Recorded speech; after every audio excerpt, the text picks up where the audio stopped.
Hello and a very warm welcome to everybody tuning in. This is round 7 coverage of the Chess Olympiad, the 41st Chess Olympiad taking place in the beautiful town of Tromsø in the Arctic Circle. I'm Lawrence Trent, this is Mr. Jan Gustafsson. We've got a very important day in store, not potentially because of the open section, but rather, and I think this is going to be the focus of our transmission, we can see there the top board between Russia and China in the women's section, basically the two powerhouses of women's chess, Jan, and they're facing off today in round 7.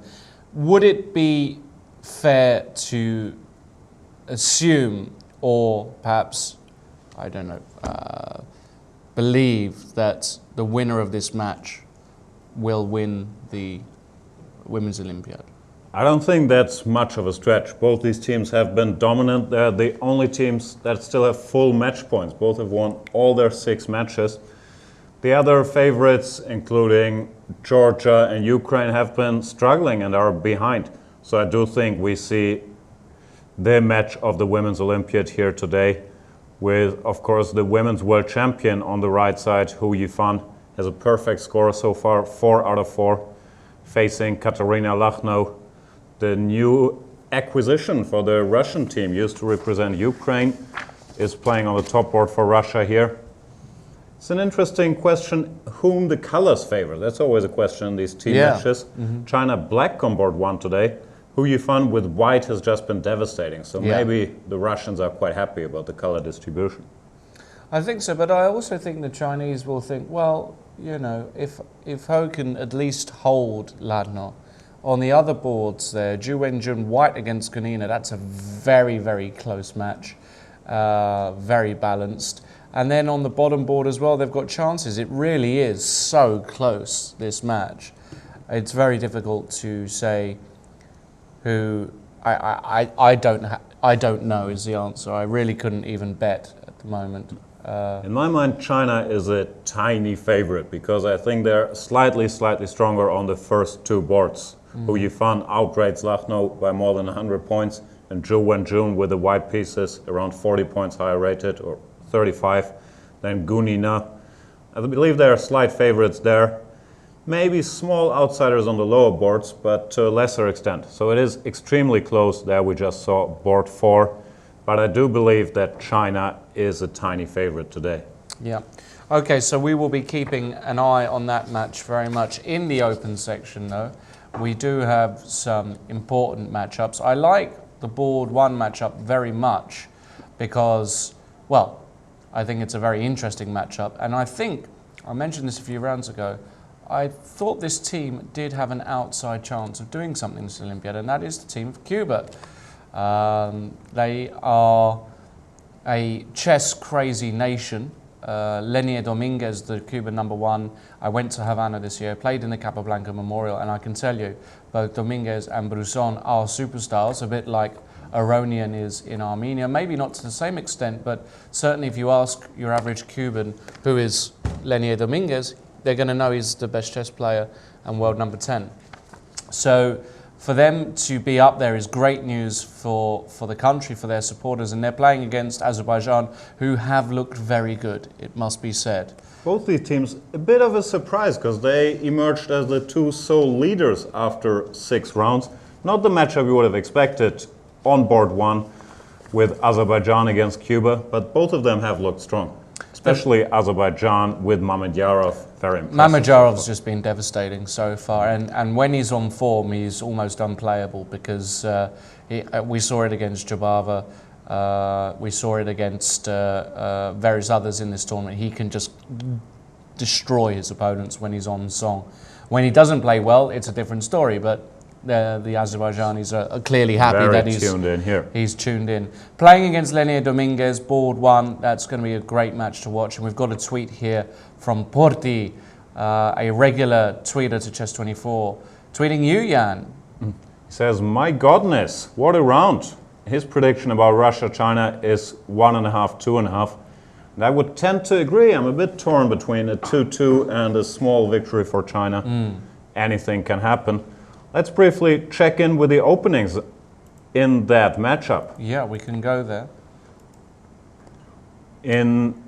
We've got board one here. Board one. Yeah, this is Katarina Lachnau, the recent acquisition in the red top, playing against Hou Yifan. They're all wearing a nice China t-shirt, team t-shirt. What's your view on that, by the way? Yeah, and do you think in team events that, especially in national team events, we should have a dress code for teams, a kit as footballers do, as various other sports do? I'm a little torn on that question. In a nutshell, I think yes, it would be good, it would lead to more recognition. What I don't like, and I've seen that a bit in chess, if it's not done nicely, if everybody wears a t-shirt you don't really want to wear, then the players start protesting it and you can't really get it through. So maybe we need a more unified dress code with uniforms, like in football. I'm not sure if this will happen. In general, I'm a fan of it, especially in a team event, that people wear their national team's jersey. I think in a team event, yes. I think that I'm for it personally. I think it's nice that you show your colours and you're proud to wear your flag and so on and so forth. But in any case, small side note there. This is a position on the board, Jan. You are an expert in it. Did we play a game in this exact position the other day? I don't know. We might have. I think we had a little blitz game. Peter Svidler in the background there, having a look at his colleagues, compatriots. What have we got, Jan? We've got the Queen's Gambit declined, which we've seen a lot at top level in both sections, more popular than ever. Old classical opening. Here the move Bishop B4, which we've seen before from Hou Yifan. Not just from Hou Yifan, we've also seen it from Magnus Carlsen and pretty much every top player in the world. Pinning this knight, quite an aggressive move. C takes D, E takes D5, bishop to G5, this is the main line. Here black faces a choice, knight BD7 is the most commonly played move. Reinforcing that knight on F6 and preparing to go C5. This is a typical black plan, C5, queen out to A5. And a small surprise by Lachnau here, the move queen to C2. By no means an unknown move, it has been seen many times, but the absolute main line has been the move E3 in this position, when after C5, white normally decides between bishop to D3 and the move D takes C5. Queen C2, bit of a surprise weapon, but not really all that much. The normal reply for black is the move C5. White used to play the move D takes C5 here, and one idea of Queen C2 in comparison to E3 is that after H6, sometimes I've tried putting this bishop back to D2, breaking this pin and reinforcing the knight. Still, black has been doing all right from these positions, I believe, even a move like bishop takes C5, followed by A6, B5. Black has normally been holding her or his own, so we will see how Hou Yifan reacts to it. After C5, of course, E3 is also an option. This is still a battle of home analysis, and Queen C2, we see the world champion there taking a little time, maybe not the first line she was expecting. Well, what was interesting is that C5 was played, Jan, and then G3. Oh, they have some more moves. Let's go there. C5, G3. And G3. I've seen this once or twice, but this is quite offbeat already. It's a different idea, and it makes a lot of sense. In an ideal world, white would like to go bishop G2, castles, because this bishop could potentially pressurize a pawn on D5. So it is very interesting. It does neglect development a little bit. So the question is, can black do something quickly? I must admit, I've never studied this G3 move in much detail. One question could be a move like Queen A5, intending to go Knight E4 very quickly. And it's possible that something, maybe just castles, something like this is home analysis by Lachnau when the game becomes very sharp very quickly. You should see the stare downs Lachnau is giving Hose. She's saying, hey, there's Rubelevsky in the background, ladies and gentlemen, the chap who looks like somebody you wouldn't want to get in any trouble with, just behind Lachnau there. He's the main coach of the Russian women's team. An amazing player in his own right, 2680, 2700. And Lachnau giving the stare, and I think she's saying, hey, well, look, I know what I'm doing. I've looked at this. Do you know what you're doing? Yeah, we see another coach there in the background, Alexander Ryazantsev in the grey suit, looking very sharp. He's, I believe, also a trainer, I'm not sure if exclusively for the Russian women's team, but mainly another around 2700 level grandmaster. So the Russians aren't taking any chances with their preparation. They have an army of very, very strong trainers in the background who are following the game. And one thing I was just thinking about, d4 is not really Lachno's main move. She's more of an e4 player, so they really did adjust to Hou Yifan's opening repertoire. And it doesn't look like they just want to hold this game and make a draw, but it looks like they're going for a full-fledged theory battle here. Let's go to board 2. Let's check out Zhu Wenjun against the very talented Valentina Gunina. The reigning European champion, there we see her on the left side. Yeah, and we had Zhu Wenjun in the studio as well, clearly extremely talented, one of the best in the world. And the number 4 in the world already. This is really as good as it gets here. And we've got a very quiet position out of the opening. We've got a... Well, how do you call this even? The reti? It's a ready kind of reverse Torre, in fact. Torre attack, it transposes into a reversed variation. What's interesting is that white went d4 here. Quite often you see ideas with c4 or even with d3 planning to play e4 at a later stage. But Zhu Wenjun went d4, which is also has been seen before, knight to d7, knight bd2. And here the white plan is to get in e4 and gain a space advantage like that. Knight f6, that's why she played rook to e1, bishop to e7. Now she could either go e4 immediately, could also wait for a move with c3, bolstering the center before opening the position, and then planning to play e4. It's not the most ambitious of setups, but it has some sting. And I've seen black get into a bit of trouble sometimes in these lines. Not even sure if e4 here or queen b3 also move. What white is hoping for is something a bit similar to the Magnus Carlsen game yesterday. He's trying to get the two bishops and then just play a position like this, which is not much like a solid, but white has a tiny advantage and can play forever. So Zhu Wenjun not really looking for a sharp theory battle here. Gunina, a very sharp player, very strong tactician, but just for a quiet position. We'll see how that works out. She just played e4. This is the position on the board. Gunina has a bit of a decision. She could take on e4, which is the most natural move, but she could also keep the tension, inviting white to play e5, which looks good, but it's a bit double-edged. Black just returns with a knight, and later he will have counterplay on the queen side, while this bishop is conveniently placed outside of his pawns. So both these plans are very, very possible, and I'm curious to see what Gunina will come up with. Board 3 then, and another world champion, former world champion with the white pieces, Alexandra Kostenyuk. She is playing against Zhao Zhu, and again, traditionally a 1e4 player, but she's chosen d4 today. And we have a Bogo Indian. Looks very similar to the opening we saw on board 1, but it's not quite the same thing. Here, black decided to put the bishop on b4 immediately, giving a check. Could transpose after knight c3, d5 if the players were so inclined. But Kostenyuk chose the move bishop to d2. Yesterday in Grischuk's game, fantastic game by the way, Grischuk's game yesterday against Filipov, amazing game, sacrificing the house and checkmating him. We saw the move knight bd2, arguably the most ambitious. Kostenyuk went bishop d2, very solid move, and a5, one of black's main options here, just defending the bishop.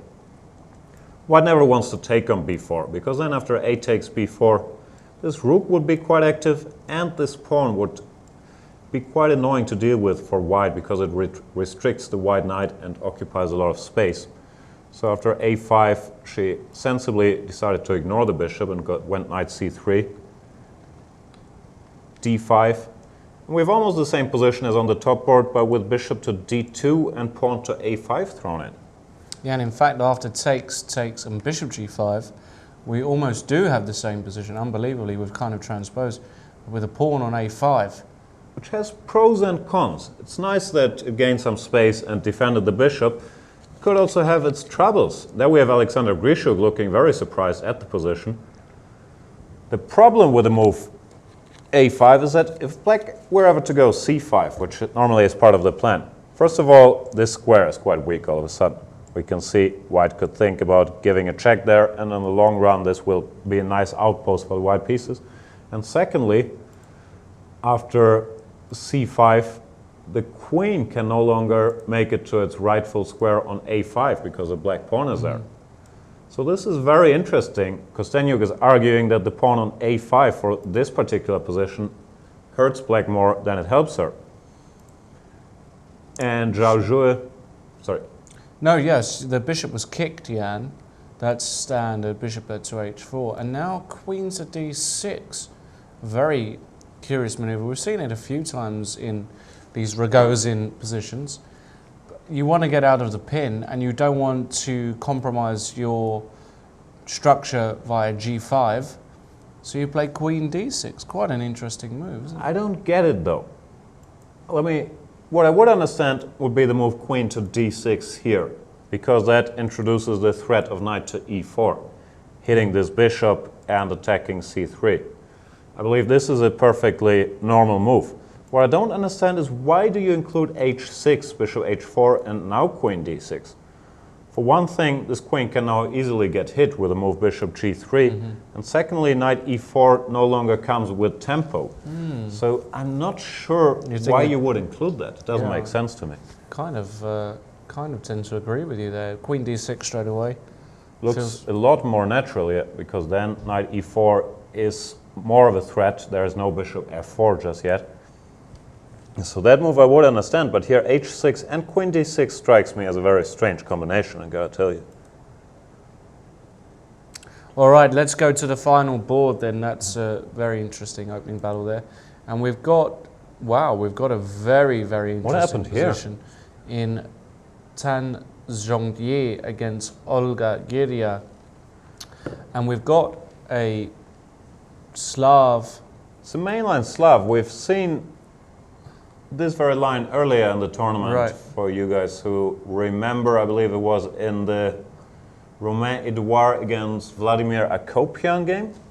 Yes, it was. I think they played this knight e5, a5, f3, knight fd7. Pretty standard play. But no, he took on d7. Right, this is the main line to take here. And then after knight takes d7 to play e4. But e4 straight away, yeah, and I have to say, I can't remember. I've seen this before. After knight takes e5, even d takes e5 has been tried in quite some high-profile games, amongst other. Francisco Vallejo against Garry Kasparov himself. They played this position, the move d takes e5. I believe Topalov has also tried it. But e takes f5 here is quite an offbeat move. It's not something you see a lot. I believe it has been analyzed and probably it has been played. It's logical in a way. You once again get a bishop for a knight and you attack this knight.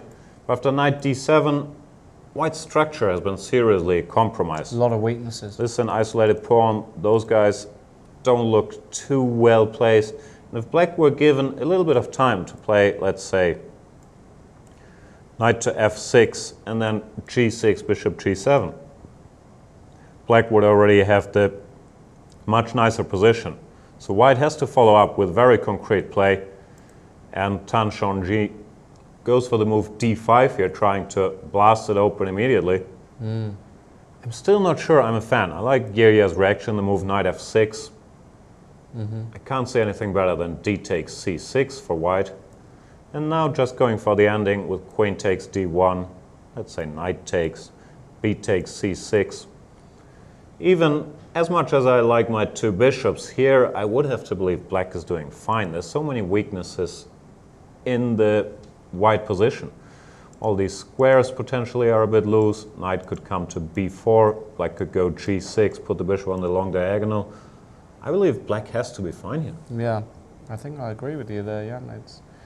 Let's see what Tan Zhongyi has up her sleeve. Let's go to the open section then, and to board one, match one, Dominguez against Mamajarov. We'll check in there. On our way.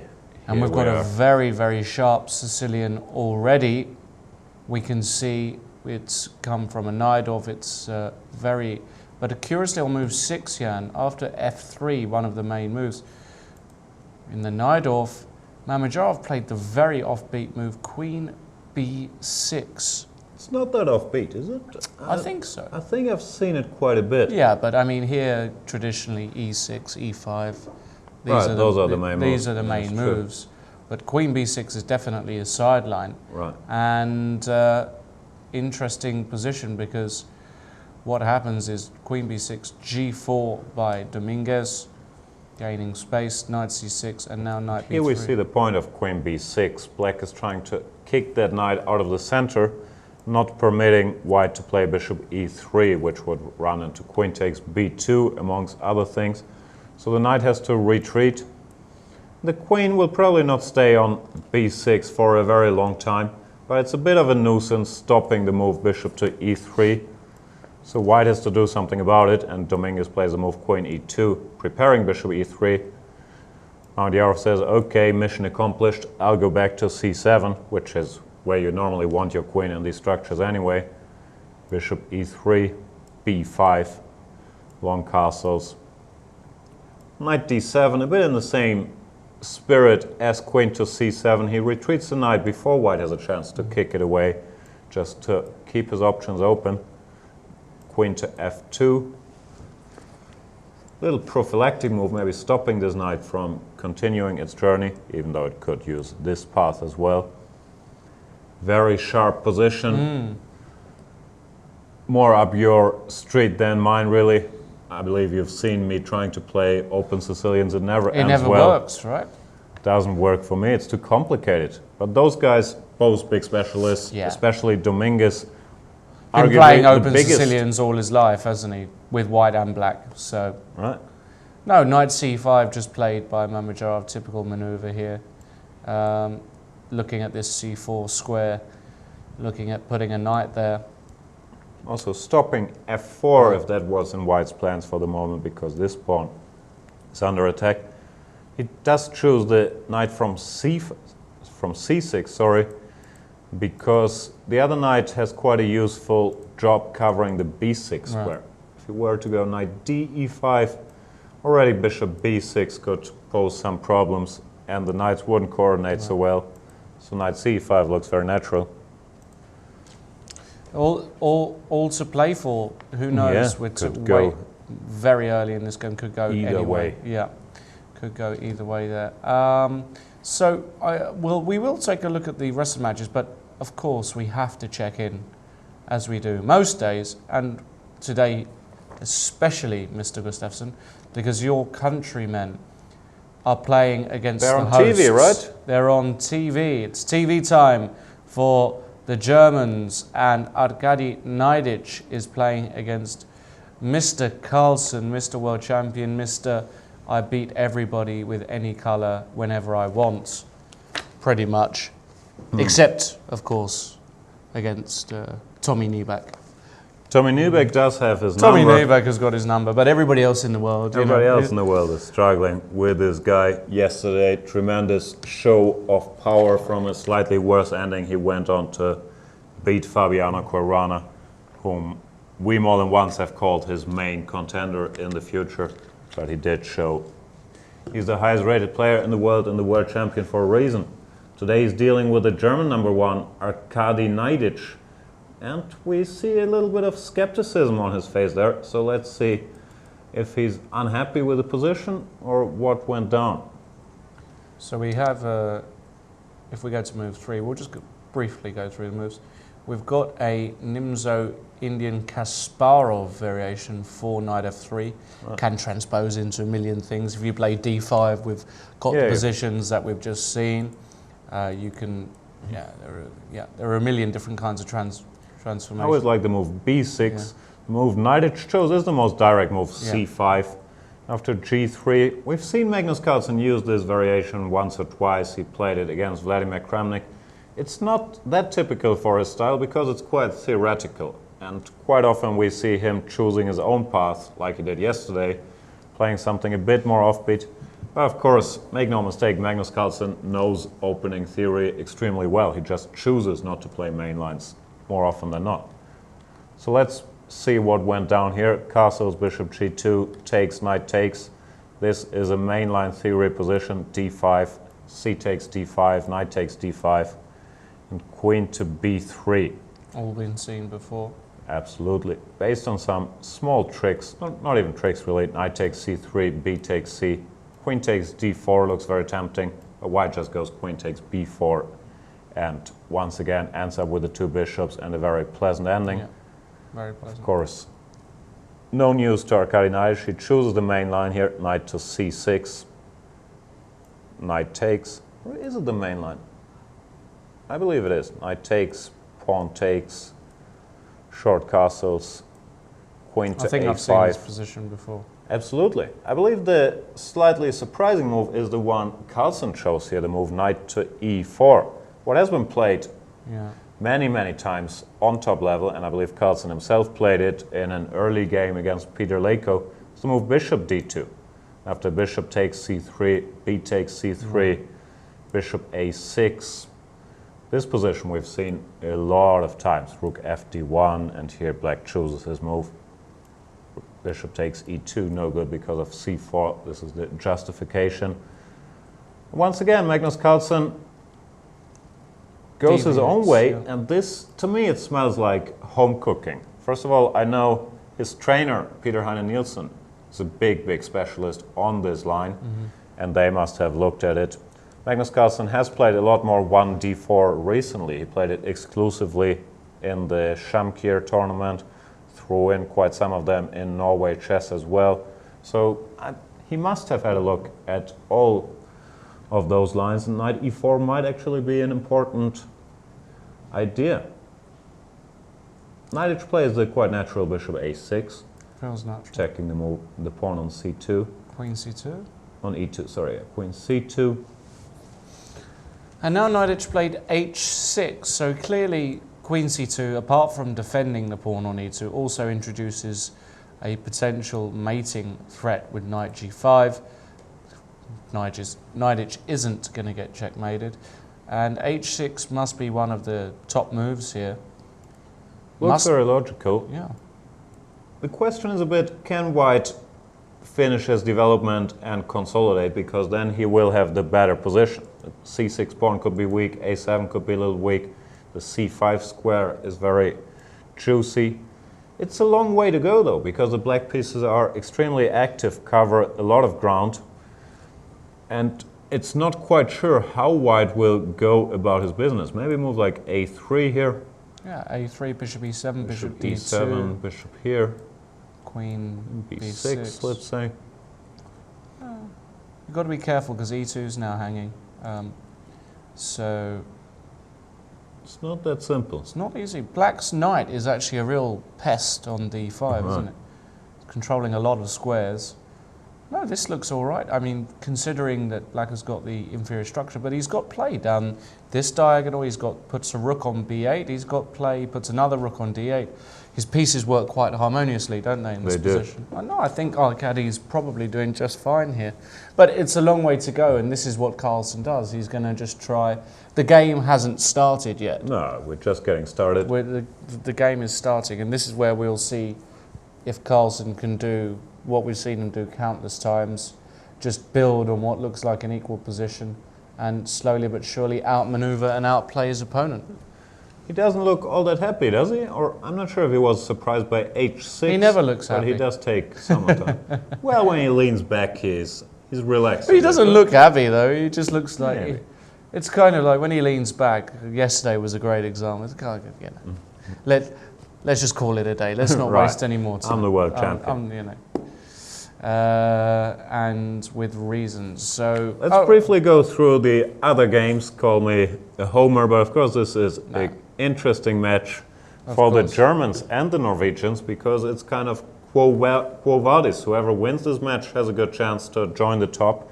Whoever loses is a bit lost in no man's land. Both teams, I believe, are 2 points behind the top, so they have to win this match. We have on board 2 the very solid Daniel Friedman, my teammate in many team competitions, always a guy you can rely on, against Simon Aktestein, who's been doing very well recently in the Norway chess. He was a revelation of the first half. And I believe for Germany, it's going to be important to try to put pressure in the white games. Here we have Friedman with the white pieces, Naiditsch with black against Carlsen. I believe they can be quite happy if he holds that game. Then you have another black game of Nisipianu against Hammer, also not an easy assignment. So with white, you want to make something happen. They're discussing this line of the, what do we call it? Queen's Gambit accepted. Yeah. 3-4 variation. Quite an ambitious move. We saw recently this idea with B5 in this position. We did? Not in this tournament, but it's been discussed recently. Oh, okay, I might have Is missed it this, that trend. you know, B5, A4. Yeah, and then this sacrifice on A8. I don't know if you've seen this kind of stuff. You give up the... Anyway, some Edouard games and so on. Oh, okay. It's been quite interesting. But okay, knight f6 is the principal... This is the main line, giving back the pawn, but forcing white to advance, which is a bit of a concession because you give this nice square to the knight. Bishop c4, knight c6. Normally I start with knight b6, but I don't think it matters. Knight e2. Bishop f5 is a little offbeat because, as mentioned, normally black goes knight b6 at an early juncture, asking this bishop where you want to go, bishop d3 or bishop b3. The main candidates. You often see also in this line after knight c6, if white plays knight f3, knight b6, bishop b3, bishop g4. You see this in a lot of... Well-known way to call it a day early. Yeah. I'm familiar with all of those. This leads, if white so chooses, to a pretty perpetual bishop d1, bishop f7, king d7, bishop e6, and neither side can escape the draw. However, not what Friedman has in mind. He went for knight to e2, bishop to f5, castles e6, knight bc3. Aktestein trying to keep this knight on d5, which is not a plan you see all that often here. Could be interesting. Maybe he's going to play knight b6 here, but then maybe bishop b5. He gave white a bit of freedom, and maybe now bishop b5 could be a little unpleasant. Be interesting to see what he's got up his sleeve there. All to play for.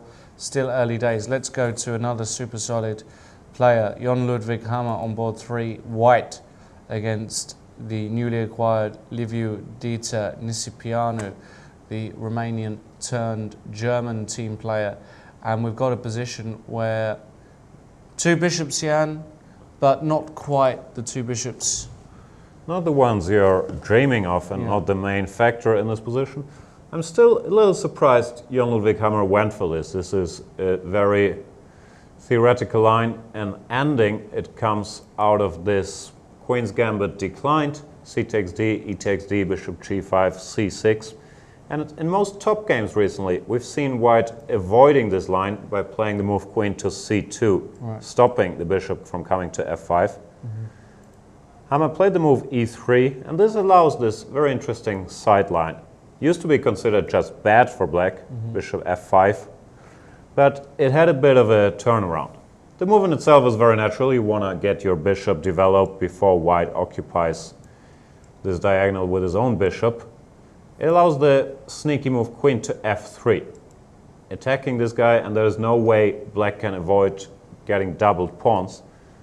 However, after bishop g6, bishop f6, queen f6, queen f6, g f6, black has been doing all right in this ending.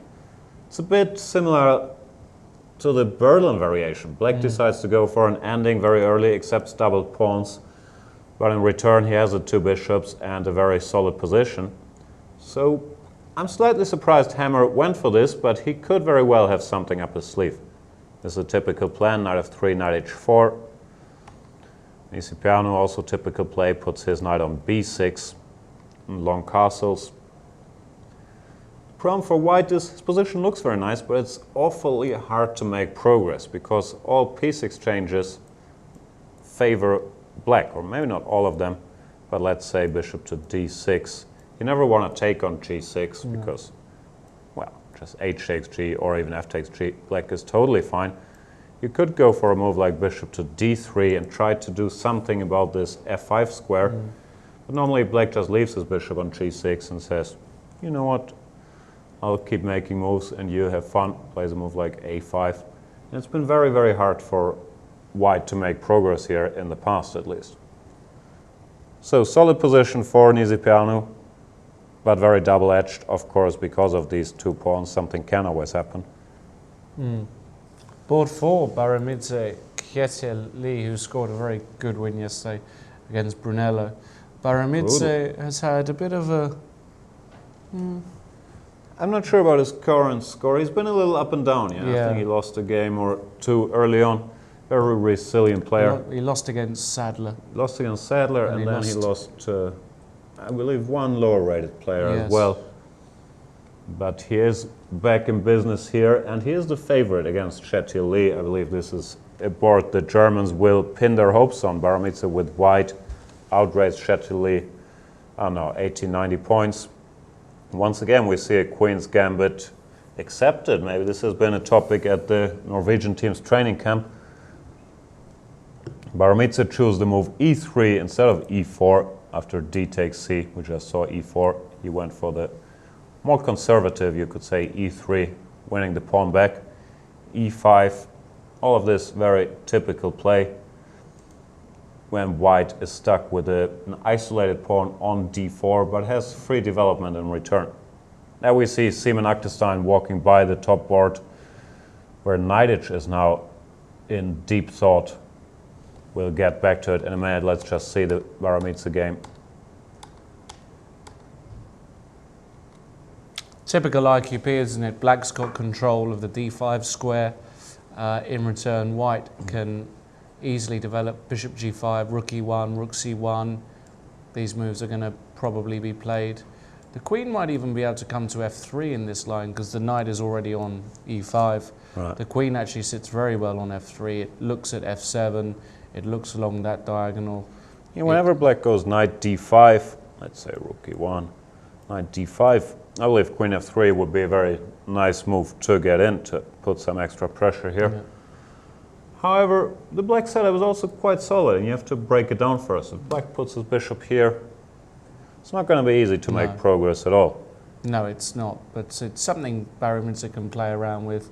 And I think you're right, and I think the Germans are thinking this board is one that we really need to Absolutely. mark up as a win if possible. Naiditsch and Nisipianu, if you play solid, draw, that's fine. 2.5, 1.5 they would take, and Friedman with white, he's not really expected to lose against Aktestein. So I think it's a very, very interesting match. We'll keep our eye on that. Should we go elsewhere? There are some other very interesting matchups. In the Russia versus Czech Republic match on board 1, that's something that could be rather intriguing to observe, and that is the game between Navara and Grischuk. David Navara, the wonder kid from Czech Republic, was a genius, prodigy. I played Navara when he was, I believe we were both 12 or 13 or something along in the World Championships. He was already close to 2,500, so right. I think he was Grandmaster very, very young. And he's playing against Alexander Grischuk. How old is he now? He's in his late 20s? I assume he's close to my age. I can't remember exactly. I would say he's about 27, 28, something like that. Right. And we've got a position here, Jan, where Navara is white, and it's a very, very aggressive setup already. It's a Najdorf, we see it more than any other Sicilian at top level, and we also see the move h3 on move 6. It's kind of taking over as a main line at top level. Trendy move, just preparing g4 no matter what happens. White has been doing quite well with it. Of course, Grischuk is one of the bigger Najdorf specialists out there, looking for a fight today. h6, we've seen this from many strong players. Mamedyarov used this against Vishy Anand, typical measure to stop the move g5. And if white were to enforce it with h4, at least he would have lost the move because he had to play h3 and then h4. So it wouldn't be ideal. Instead, Navara went for a setup with f4, knight d7 and short castles. Still looks very familiar. We should mention Alexander Grischuk, number 3 in the world. In the live rating list, we've had a different number 3 every round. We've had Levan Aronian, who briefly went down to number 3 spot after Fabiano Caruana overtook the number 2. Then we've had Fabiano Caruana after Levan Aronian reclaimed his number 2 spot. And now with Caruana's loss yesterday, losing some rating, and Grischuk winning at the same time, it's Alexander Grischuk who's in the number 3 spot in the world, sporting a very decent rating of 2798.9. Might get over 2800. If he wins this game, he's 2800. Wow. Maybe that will act as added inspiration. And he's just whipped off that knight on d4. Pretty standard stuff. Very, very, very double-edged position. It's a Sicilian. The pawns they can be very important for an attack, but at the same time, as soon as you move your pawns in front of your king, f4, g4, h3, the squares in behind the pawns are always weak, permanently weak, and if black can exploit that, he'll be doing quite well. So I think what black wants to do after, let's say, bishop takes, maybe queen takes is better, is to play the move e5. And let's say bishop e3, take here. Okay, I'm playing badly with white, but to transform the structure like this and put a knight on e5, we've seen this idea from Shak Mamedyarov in his game against Vishy Anand in the World Championship match, and he did quite all right with it. Not in the candidates, I'm sorry. No World Championship matches for Shak Mamedyarov yet, even though he's playing on a great level here for sure. Very interesting game. On board too, Svidla Laznica, and we've got a Caracan short variation named after Nigel, no less. Is it really named after Nigel, this line? Yeah, I'm pretty sure the bishop e2, knight f3 and bishop e2 is called the short variation. Could be. I think Nigel has the claim to fame. We'll get confirmation of that. He played it at the very least a lot in the early 90s. Yeah, he was the pioneer, well, so I think that's why they coined it that, but okay, we'll double check that for our lovely viewers. And we've got the move c5 is the critical move, the most played move, involving pawn sacrifices and all kinds of things. c5, bishop e3, queen b6, this kind of stuff has been seen before. But knight e7, a more sedate way, more in Laznica, his style. He's not an aggressive player, Laznica. Plays Slavs, plays very retis with white, and okay, he can play everything just like every other super grandmaster, but I think his style is a bit more sedate. I've got a picture. Very good footballer, actually, if you didn't know that. Very good. I used to, before I destroyed my knee ligaments, played with him on the same team in a match against the Benasque local team, and he was pretty good footballer, very, very fit guy. And we've got a position here. By the way, I agree with your point about Laznicka's style. I don't agree about the move knight e7, because this is very cutting-edge theory as well. Yeah, sure. After castles, now black wants to go c5. This is his point. You can do this as well, yeah. So this is quite a critical choice. And Peter Svidla played the move knight bd2. Castle c5 is considered to be fine for black, so he's trying to fight against it by putting his knight on b3 as quickly as possible. Yeah, c5 takes, knight ec6, knight b3, and then the other knight comes to d7, so you win one of these pawns back. Castles. Always so complicated, these positions. Black can take the pawn, but do it at your own risk, because let's say bishop b5 check, you fall very far behind in development. Knight d7. I'm not sure, knight d4 looks very tempting, for example. c6 in the air, the idea is with rook e1, even knight takes e6. Very dangerous. You just can't do it. So Laznicka played the move bishop to g4, playing to get rid of this knight before he takes, before he takes on e5. a theory battle. I haven't studied the Caro count for a while. I'm not quite sure what's what here. Yeah. I would expect Peter Svidler to have something up his sleeve or have looked at this at the very least. You would assume so, but it looks as though black is quite solid. Bishop g4 is very sort of taking liberties in some ways, you know, moving your bishop twice. But unless white has got a solid response, black's going to get away with it, and I don't see any particular problem for black at all here. No, I agree. White would like to kind of blow the position open, but it just doesn't work very well here. Just d takes c4, let's say, bishop takes, and bishop f3 or knight e5. Yeah, you can't do that.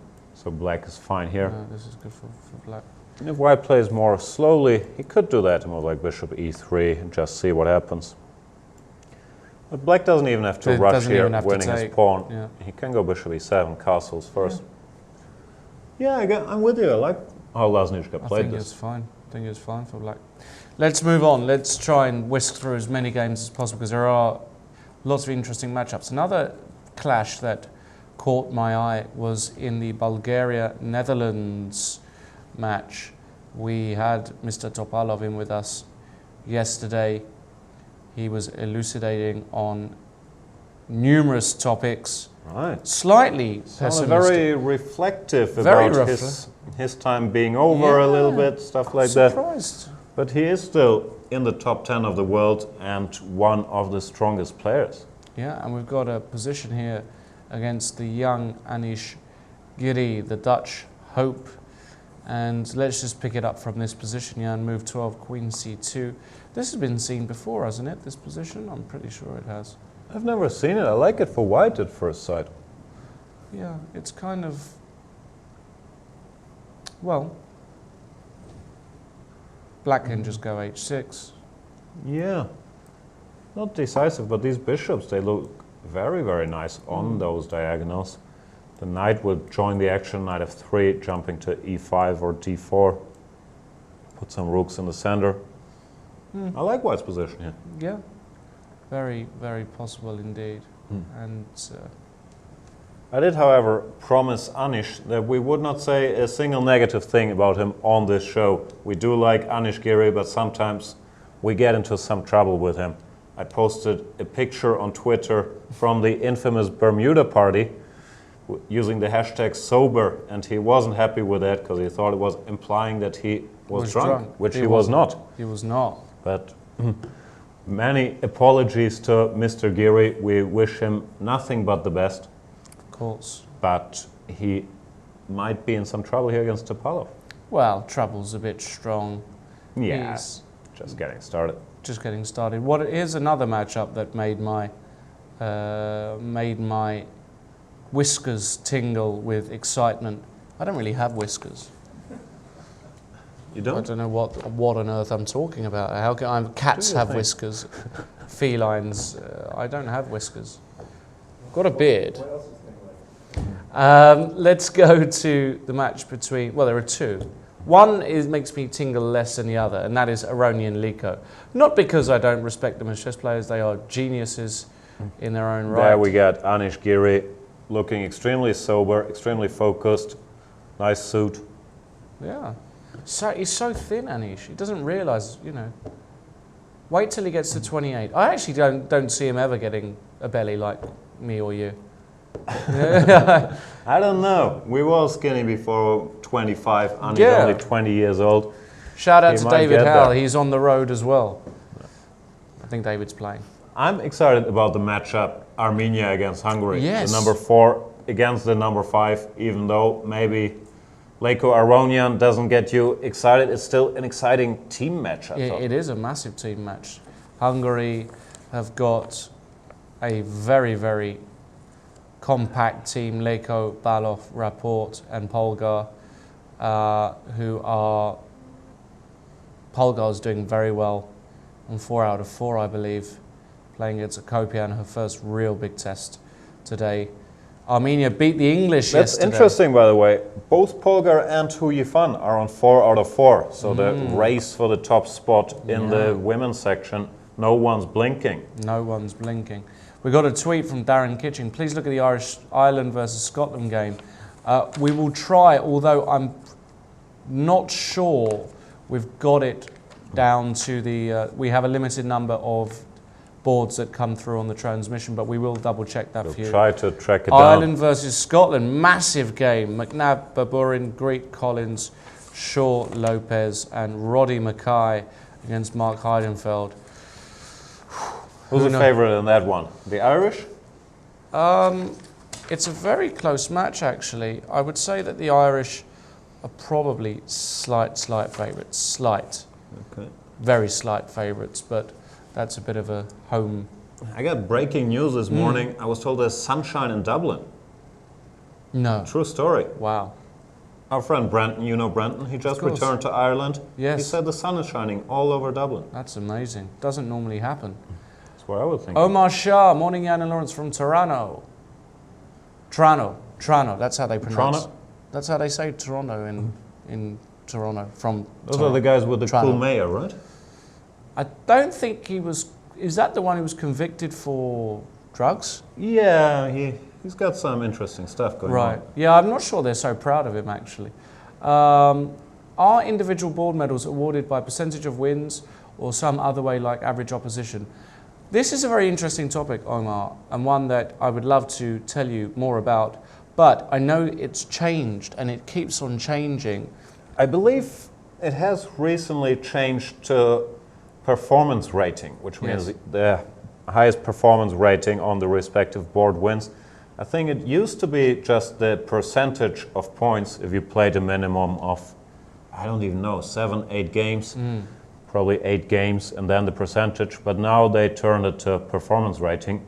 No 100% guarantees, because board medals, they're handled a bit differently every time, because the Olympiad really is about the team. And some organizers, they give cash prizes, for example, for board medals. Some don't. I'm not quite sure about the situation. I do think it's given by performance rating, which increases the chances for the Magnus Carlsens of the world, even if they don't score 100% to win a board prize. Yeah. So that's a long way. We're not clear at all who's going to be winning that, but we'll keep our eyes peeled, certainly. We've got on the screen again Carlson versus Naiditsch. We can check in with that, or should we check in with the Hungary match as we... Let's briefly have a look, because Okay. it's such a big match, in It's my a huge opinion, match. at the defending champions from Armenia against Hungary. Very strong team. Here we have the top board, Levon Aronian against Peter Leko. These guys know each other very, very well.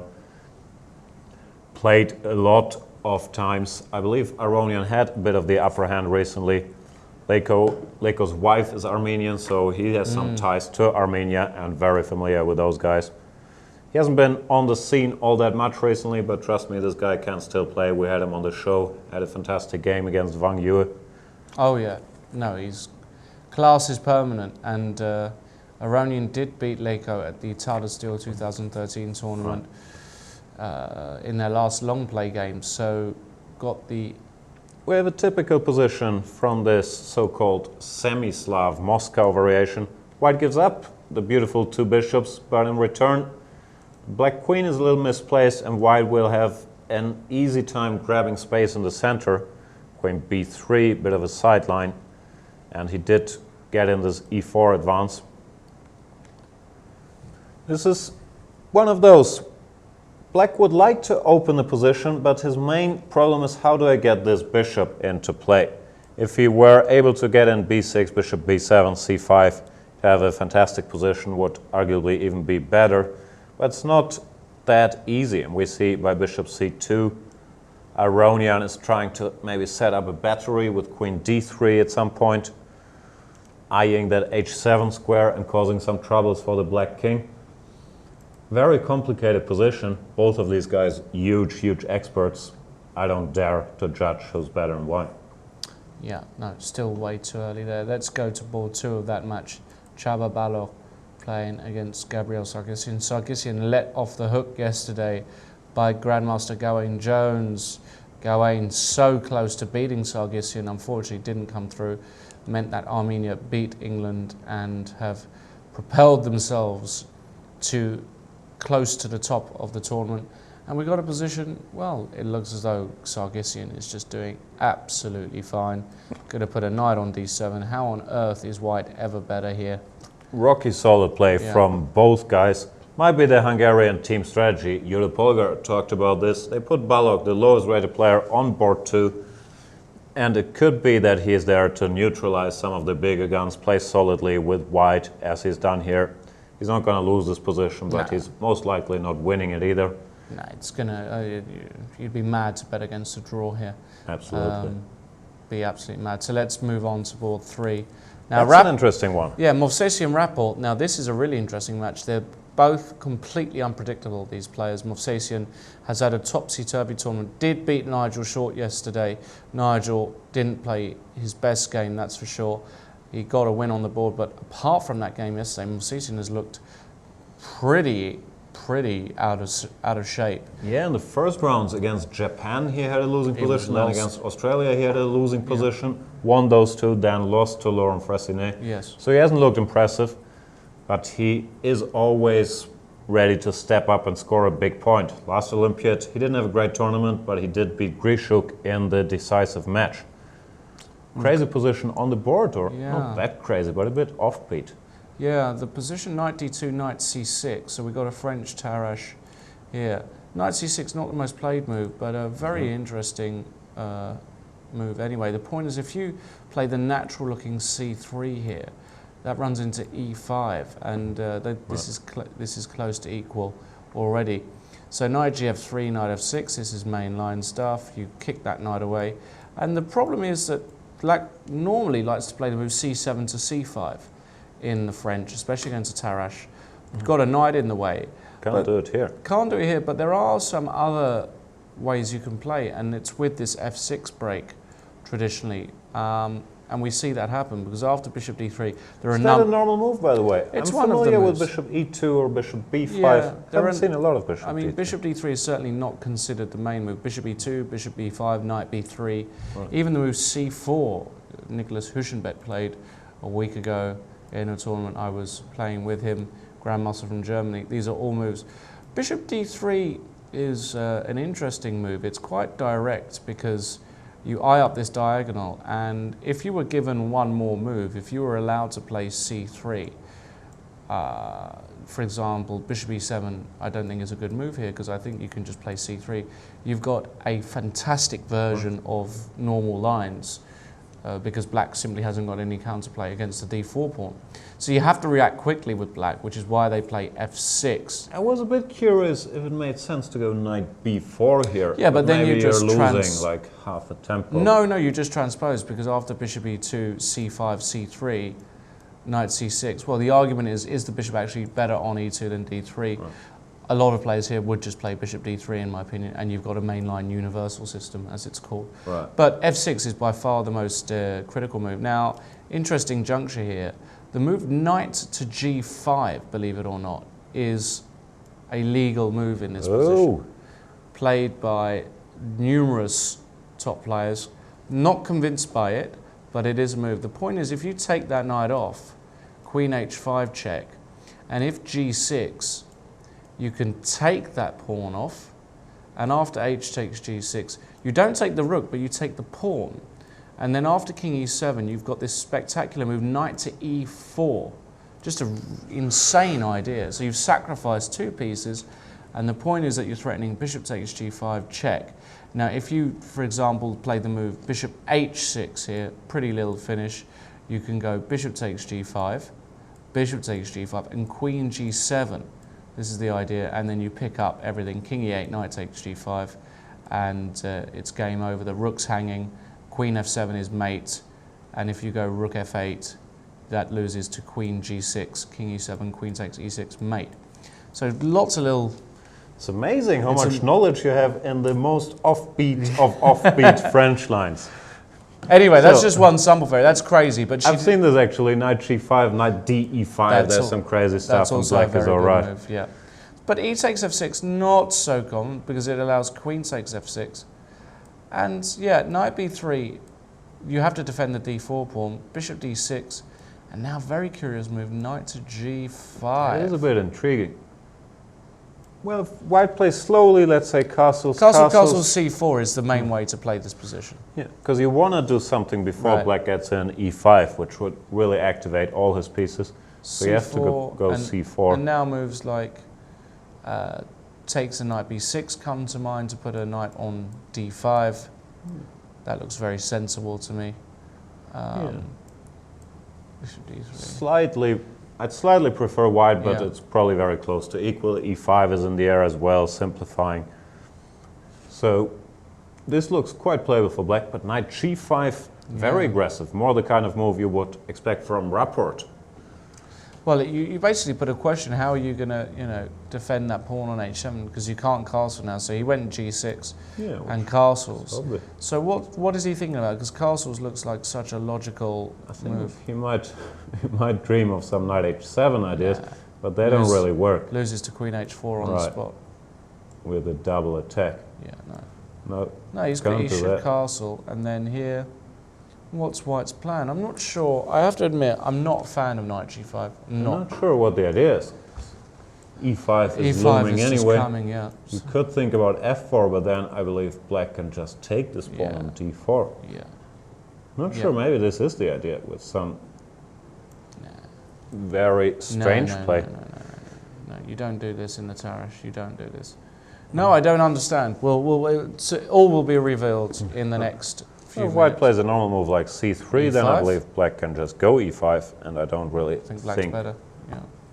This is what you want. Now, if you allow e5, it's really dangerous. All the black pieces just suddenly activate, and it's just terrible to deal with. Okay, let's go to board 4. Polgar Okopian, and we've got a Berlin endgame. Going to see a lot of them this tournament.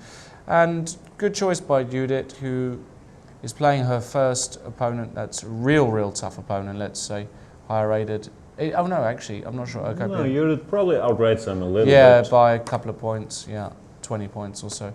Well, we've praised Akopian many times before on this show. The perfect team player for this Armenian team, has always been doing great when they won the Olympiad, and they did win the Olympiad 3 out of the last 5 times. Amazing. Which for a country of, I'm not quite sure how big the population is, but it's not a lot. 3, 4, 5 million in that neighborhood is unheard of, basically.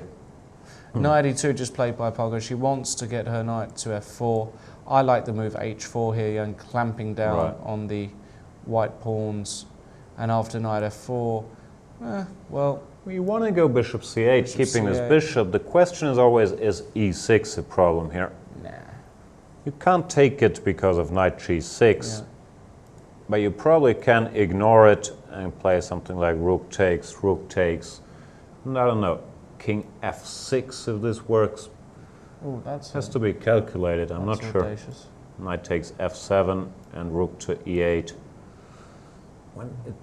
Just threatening g5. No, just bishop e6, g5. Could be black is all right. Yeah. Of course, if black doesn't want to allow these crazy things, he could also just play a move like rook to e8.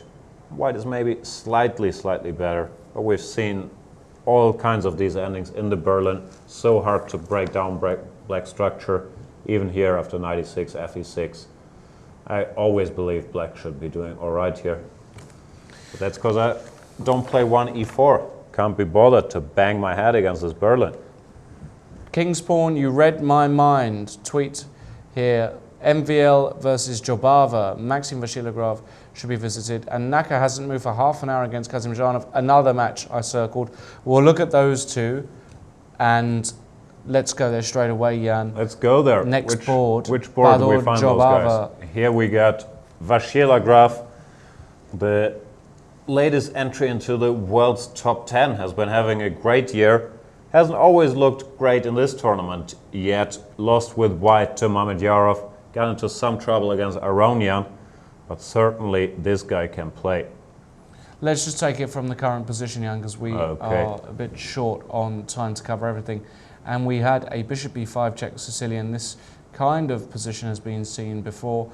But I got to tell you, I think Vador is doing just fine. You normally castle long in this variation. I remember you saying yesterday, in a Sicilian, if you castle long, it's going wrong. Always exceptions. I said in an open Sicilian. This is not an open Sicilian. Okay, in an open Sicilian. But no, Castle's long, and I've seen Maxime play some games in this line actually with white, but I have to admit I think black's just super rocky solid. Yeah, it looks like this is a position that suits Jobava as well. It's slightly offbeat. He has his opposite castles. He has options to attack on the king side and a solid structure. I think he can be happy here. I think so. So we'll keep an eye on that one. Not too many fireworks going on. Let's check out Nakamura. What's going on there on the camera? It's the moving camera. The roaming we briefly camera. saw Armenia-Hungary. Gabriel Sargsyan. There we see the board pairings of Armenia-Hungary. Cameraman really closing in on that There's one. Maxime. There we get Maxime Vachier-Lagrave. Jobava in the background, lost in thought. There we go. Let's go to the US match. I'm not sure if the cameraman will track them down, but we certainly will. Nakamura with white against Kazimchanov. We haven't seen much of Hikaru yet. I think the American team has been not performing as well as it should, if we're speaking frankly. I think they'd agree as well. But they've got a chance to start climbing back up the table. And still very close, everything, yeah. right? Like a team wins 2 matches. If the US win today and tomorrow, they're right up there. Right. The Olympiads, they very often come down to the last 3 rounds, and there everything is decided. However, normally the teams that start out well also do well in the later rounds. This strange form thing seems harder to control in team events. And we've got a very interesting line of the Archangel variation. We'll just take it from here again, Jan, because it's just too much to go through. But essentially, Nakamura in deep thought after c4. Can we get a check on how long Rustam has spent? This is heavy theory. I believe Rustam still knows this position. Yeah, I might have analyzed it myself. This Archangel I spent a bit of time on. Normally, black ends up being a pawn down here, or sometimes even 2 pawns temporarily, like here. But the white king is quite weak, and black has very fluid piece play. I believe Nakamura might have run into a piece of homework here by Kazimchanov. Kazimchanov, we had him on the show yesterday. Tournament of his life, He's just basically, having right? an amazing tournament. Well, Beat Ivanchuk. apart from winning the World Championship. Yeah, he did that. No, he's having an amazing run. He mentioned it himself. Can't remember the last time he had a run like this. Kramnik, Ivanchuk, Naiditsch. What more do you want? And a win against Hikaru Nakamura with black would just rocket him up the world standings. He would be doing great, maybe even reach his all-time high rating, who knows. So we'll check to see exactly how long he's spent. Nakamura spent half an hour. The position is a mess, let's face it. Imbalances all over the place, 2 bishops versus bishop and knight, wrecked pawns, weak king, and it's really one of those positions where I think the guy who's well prepared will succeed, because it's about concrete analysis here, isn't it? It's not a strategical. I think it is. You know, black's threatening queen takes d6 and bishop c7 in a heartbeat. Right. And then, hold on a second, how are you defending ever your kingside? You don't, right? So c4, it's a bit unpleasant, this move, actually. Well, white has his own resources, of course. A move like rook to g1, queen takes d6. Stars, he could maybe pin this bishop with rook a6 to stop this. In some lines, I've seen guys give up this exchange, even rook g3, to straighten out his pawn structure. Never going to happen. Probably not here. Definitely not here. You also have the move rook g5, rook g5. attacking this knight. Yeah, and then if bishop c7, you could can just take it and defending at the same time. Well, if black were to go g6, could think about bringing your queen this way, queen g1. Black can always switch to positional plays, only 1 pawn down. Yeah. And white has quite some weaknesses. Yeah, I believe this is fine for black. I'm interested. And Rustam, he looks well prepared. He looks like he's in fantastic form. So an interesting battle there.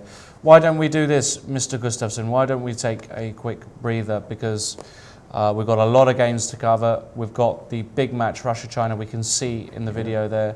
We've got Katarina Lachno against Hou Yifan. We will come back to those matches in just a few minutes. But in the meantime, while we're gone, why don't you have a quick game of Blitz in our play zone? Just click on the play now button just there.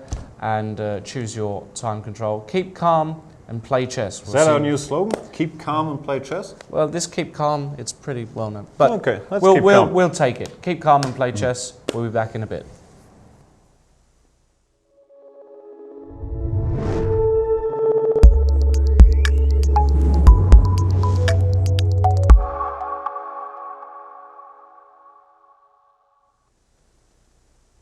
Hello everybody, welcome back. This is round number 7 of the 41st Chess Olympiad.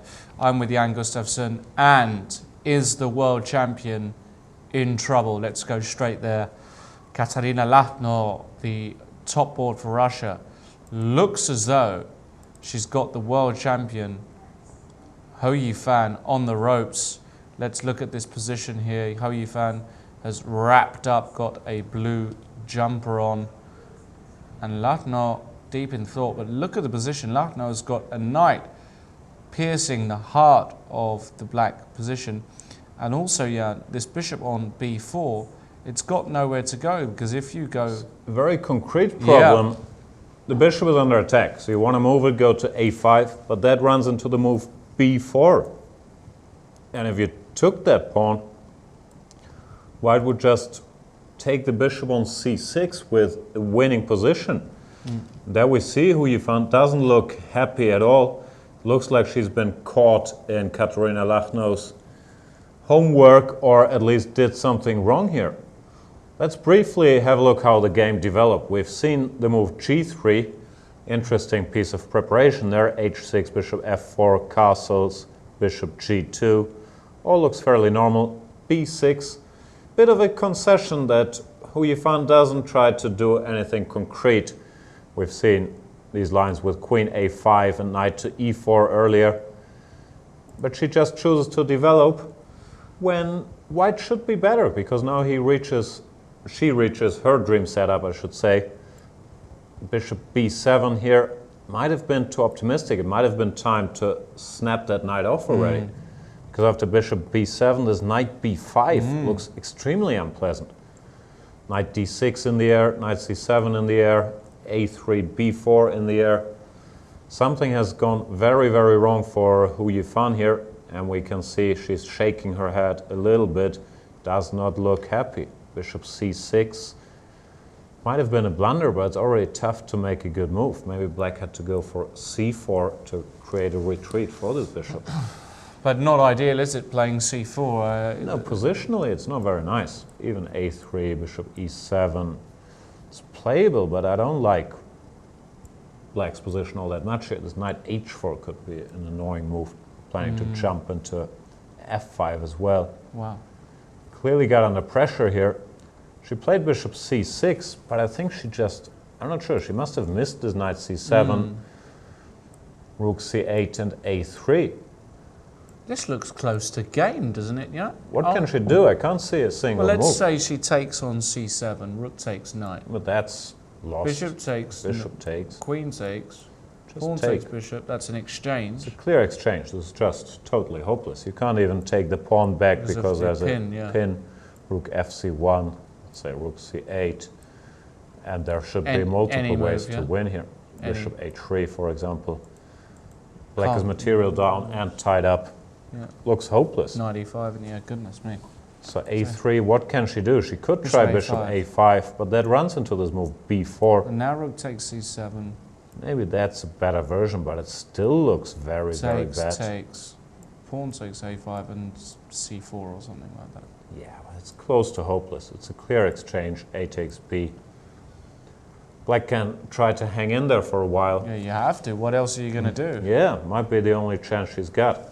You see her dire straits. Contemplating her options. Not happy, is she? No, how could she be? Something has gone very wrong. Shaking her head there, Jan, really. I mean, and Lagno knows. Lagno knows. Of course. She's got a great chance here.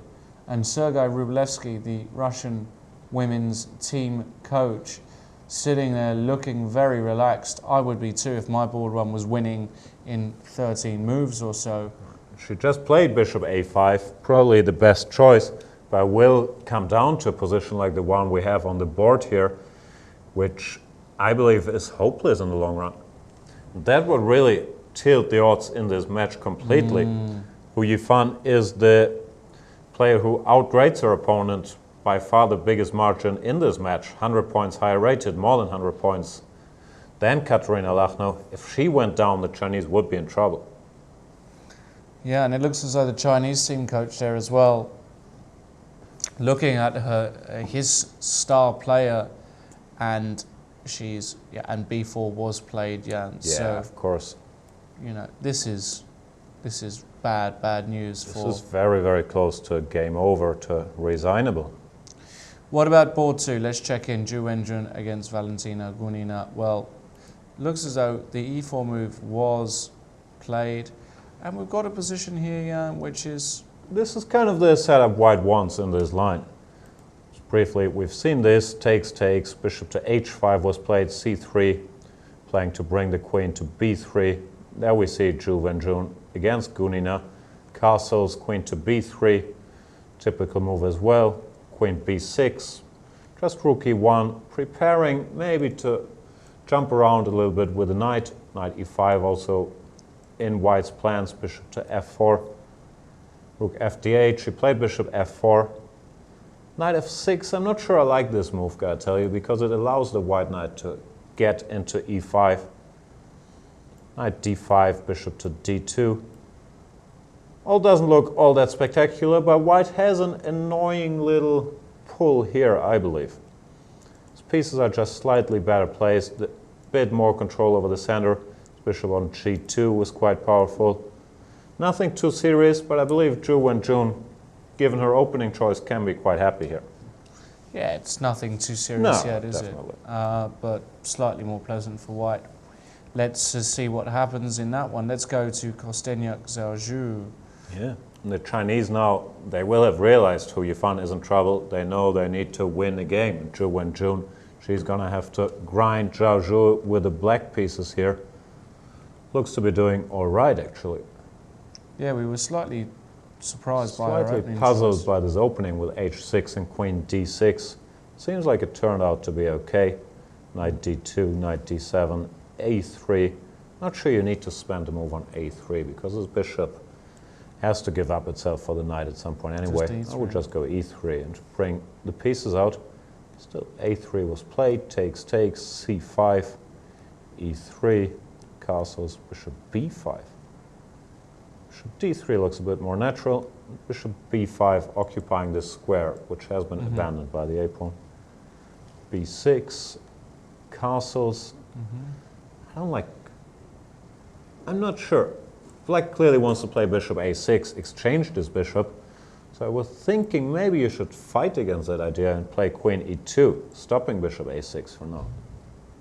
Because on the game, after b6, castles, bishop Once a6, you play bishop a6, it looks okay, doesn't it? the worst has to be over. Yeah. Then we see Levon Aronian walking by. Is he done already? He looked like he could be finished now. That's hard to believe. That's very hard to believe. We'll check in on that in We'll a have a moment. look. So bishop a6, let's briefly go through this game. Takes, a4, fixing this b5 square. Black has to be fine here now that the bishops are off the board. Some potential weakness on the c file for white. f3, hinting at the move e4. That's going to be hard to get in. Rook e8, stopping it. Bishop f2, queen c6, keeping another set of eyes on the e4 square. I think Kostenyak isn't really at home in these positions with white, I must say. She's been a 1e4 player most of her life. Yeah, I know she's got 1d4 in her repertoire now, but I feel like this plan with f3 I don't particularly like, if I'm honest. Yeah. It's kind of... I don't like it ever since she allowed this bishop exchange. Yeah. I think that was really giving up the potential white had. And here, I don't think white is in trouble or anything, but it certainly looks like Zhaozhou has comfortable play after, let's say, rook c8.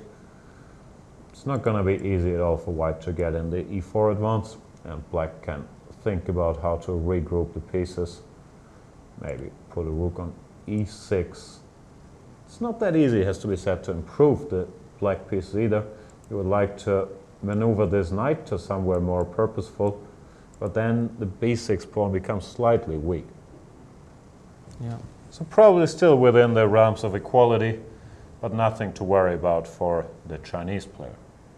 And on the final board, Tan Zhongyi against Olga Giria. And, we got this position again very similar to a line we looked at, in fact. And it looks as though, black's absolutely fine.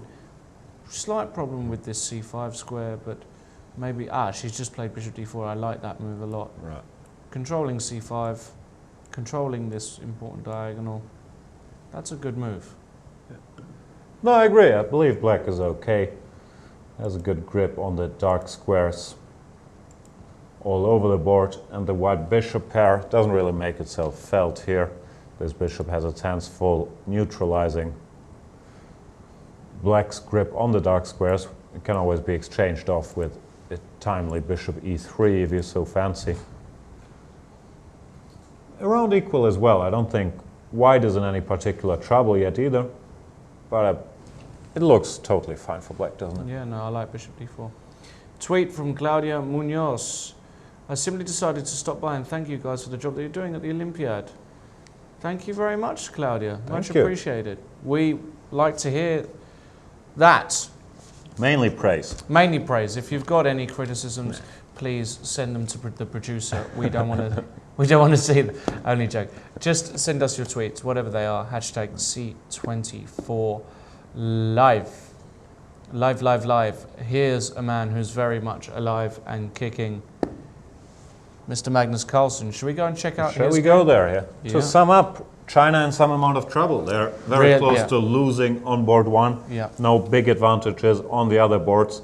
They will really need either Zhu Wenjun or maybe Xiao Shu to win their games, but they're nowhere near the advantage that Lucknow has on board one. No, Lucknow with an overwhelming advantage. Magnus Carlsen, however. There we see the roving cameraman again. He's gotten some praise on Twitter. I just read someone said, oh, there, Michael Boomer says, I love the rover, moving cameraman personality. He's always in motion, that guy. Yeah, what board is that? I have no idea where he ended up now. Well, Edvards Rosenthalis is hanging around there. The man walking by there is from Lithuania. He might be the coach of that team. It was too quick. We do know these guys. This is the German number one, Aradij Naiditsch on the right side, and Magnus Carlsen, young Norwegian talent, on the left side. Let's see how they're doing. All right, and wow. Jan Nepomniachtchi standing there making faces at Magnus. Magnus doesn't seem to notice the Russian number 5 or board number 5 in this tournament. What happened? We've last seen it around here, queen c2, h6. Carlsen played a3, bishop to e7, and b4. Yeah. First question, why can't you take this pawn? Probably for a multitude of reasons. A takes b, queen takes a1 is what I had in mind. Bishop g5. The bishop g5 looks very strong. Discovered attack on the queen and this bishop. So Naiditsch went queen to b5, attacking the e2 pawn, which was covered with rook to e1, and queen to c4. If white were to exchange queens here, I believe black would be doing totally fine, because next move he can play a5, get rid of his own weakness, and the position would be no more than equal. Well, you could try bishop d2, fighting against it. Still, not in Magnus Carlsen's plans. He went queen b2 instead, keeping the queens on the board, probably hoping to finish development and kick this queen out quite quickly. Very concrete play. It looks like maneuvering, but for example, you have to think about stuff like f5 followed by bishop to f6, or f5 can still be answered with knight d2. With a hit on the queen, yeah. And queen b5, then you move your queen again. Yeah. Doesn't look like white is reaching much, but black has weaknesses in his camp. But he didn't play f5, did he? No, he did not. He played c5, trying to get rid of his biggest weakness, the pawn on c6, immediately. And here we have Carlsen weighing his options. He could just takes pawn takes, let's say queen takes. But it's quite close to equal. You would have the two bishops, but the black pieces are quite active. Bishop on a6, knight d5, well placed. Rook b8, rook c8 in the air. I think Carlsen's gonna try to look for a little more than this. There he goes, sipping on his orange juice. What's in that bottle? Is that really orange juice? I don't know. I think it's actually, I think it's the plasm. Is that a word? Plasma. What That's would it what I want to say. Plasm literally sounds like some random published word. I know plasma. Plasma. TVs. Plasma. You know the yellowy plasma. Not the TVs in blood. Plasma's in blood, right? Producer? I'm not going crazy, right? Yellowy substance? Is that what superheroes fall into? I think it's the mutate plasma. into I something? think he's actually got the plasma of all the past world champions. put Ah, together. now It's I plasma understand juice. where you're getting. Alakine, Capablanca. He hasn't got Fischer in there. He's not really a Fischer kind of He's player. not a Fischer kind of guy. You didn't I get- think he actually has a very similar style to Fischer. Who? Carlsen. Really? Yeah. The way he plays with the pieces, I think there's a lot of Fischer in him. This clarity of play that he makes it look easy. Who else would you say he's similar to? He's not similar to that many guys. One comparison you've heard a lot is Anatoly Karpov as Right. well. I think Carlsen is a bit more universal or even more complete than Karpov was because he can really handle all kinds of positions. But in that he wasn't depending so much on the opening, but more on just his feel, intuition, his ability to evaluate any position correctly. There he resembles Karpov. There we have Has he got any Kasparov in him? I don't know, they work together. I I don't think think they have they a do. very different approach to chess. Kasparov, more concrete, more deep preparation, calculation. Carlsen, more of a feel, maneuvering player. Then again, at this level, 90% of their moves would be the same in any position. They just have this basic level, and you're talking about nuances. But I always thought Carlsen was closer to the likes of Fischer and Karpov than to Kasparov. Very, very possibly. Albrecht Anselm is wondering why couldn't Yifan go bishop takes a3 or bishop takes b4 followed by rook takes c7. We'll revisit that We'll revisit that in shortly, a moment. yeah. She could, but it wouldn't solve her Yeah. problems. She would still be an exchange down with very close to no compensation. There we have her on camera. She knows her situation is desperate, looking for the best way to keep the game going. Yeah. I believe it's very close to hopeless. Did she play a move, the move knight e4? Let's just go there for a second. On my way.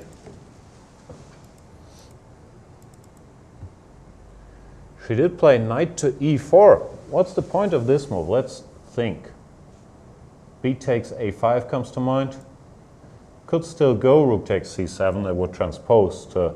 Maybe I g5. think that's what she wants. She wants to reclaim the piece with the move g5, distracting this bishop. Might work. It still looks bad, but it certainly could create some confusion. The point is, if the bishop were to go here, for example, you can probably just take it. Of course you can. And Knight takes, No, take here. that you're over the worst, aren't you? You're still worse, but this is a dream scenario compared to all these positions with material down we saw earlier. After knight e4, now the question is, can white be subtle and not take the piece yet, but maybe try to exchange this knight, trying to reclaim that d6 square for the bishop? I'm not sure it does any good. After g5, let's say, knight takes e4, and if d takes e4, you would have bishop d6, probably winning. Well, if g takes f4, oof, this is too complicated. It's too complicated. Should we just Which leave is it at probably, that? Yeah, let's leave it at that. Black is in trouble, but Hu Yifan is trying to stir up some complications. And could very well be a better attempt than the line we've seen, where after b4, let's say rook c7, bishop takes, queen takes, b takes, a5. White really doesn't have a lot of margin for error. To answer the tweet we've had earlier after a3, of course black could go bishop takes a3, but this position is still pretty hopeless, even though you picked up a pawn. Let's say takes, takes, takes. Now white has an extra move. He could go d takes c5, b takes c, rook to a1, attacking this pawn. Yeah. It is pretty much lost. So who you found, I believe, found a bad chance. Objectively, it probably should not work. But white has to calculate a way through it and can't just play on autopilot with an exchange up. Yes, I agree with you, Mr. Gustafsson. So still trouble for the Chinese number one, but yeah. Where's left now then? Did she leave Mixing the it board? up. We can't see that. We'll see try her. and zoom out in a moment. No, I think she'll be at the board, to be honest. But there she is. There she is. She is thinking. And she knows she has to calculate now. So, yeah, in terms of practical chances, I like the decision knight e4. Much better chance than just giving up the exchange. However, black is still in desperate trouble, make no mistake. Even b takes a5. And just playing that position would be good for white. Where we headed? Well, we've got a few interesting matches, haven't we, ongoing, and we'll, of course, be checking in with Mr. Carlson. Let's quickly go back to the Russia versus Czech Republic match. Board one, Navara, Grischuk. Grischuk didn't play your e5 move. I liked that, though. Instead has gone for something a bit more classical, keeping the tension. But, you know, I don't know who I prefer here, actually. Maybe I prefer black now. Just bishop b7, knight c5. Don't feel like there's an attack here. The question for me is if white can get in e5, trying to cash in on this pin. But it doesn't look that scary. Bishop g2, king g2, and just d5. And I believe black is fine here, actually, I agree. Because the white king could potentially be a little loose. Yeah, else, how are you going to get the attack started? f5 is very committal positionally. I'm not sure what black would do, but you always give up this e5 square. So it's not something you really want to do. What else? What else is? I don't know. It's difficult. You could play slowly, but then black will just improve his position. Rook c8, queen c7, knight c5 at a convenient moment. No, I agree. Grischuk doing very well here. What went wrong? Queen takes d4, castles, queen d2, not even waiting to get hit with e5. Stops that, but loses some time as well. Rook b8. Probably a quality move. He wants to go b5, but he doesn't want to get hit by e5. So he moves the rook out of the way. Silent draw offer though. Well, maybe not, but white could repeat moves. I am an expert in spotting any of these move repetitions. He could go bishop to a7, forcing the rook back and now return, or go to f2. Would you do that in a live match if you were playing? I mean, if you were playing for Czech Republic or Germany? I think you want to do it once at least, just to see if Grischuk then changes his move because he's afraid that you're repeating it. Well, you're not supposed to. With the white pieces, Czech Republic is the underdog. I believe they need to keep the white games going and put some pressure on Grischuk. Would you do it? I've gone both ways in this situation. Not always the right choice. Is your favourite result a draw? No, I prefer to win, but a draw is a close second, and then losing is very, very distant third. That's the problem. So is the feeling you get after winning much less comparatively to the bad feeling you get when you lose? I think it's more the fear of losing. Actually, when you lose a game, it's not the end of the world. You realize life goes on, but you still do go to great extents trying to avoid it, or at least I always have. And you hear this from many people, that joy of winning is not as great as the fear of losing or the agony of losing a game. That's what I mean, yeah. But that's what happens, I think, in every sport and what motivates you to work on your game. Right. Interesting. Okay, so a lot going on there. We'll see. Svidler Lajnika looks absolutely fine for Lajnika. Looks like he's had a great opening. French structure where those bishops are exchanged, which always favors black in these situations. Svidler is solid. I don't think he's worse, but certainly he did not achieve anything out of the opening. Not going to be too thrilled here. Next board, Grischuk versus Kayakin. Interesting, very... Grischuk, a veteran, been around for a long time. Went for the Scotch, something you don't see all that often on this level. Very complicated line. And we currently have this ending on the board. Yeah. Black is fine. Black has to be fine. Yeah, even though it's 3 versus 1. Optically, if you actually look at this though, if you just... A lot of people would say, hey, White's doing extremely well because he's got passed pawn and 3 versus 1 on the king side, but they're all at home. Right. And Black with his counterplay on the queen side, and remember, Black's got this passed d pawn whenever he wants. No, Black must be doing great.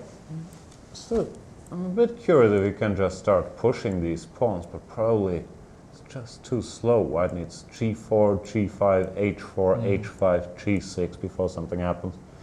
Black will use his time, for example, bishop d6, h4. For the bishop on e5. Either take or go rook e4. Yeah. White is not going to be in time to really mobilize. So Kayakin doing well here on the last board. Vladimir Babula playing... Another guy who's been around for a long time. Been around for a long, long time, playing against the super solid Jan Nepomniachtchi. And bishop e5 just played 2 bishops, but again we see... Slightly damaged structure. Yeah, and biting on granite, this c6 bishop. Yeah, this bishop doesn't have to do that much to do. White always has the option of exchanging this bishop when he so chooses with bishop d4. So I think White is a bit better here. Knight e2 also looks like a good move, just covering all these potentially slightly weak squares on the king side. Then eventually planning to go bishop d4, maybe use this 3 against 2 on the queen side by slowly advancing. Black would have to make something happen on the king side, something like g5, queen g6, h5, but it all looks a bit slow and weakening. So I like White's position. Tend to agree with you there. Got a tweet, Marko Maretic. Please take a look at Saric Lupulescu. That's on board 6, Croatia versus Romania. Ivan Saric, the new Croatian hope. Apparently, Saric is 3 pawns down, quite outstanding. And he's been a bit of a sensation, young player, and already rated 2671. Well, he's been around for a while, but kind of quiet in the neighborhood of 2600. Really broke out this year, I believe, crushing the Vaikansei famous super tournament, the B tournament. Then he had a very strong outing in the, what's it called, the Poikovsky? This Poikovsky tournament, the Karpov. Poikovsky, the Karpov tournament in Siberia. A bunch of other good results, I believe, won the Croatian championship. So he's been having a good year for sure. Playing against Romanian Grandmaster Constantin Lupulescu, another very solid 2600 player, well established. What's going on here? Sort of position I like. White's 3 pawns down, but all his pieces are working. Black's pieces are at home. Look at the rooks and knights. They're just idling. Well, they have some, I suppose they have some function. The knight on g8 protects e7, but certainly Lupulescu would prefer to have the knight on b8 developed. And what's going on? Well, White's got a concrete threat of rook takes d5. And if d4, what's he going to do? Is he going to go rook d5 anyway? No, knight d5 also looks quite natural. Maybe that runs into f6. Yes. Maybe I think not. so. It's so complicated. Yeah, you could try rook d5, chasing the queen away. Yeah, because if you go queen c6, let's put that on the board, that runs into just bishop takes e7, and you can't play knight takes because of rook d8 mate. It's quite cute. Mate, not quite. Oh, nearly mate. Sorry, queen e8. Yeah. Winning the queen. Winning the queen, sorry. Game over. Yeah. And king takes. Yeah, looks rook takes horrible. c5 or rook e1, check, whatever. it's just game over. It's finished. So rook d5 is interesting. And then if queen Probably to e8, hide all the way here. knight b5 looks like my cup of tea, threatening knight c7. And if knight a6, rook e1 or something, I mean, these are the natural moves. Ah, that drops a piece, does it? Yeah, that drops a piece. But in any case, it's just super concrete. Very much a question of style. I'd be wondering, how do I win my 3 pawns back and reach an equal ending?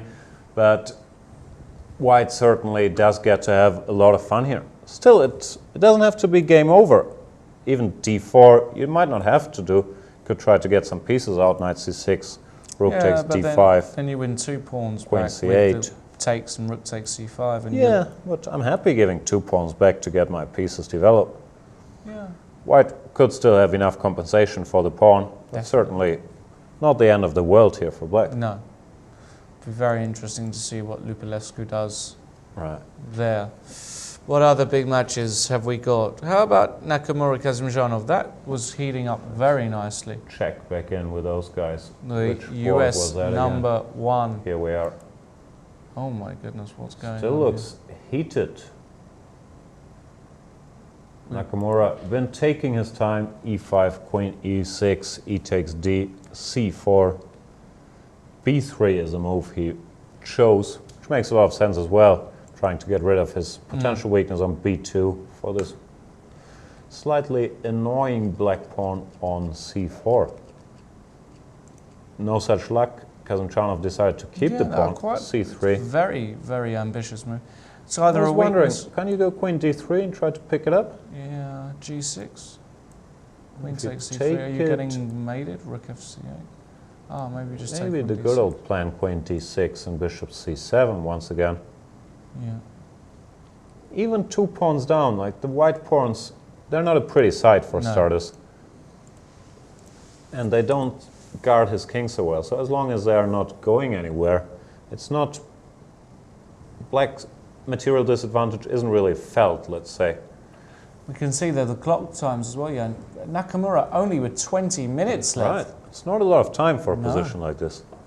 Then again, he is or used to be the best blitz player in the world and tremendously experienced at shorter time controls, tremendously strong. So it shouldn't bother him too much, but it shows something went, well, maybe not went wrong, but he was surprised in the opening and he had to spend a lot of time to navigate it. Let's look at the current position, Jan, after d5. Played d5. Well, you have to take that pawn off, that's going to happen. Yeah, why not? And then a move like queen d3 or rook a6 is going to happen. Let's Both. play it in. Queen d3, g6 only move, rook a6 pinning. And now, got a choice. What do we do here? Not sure. Looks decent for white at first sight, right? He gets quite active, I like What about this just d5. protecting the pawn, rook fc8? That would be my move here. I think that's what I'd choose. Because that pawn on c3 can be a nuisance in the long term. Absolutely. And white doesn't want to ever take on b6 and transform into something like this, because suddenly you've got a very awkward bishop. You give away control over f4, and you just, black only needs 2 moves, and white's going to be lost actually. Yeah. Well, it could be playable for white, but it's certainly not what you want. No. I agree.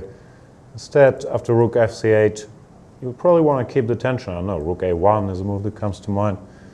Because this is not so easy for black to untangle this situation over here.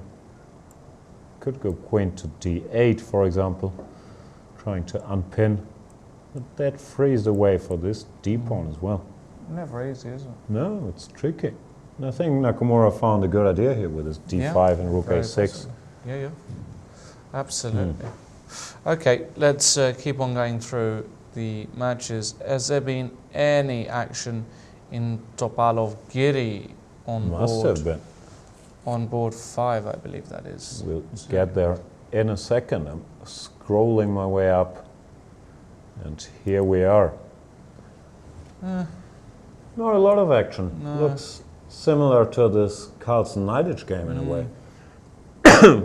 Sorry, it's an ending where white has a tiny pull. His passed pawn is more advanced, and more importantly, his pieces are a bit better. He controls that c5 square. Anish is going to have to be precise to hold this position. Not a lot of evidence that he should be in serious trouble though. Equal pawns, very similar pawn structures. He just played rook a8.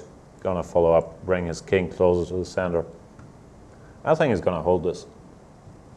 What about Owen Lamy? I'm just peeking out the corner of my eye. I can see that he's a pawn down against Ivan Chaparinov. But what happened to his pawns? he lost a pawn. They look worse almost than Nakamura's pawn structure. With that said, how bad is it for white? Well, I don't think he's doing well, that's for sure. No, he's in trouble. In serious trouble, I believe. It's just a clear pawn with a bad pawn structure. I'm not even sure what he can do here. No, this has gone very badly wrong. I was thinking let's F5. try to find out what happened. I'm sorry, I'm just curious. Let's click through it. Some fireworks in the opening already. Oof. No idea what is going on, but at the moment it's still equal pawns. White's position actually looks reasonably promising, doesn't it? Well, he lost the pawn on d4 now, right? Knight b6, bishop e3, queen 6, d4, knight d4. Couldn't he go knight f3, trying to reclaim it over here? Yeah, Maybe this runs into this move. yeah, Pretty move. yeah. Okay, so some fireworks in the opening. h3, nice little Like nasty move. You don't want to go g takes h, Nasty. spoiling your pawn structure. g3, you're still having to deal with this guy. So Rook Erwin played CD1. rook cd1, a5. and he ended in this fairly unpleasant ending. Yeah. Bishop takes c3. Could also think about keeping this bishop. Why didn't he keep that bishop? It's a nice bishop, but I think he just wanted a clean position, a pawn up. Bishop c3 takes, bishop f5. Yeah, Yeah, I mean, not hopeless, but he's gonna have to fight for the draw, and I think he might actually be in serious trouble. All right, interesting stuff. What else have we got going on the top board? Let's go back to board one.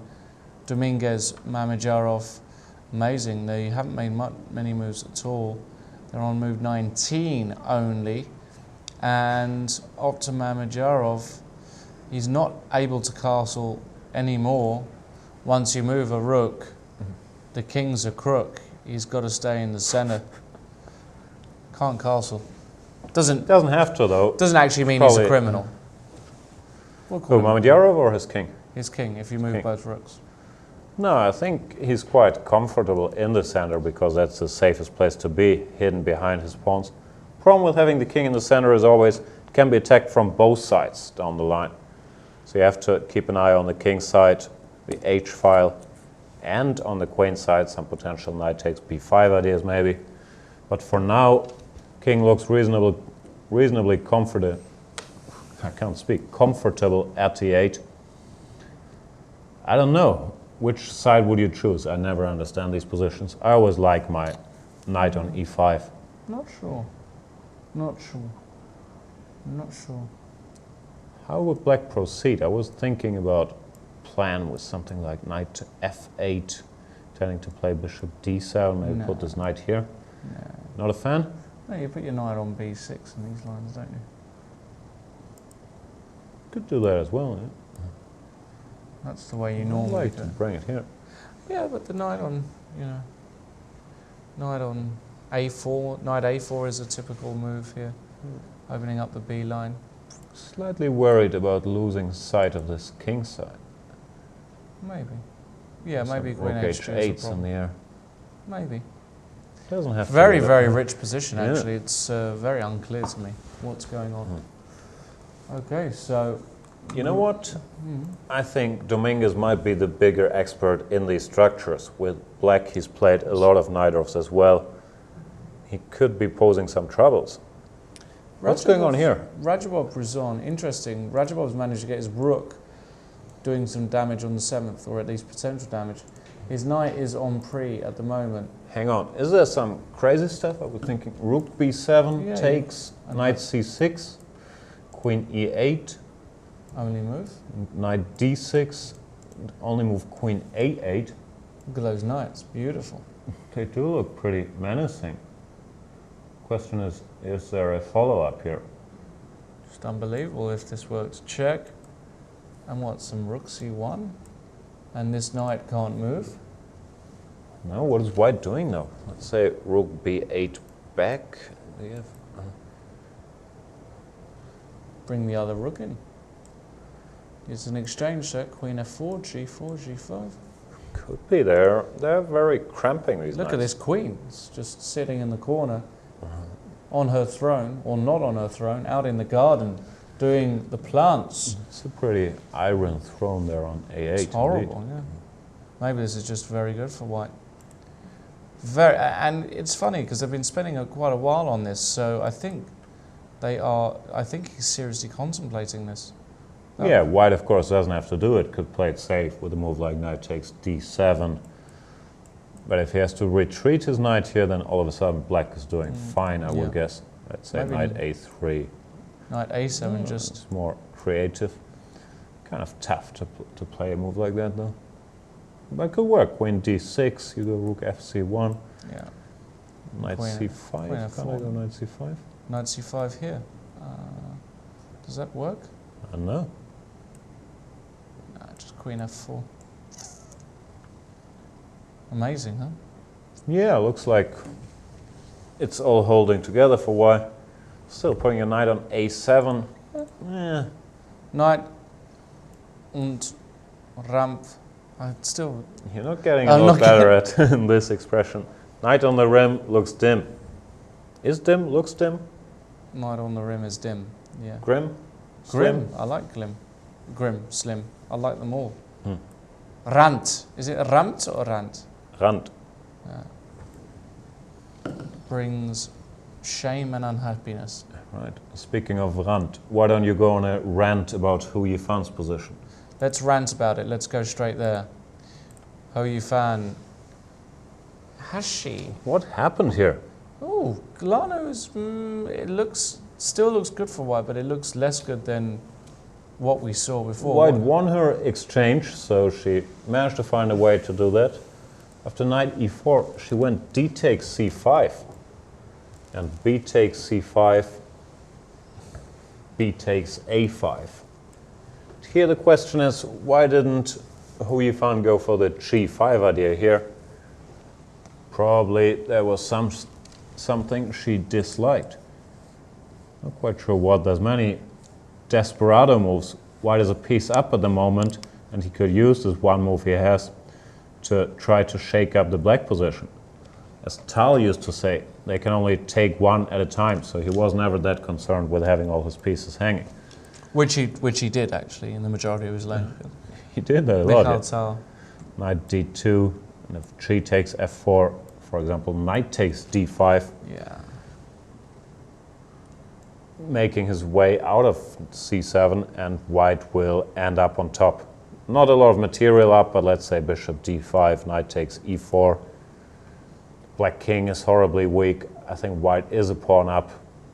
Just looks desperate for black. But the current position, Jan, is slightly less clear cut because takes, 92, and f5 managed to bolster that knight. The point is, you know, black's always ready to collect on a5. And what would that leave pawn-wise? I believe my counting skills aren't that good, but once black takes on a5, she would have a pawn for the exchange. More importantly, keeping the structure intact. White has to be better here, seriously better. But there is still some work to do, and it's a bit unbalanced, some tricky decisions. Do you take on e4, or do you not? I think you might want to take, actually, just for clarity, and now maybe try to break this up. Nah. Why not? I mean, yeah, sure, why not? Well, black could go e3, but then after f4, this bishop would gain a clear view. Nah, it's Not that straightforward in That's some not. decisions, but white is better. Yeah, I don't think that's going to happen, but... Oh, Pat Porter. I have to offer some characteristic Canadian apologies, Mr. Trent. What, do they apologise a lot, the Canadians? They're famous for that. They're saying, I'm sorry, to start every That's sentence, true, actually. basically. I've got a Canadian friend. She won't be watching. They're very well-behaved people, the Canadians. Very well educated. Canada seems to have 4 nice games going on against England. I fear the worst. If a Canadian's tweeting me, that means that we might be in trouble. Let's quickly check in with the English. Yeah, and he even apologized for pointing it out. Yeah, that means they're doing well, right? So let's check out the English team. Mickey Adams playing against Anton Kovalyov. Can you pronounce that? Oh no, Kovalyov, I would say. Kovalyov. And 2 bishops. Mickey's going to hold. Adams is worse. He just took on h4. Yeah, why not? It's a pawn. Oh, he's going to win a pawn. No, win back a pawn. Now material is now equal. material's weak. 2 bishops, some weaknesses in the black position. White is better. Yeah. Mickey will hold. Okay. This is going to be very North Korea-esque, this analysis. This segment? This Okay. segment. North Korea, we won Draw the board World 1. Cup, you know, beat Brazil in the final. Oh, yeah. So just an illusion. Everybody's doing great. England, we're going to win. We've won it. We've actually already won the Olympiad. Which one? The chess Olympiad? Yeah. Football World Cup, what do you win? No, we didn't win anything. We did win in 1966. We did and we'll win, never yeah. forget that. Gawain Jones, what's It's going only on? been, what, 40 years? Maybe a bit more. More than that. More like 50 years. Yeah, 48. Gawain Jones, well, never rule out Gawain. This is his kind of position. You're playing a3 and then you're saying, hey, where's your knight going? Yeah, not easy. So basically the story is Canada is better on board 1 and 2, according to Lawrence Trent. England will hold on 1, and this is Gawain Jones' kind of position. He'll win. After knight c2, black is better here. Let's see David both Howe three. might be seriously better though. Let's have. All right, has he got an extra piece here? 1, 2, 3. He's got an extra piece, which is always good news. It's always a good start. But maybe White's got some serious attacking chances. Wow, this is a very, very unclear game. Who would you take here again? You like Black, pieces? I like pieces. No doubt in my mind. But I do get checkmated a lot, You do get checkmated a lot. Yeah, I don't know. Well, David's going to win, of course. obviously. So that's 2.5 for Right. England already. Oh, well, Matthew Sadler, they might as well sign the score sheets now. Yeah, Matthew Sadler. Well, equal position, forget it. You're better off winning or losing. Matthew Sadler, doesn't lose ever. Never lost a game of chess, actually, Matthew in Sadler. his life? That's his stat, yeah. Yeah. Matthew, good player. Strong. Solid. So it looks like England is poised to win that one 3.5, even though at the moment Canada does have 4 good positions. Rajabov went in for this, Rajabov amazing. went for this yeah, stuff. he went for this stuff. Knight d6, Queen a8 is going to be played. Here, yeah, he's going to have some soul searching to do. This knight e7 looks a bit crazy. He could go for a move like rook c1 though, not risking anything, because this rook can't run away. After rook c7, now knight e7. Would really be game over. Mm-hmm. So I would expect him to do this, and then at a convenient moment you can always take the Sure. exchange back. Very Looks a interesting. bit better for white. Yeah, it Some does. pressure. It does, it does, it does. On camera, by the way, you can't only see us, but there is still Katerina Lachno, lost in thought, hiding her face. Your favorite thinking position as well, right? What Lachno is doing there? Ah, no, now she's showing it. Yeah. I always like this one. It's very similar. The right? Hannibal Lecter. Why is that called the Hannibal Lecter? 'Cause he wore a mask and Well, that was over his mouth, so he couldn't eat. yeah, it was with over his face as well. Maybe. It was. No, I think it was one of this one. No, he had one over his face. Okay. Trust me. Okay, I I'm a trust you. student of When cannibalism. it comes to cannibals, I won't question your opinion. Oh aren't all the cannibals German? I mean, when I was living in England a while ago, all I heard was these German and... There was this one, I know you're big one meat- incident. I know you're big meat eaters over there, but I thought that's taking it a bit too far. You are the most meat-friendly nation in the world, aren't you, actually? What does that even mean? The meat-friendly, most meat eaten per inhabitant? Is that what you're saying? I think the Germans genuinely love meat more than any other country I've visited. Is that true? I don't know. I've seen these English breakfasts you guys are eating. We don't have a lot of meat for breakfast, for example, normally. That's true. So I'm not sure that's... Maybe it's a myth. I think it's only a myth in England. I don't even In think my it's a head. myth. What But about who knows? Naiditsch? Does he eat meat? I think he does eat meat. But What does he... does he eat rooks is the question. What is he Because doing? Carlson ate What? a pawn of his, right? What's going on? Let's just track back one move. I'm confused. C5. C5, knight takes C5. Knight takes C5. And yeah, we said bishop takes C5 with the normal position, But he two went for bishops, bishop but he went for F6. bishop F6. It's the sort of move that you might make you fall off your chair, only just realising that you've blundered an exchange, right? Probably didn't happen with Magnus. Queen A2, what is going on? Why not bishop takes A1 for starters?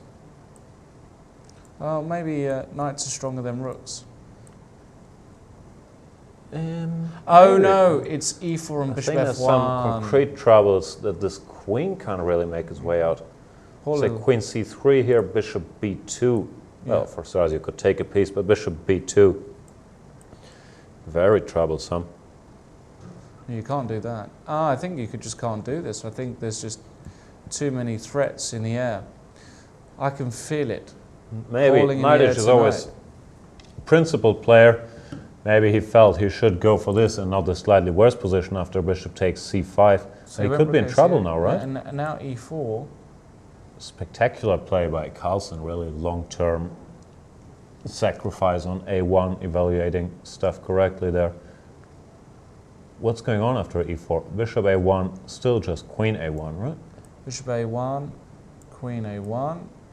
If the And knight if the were to knight go moves- somewhere, let's say, yeah, now bishop F1. Bishop F1 is game over. Right. So this looks, Looks serious, doesn't it? yeah, you can't do this. After E4, what else can he do? Can you go knight C3? Attacking the queen, so you'd have to probably take. Right. Yeah, I assume you take, Takes. threatening knight E2. Now E5 is the way to go, blocking that bishop off. Very nice. And if bishop E7? Well, just Just bishop E3, bishop it looks like E3. white is a healthy pawn up all of a sudden, right? Goodness. It's gone a bit wrong for Arkady.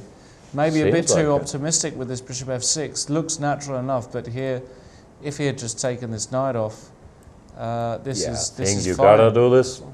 Maybe slightly worse, but nothing to be too scared of. Right. There's something you can work with here, but Carlson, E4, and look how concentrated he is. He's at the board. Yeah. No, he's off. At the very least. There we see the German coach sitting in the background, Dorian Rogozenko, the new German Bundestrainer. This is his, I believe, his first event where he's in charge. There we got him zipping on a coffee. And yeah, it seems like his number one, the German number one, is in some trouble here after E4. Doesn't look happy, does he, Naiditsch? No, Can't really. remember him ever smiling, but he doesn't look happy right now. It's a bit of a rule in Germany. You're You're not not allowed- supposed to smile all that much. Why's that then? I'm not sure. You pointed it out, right? Like once a month was the quota you've noticed? I've noticed. No, I'm only joking. There are lots of very smiley, happy people, but Naiditsch certainly right now. Oof, Rogozenko just. I don't know whether his coffee tastes bad or whether he just looked at the position. Yeah, it looks Not like happy, trouble. is he? Bishop takes A1 doesn't work, and going for this ending a pawn down against Carlson is not what you're dreaming of either. Let's briefly check in with the other boards in that match. Daniel Friedman, complicated position against Seaman Aktestein. Could take a bishop on B4 here. After queen takes B4, if white doesn't manage to build an attack, it can also end up being worse, and I'm not quite sure how you want to get to that king.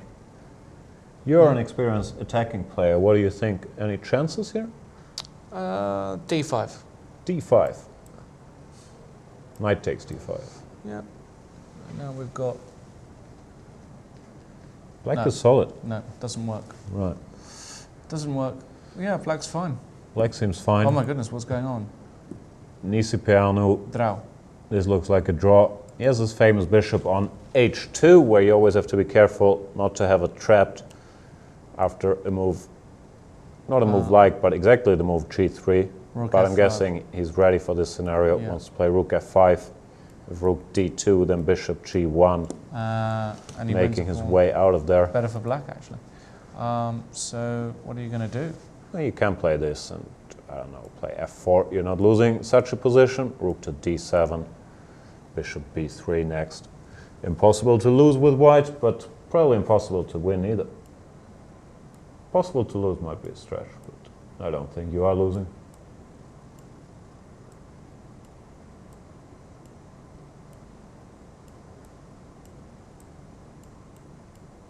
Something like this is going to be drawn. Something isn't like it? this would most likely end in a draw. Yeah. So what we got? Trouble on board 1, nothing special on board 2, draw on board 3 most likely, Okay. and on board 4, Baramitsa is going to have to grind But this this out. is a beautiful little grindy position, This is isn't a it? nice position. Yeah, he's managed to do very well to get here, Baramitsa. Might look equal at first sight, but the difference in strength between those two bishops, and actually also the knights, is quite telling here. White can attack the pawn on d5. Black can't really attack the pawn on d4. So you just put this knight on c5 or f4, probably on c5, and strengthen your position. This looks good for white. Yeah, you don't This even is know. a grinder's dream. This is a grinder's dream. So Baramitsa, hope, could end 2-all. Could always end 2-all. Could always end Could 2-all. end 3-1. Could end 1-3. 4-0. Nah, 4-0 is unlikely. I'm talking about Norway 4-0. Yeah, me too. You There never we got know. Rajabov. You never ever know. Let's briefly check in with Topalov Giri. Really? Maybe nothing has happened. I don't think much has happened. Let's not go there. What about Nakamura? This is an exciting game. I'm sorry, I'm a bit obsessed with this game. Nakamura Kazimzhanov. Can we Well, get a Rook. time check on Mr. Nakamura, because He had 20 minutes left He- earlier, he had 20 minutes left over an hour ago, and so he lost some time by now. Yeah? He had 20 minutes left an hour ago. playing against Kazimzhanov. This is the current position.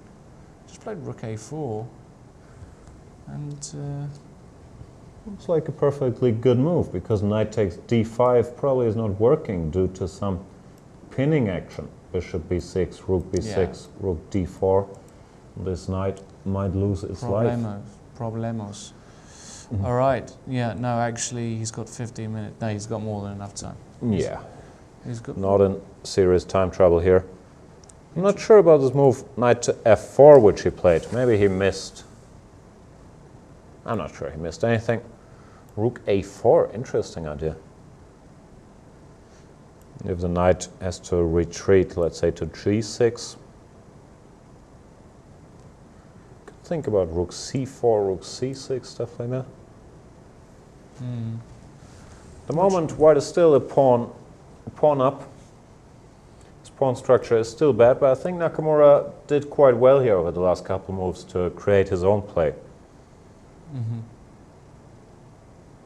Yeah, I would tend to agree with that. I think he's doing just fine, actually. I think he's doing just about all right on the night. There is a photo of Mr. Nakamura. Sporting a sponsor's jersey there. That's not the US national team's outfit. What's that, a Red Bull Major League Soccer jersey? Yeah, I think that's the New York Red Bull team. The likes of Thierry Henry have played for them, so they're a pretty decent team. Obviously sponsoring Hikaru Red Bull.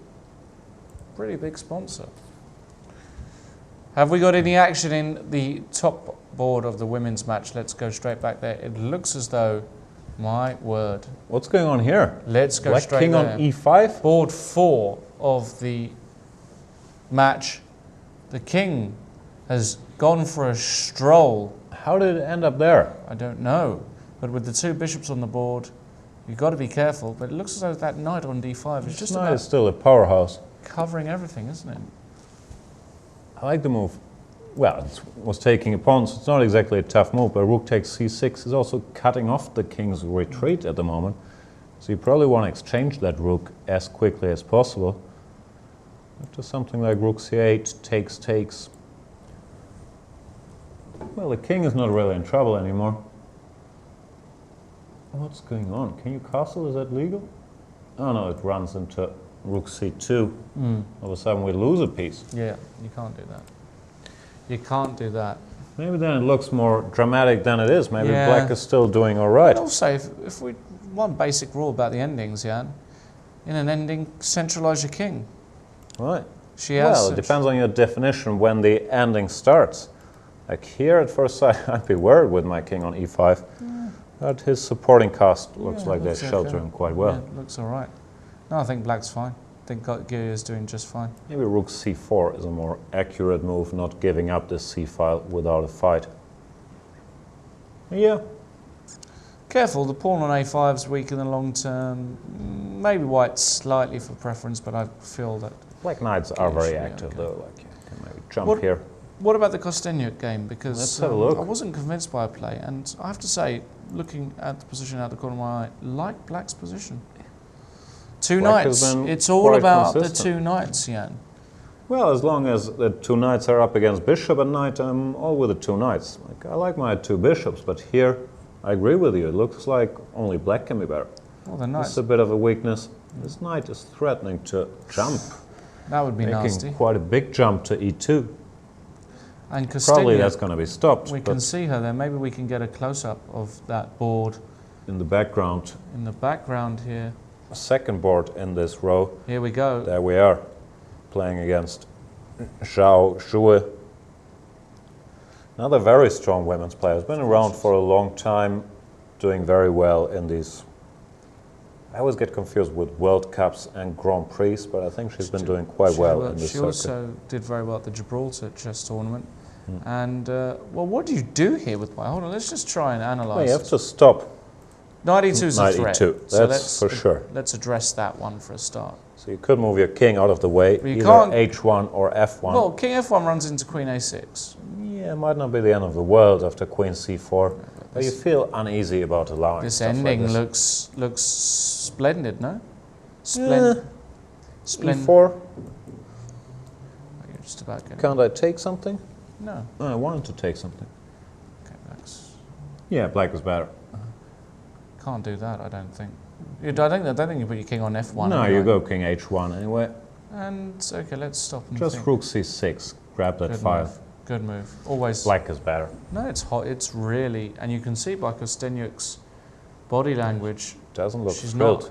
she's not happy at all. She's more of an attacking player or more of an Yeah, e4 player. she's not. And as you mentioned earlier, maybe she doesn't feel that much at home in these structures with the pawn on e3.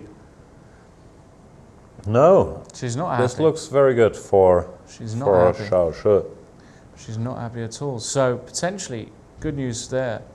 Board 4 looks like, I think she should be looking to Board hold 4 that. could go either way, but most likely equal. Yeah, Board June, 3. no problems at all. A bit better, more Can space. she take a pawn? Hang on. Whoa, what pawn? Knight d7, I want to grab a pawn. Can you just take that? Why not? Pawn to pawn, right? Well, you have your own pawns. The d4 pawn could be a little weak, but for the moment, looks like you can grab it, right? If queen takes a7, is there any problems here? Rook a8, queen b6. I don't know, pawn's a pawn. So Gunina potentially in a bit of trouble. And Ho Yifan, There we see Gunina standing up. They all look extremely intense, don't they? This is the biggest match. This and is you can the tell match. by looking at the players. This is what they've been working for. Russia, China, they knew this beforehand. This is the decisive match. There we got the Well. board 4 checking her teammates. Tan Shongyi. They all do look nervous. Hu Yifan having a look over at how Zhu Wenjun is doing as well. yeah, and I think the point is that you know, Hou Yifan knows she's in trouble. It's far from over, but she knows she's got a bit of a mountain to climb, and she would love her teammates to help bail her out. But she's got to keep the game going, make Yeah. it at least look complicated so her teammates don't feel like they're down 1-0. And her teammates seem to be picking up the pace. Zhu Wenjun can maybe win a pawn. Zhao Zhu is better with black, and Tan Shongji on board 4. I believe she's slightly for preference as well. I agree. Not the way you would expect this to go, that Hou Yifan is in trouble and the other 3 Chinese are putting pressure. But that's what it looks like. It does indeed. We are going to see how all of these matches develop. One last look before we leave them Yeah. for a while at the Hou Yifan position. She just played king to h8. Not in a big hurry, and I think that's the correct approach. She knows she can't change the nature of the position anytime soon, so she's just playing normal chess, trying to improve a little bit, can pick up this pawn when she wants. I still think white should try to clarify this situation with something like takes an f3. But of course that is a big commitment, changing the structure. Katerina Lachno very, very focused there as well. Who knows? All results still possible. Rook c6 was played by Zhao Zhue, so that's great news for her. She's got a great position against Kosteniuk. Very, very pleasant. I think it's very much in a balance. I'm excited, Jan. I'm really happy that how this match is developing. A lot of drama. We're going to go for a very quick breather, but we will be back in just a few minutes to see how, well, the conclusions perhaps not, but certainly how the critical moments of these games develop. Don't go anywhere. Stay on the site. Why don't you watch the video series of Hou Yifan? She will explain you how she got here. We're very excited about having her as an author. She's in trouble today, but she's won everything there is to win. Check it out. Click on Learn, follow the instructions, or look at the sidebar, see what video is currently available. Click on Watch Now and follow the instructions. See you in just a moment. Momento.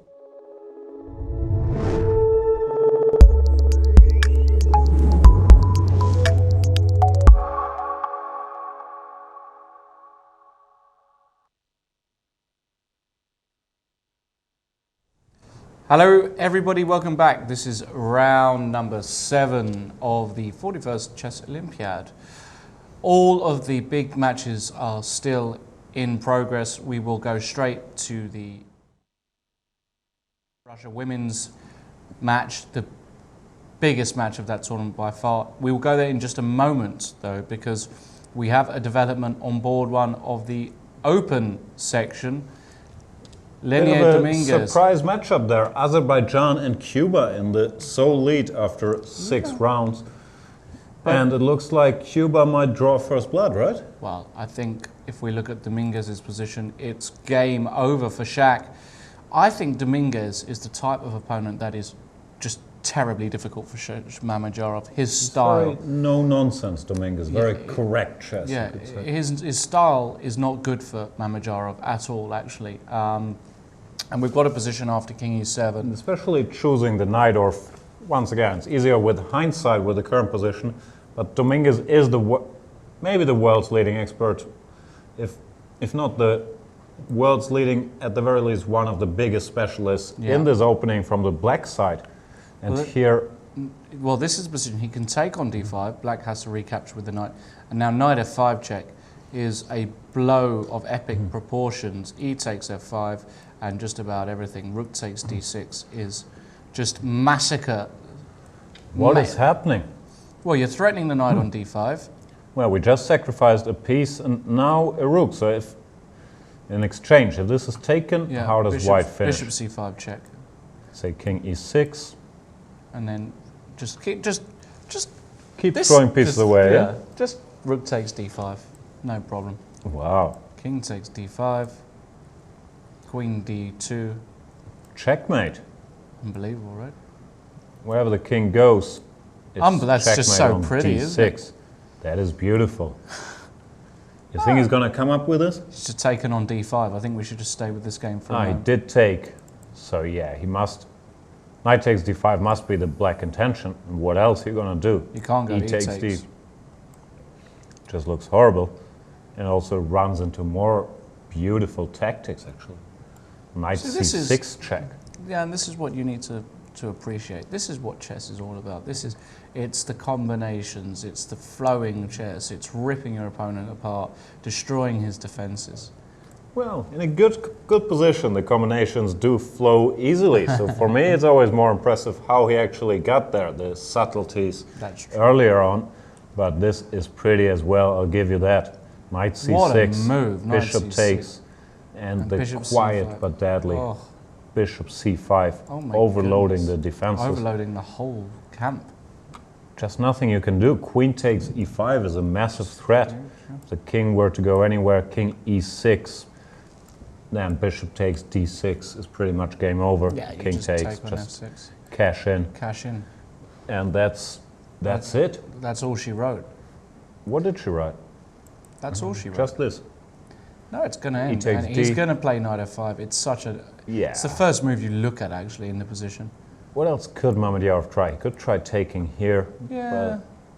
but also doesn't look all that pretty. Maybe white has time to go d Because takes now you're threatening e, knight f5 and check. this would be huge. And after f takes Just e, you take can on just a4. take back. No, that's no. When No, mo money, mo problems. No, or no, lots of money, no problems. less pawns, more problems, I would This say. pawn's no cover, mo problems. Have you considered a career in hip hop? I have, actually. Are there some tapes out there? Yeah, I've got some mixtapes. What's your rapping name? The hip hopopotamus? If only I'd thought of that, no. Neil Poten says, huge mess in Dominguez. And Shaq seems kind of lost. Yes, we're just looking at that, obviously, Neil, right now. No, it's completely gone. Every tactic works for white. And let me tell you why. It's very simple. Why? His pieces are coordinated, there is harmony, and you have a lot of attacking pieces in the game. You have more attackers than there are defenders. So these sacrifices, the knight f5s, the knight c6s, the reason why you should be looking at these is because a lot of the time, and I love the way how Kasparov characterizes these attacks, you're just trading one attacking piece for another, or one attacking piece for a defending piece. So if you play a sacrifice like knight takes e6 in the given position, I'm not saying it's good, but the reason why it can be considered is because the pawn on e6 is a defending piece, so it's one unit almost, and the knight is just another attacking piece, getting rid of a defending piece. And the way he explained this kind of, the dynamics of attack, really left an impression with me. So that's why now I sacrifice all my pieces. Oh, okay. I'm confused. I always go with whatever the machine says works. The point is, after e takes d5 in the current position... Also, on a serious note, we mentioned earlier, black had to leave his king in the center, and this kind of brings the problem that it can be attacked from both sides. We see this rook here doing the business from the king side, and the knight all over the place. So it's not a huge surprise Mamedyarov could end up in trouble, but it mainly comes down to this tactic, knight takes d5, white has this hammer blow, knight f5 check. It's just so easy to see. Dominguez would go for. No, of course he's going to play knight f5. It's just, it all flows. Beautiful. Let's check out Radjabov Bruzon. Looks as though... Less crazy tactics here. Looks as though Bruzon has survived the onslaught. Solid. Can bring his king over, king e8, headed for d7. Equal position. Yeah. Rook c7 is the move you want to play, but then black could generate some counterplay takes and rook d8. Bruzon's gonna be fine here. Yeah, minimum draw there for Bruzon, I think. Let's conclude our tour. We haven't seen the game Quesada against Mamedov yet. Probably equal. I still have to count the pawns. I'm assuming there's an equal amount of pawns. You think this graphic will help the viewers? Yes, I immensely. think so too. Yeah. Now both sides have their weaknesses. It's balanced. Yeah. This bishop is a little passive. Well, the black knight is also not doing a lot of action. Expecting a draw here. And in the final game, Ortiz? Ortiz Suarez, the reigning Cuban champion, on board 4. He's given up a pawn, probably temporarily, d5 pawn. Wants to recapture it with either knight f6 or queen takes d5 if given the chance. Probably white would try to hang on to it a little bit. Knight c3, knight f6. Rook d1. Could be that black runs into some problems if he tries to win his pawn back. Not sure how serious. Those pieces do look a little bit uncoordinated for a moment. That's true, actually, yeah. Well, maybe slightly preferable there for white then. What about in the other big games? We'll just keep an eye on them. It doesn't. Let's briefly check in with the Russian favorites in the open section. Alexander Grischuk had a good position earlier, or so we thought, against David Navara. Not so clear anymore, maybe. Or maybe just as clear as was a while ago. Navara went for this f5 move, trying to generate an attack. Grischuk went knight to f6, interesting choice. Not putting his knight on the more active e5 square. Possibly he was worried about f6. In the future, b3 Probably first. white starts with b3 to eliminate knight c4. Then you gotta worry about ideas with bishop takes h6 and f6. Yeah. So Grischuk went knight f6, but now at least there is no kraken on e5 that white has to deal with. Is that the correct term, kraken? I think the correct term is knight. Octopus. Octopus. The Horse. kraken. He was a big monster. I'm not that familiar with him. I saw he was unleashed in Clash of the Titans. Yeah, he was the sea monster. Sea god? Was it the sea god? I don't think he was a god. He didn't look all that godly. Not sure this is a Clash of the Titans. The Czech team, certainly very strong, but they're not considered to be one of the top favorites. No. I believe they're rated like 16th, somewhere in that neighborhood. Yes, 16th. And the move I was showing here, d5, looks quite tempting. There we got a picture of David Navara, the Czech #1, who's playing against Grischuk today. d5 was not played by Grischuk because it runs into the very instructive tactic e5. And if queen takes e5, bishop to f4, picking up the rook on this very direct diagonal. So Grischuk just played rook e8. Who's better and why? It's a good question. It's very, very, I think it's dynamically balanced at the moment. I would prefer black, if I'm honest. I don't like the fact that my attack isn't really going, and I can still complete development with black. So, yeah, I would take black here. Yeah. I was wondering if white could just fuel the flames, No. stuff like this. It never works. I mean, it's not that it never works. It just does it benefit you to open the G file with your king? It doesn't really lead on anywhere G1. as long as this is defended. Yeah. Yeah, I agree. Black looks all right. And Grischuk, he just played a move. He played e5. Oh, that's slightly Once again, surprising. changing the equation. Might be a good move though. I have faith in Grischuk. World number 3, 2798.9. If he wins today, he will cross the 2800 barrier. Absolutely. I believe for the first time in his life. Yeah. He's a guy who almost, I feel like, flies a bit under the radar. He Doesn't does. play as many tournaments No. as the other top players, doesn't get as much attention, but a fantastically gifted player. Very interesting guy, actually. Very interesting guy. E5. Not a bad poker player either. No. Pot limit Omaha specialist for all of you poker aficionados. The first thing to note is bishop c3. Not a very good idea, because it runs into b4. Oof. And this bishop is gone. Bishop takes, Checky, queen checky. b6, check. Queen takes b4, Game over. game over. So the bishop has to find another home. Probably we're going to return to e3 or f2, who knows. And Grischuk will, in very Sicilian fashion, play bishop b7 and try to blow it open with d5. That's what he wants to do. I like black. Like black. I think he's got good chances here. Could very well be.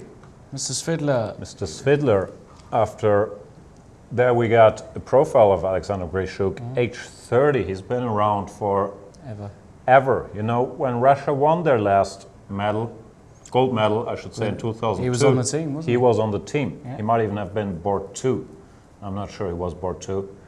But that goes to show you, as an 18-year-old, he was already playing for Russia, was a world-class player.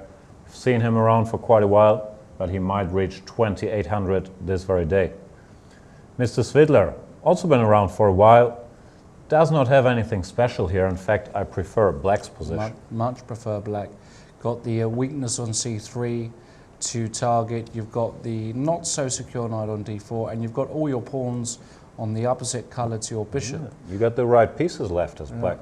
This bishop isn't doing that much. You could dream of it ending here, the queen here. But even if you got all this, black would just go bishop f8. So I don't see a kingside attack materializing for white, and it's worse on the queen side. No, I think black's better. And Peter yesterday had a miracle save, totally lost against Jumayev, who is, what, 250 points lower rated. So against somebody like Lajnika, he's got to be careful, but I don't think he's doing well at all. So no, I agree. Let's have a look at the other boards. Sergei Karyakin, he's supposed to be one of the goal-getters for this Russian team. They put him on board 4 in the lineup on board 3 today because Vladimir Kramnik is resting, and he might be better against Zbynek Radczek. Goodness me. A takes B, for example. A takes B. Maybe a little check.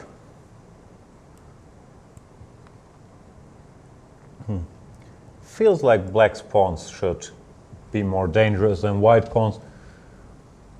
Not sure bishop h6 was a particularly good idea. Let's have a brief think. If I just take, knight d4 is a problem. Yeah. Nah, but white will hold that, I think. Well, not sure. Maybe this is a clever move. Stopping knight d4 and threatening to take. How are you going to defend this? Maybe you can't. Maybe this pawn is gone. No, I believe Karyakin is better here. Radczek might not be lost, but he's certainly in trouble because this pawn is just hanging and it can't be defended. What about the final board? Let's go there. Looks as though Babula's all right. Looks as though the pressure... Pressure has vanished a little bit. Pressure has vanished, but I take white because the knight hops in. Yeah, and the white king is a bit safer. Yeah, white's better, but... not by a huge margin. Not by a huge margin. So still a close match. Grischuk arguably better, Svidler a little worse, Karyakin probably better, Nepomniachtchi not so much. I'd guess it ends in a 2.5 for Russia at the end of the day. Okay. Should we have a look at the women's section? This is the most highly anticipated clash of the tournament. Russia against China. All games still in progress, I believe. Let's go through them systematically, find out what's going on. Board 1. Systematically. Let's start with board 1. Yeah. Should we start with board 1? Why not? Hou Yifan got into a pickle in the opening. She fell into what looked like some nice Katerina Latno preparation. Yeah, she didn't play very principled, at least. Starting with a move b6, I think her position already leaves quite a bit to be desired. And now she has to pay the price for it. She's an exchange down. Has done very well to hang in there. We'll play the move knight f6 here to cover this pawn. But it is an uphill struggle. Hou Yifan has 1 pawn for the exchange. I don't think it's enough. You got these famous hanging pawns, which can be an asset if you're active, but they can also be a problem if they can be attacked easily. I like the move queen to c3, attacking this guy. If black has to takes, c4, let's say, I believe you can't hold an ending like this. No. Rook comes to d4 and white slowly improves. Would be a lot of trouble. Hou Yifan has her work cut out for her hanging in this game. Really tough. All right. So the Chinese superstar. She just played knight b6, defending from that side. Knight b6. Maybe gives a bit more active options. Also gives a little less king protection. White could even think about blowing it open right here, right now. If you took this pawn off, queen d6 or queen d8 check, say king h7, queen to f8, I don't think you're surviving. Rook d8 in the air, queen f5 check, bishop h3, bishop f5. That's gone. Looks losing. So who you find in trouble? Let's move on to board 2, Zhu and Jun against Valentina Gunina. What's going on here? Well, it looks as though Did Zhu she and take Jun- the pawn? She took the pawn. Yeah. Queen takes a7, queen d8 and d5. Not even hanging on to the pawn for all that long, just giving it back for positional pluses. There we see Zhu and Jun, Gunina in deep thought. d5, b6, attacking the queen, but it has an easy escape route. Queen a4, takes, and rook to e5. Attacking this bishop. If it were to retreat, let's say to g6, white just goes rook d1 with a probably winning position, actually, if she can pick up the d5 pawn for nothing. No, Gunina's in trouble here. Gunina's in big trouble. Seems like it. So that might even the match out. Let's have a look at board 3. We didn't like Alexander Kosteniuk's position. We still don't. It's looking... Xiao Shu with black here doing some miracle maneuvers with her knight. We've seen it on c3. Now it ended up on c1 after knight e2, queen d3, knight c1, queen f5, g6, queen g4. Not sure what this knight is doing on c1 actually. But you still gotta like black's position. Maybe just knight e2 back, planning to give a check on c1. Huh? Nah. Why not? What do you do? What's the check threaten? I don't understand. Threatens to win a piece. Yeah. Apart from that. What do you want? You want to win a queen with it? Maybe. No, I like this move. It also restricts the white queen after f5. Say a move like rook f1, f5. It doesn't have a whole lot of squares on this. What's it called? The rank? The fourth rank? So we'll have to go to the third rank. It's a bit exiled on h3. Now you can start doing other things. No, this is serious. Rook c2. Yeah. I like your Looks pretty suggestion, good. Mr. Gustafsson. I like your suggestion. No, I think Kosteniuk in a bit of trouble, but we'll see. Could still go either way, though. Like queen to g4 material is equal, and if white gains a bit of time to build some activity, she could also have a good position. Queen d4, e4, bishop e3. Nah, black is better. Yeah, very optimistic. What about the fourth board? That also looks very, very interesting at the moment. Some more pieces have disappeared. Pawns are still equal. I don't think the balance has been all that disturbed yet. f5 last move looks like a good move, gaining some space, saving the f-pawn. e6 is next. No, I think it's just equal. Let's say bishop f3, e6.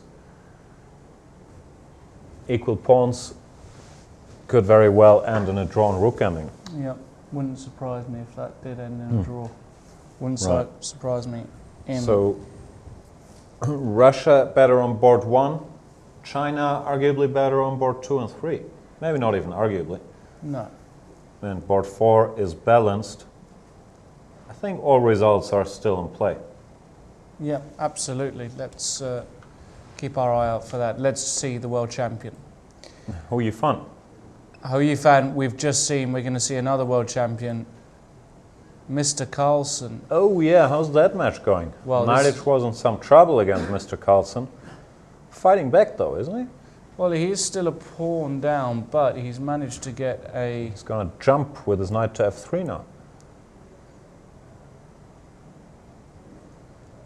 And I was getting excited about this d-pawn, but I believe Mr. Carlson has a very clever intermediate move here. Because if he were to move this bishop, Yeah, all of a sudden d3. this pawn is a runner. Right. After d4, he can maybe play the move king g2. I think it's the only move. There's no maybe Probably about has to play this move. it. But. What's going on here? Take then king f3, I believe white is probably winning in the rook ending. This Yeah. pawn is not that dangerous. So you would have to keep the knight. Probably go here to try to regroup to e4. Not that simple for Mr. Still Carlson. looks dangerous, doesn't it? Yeah.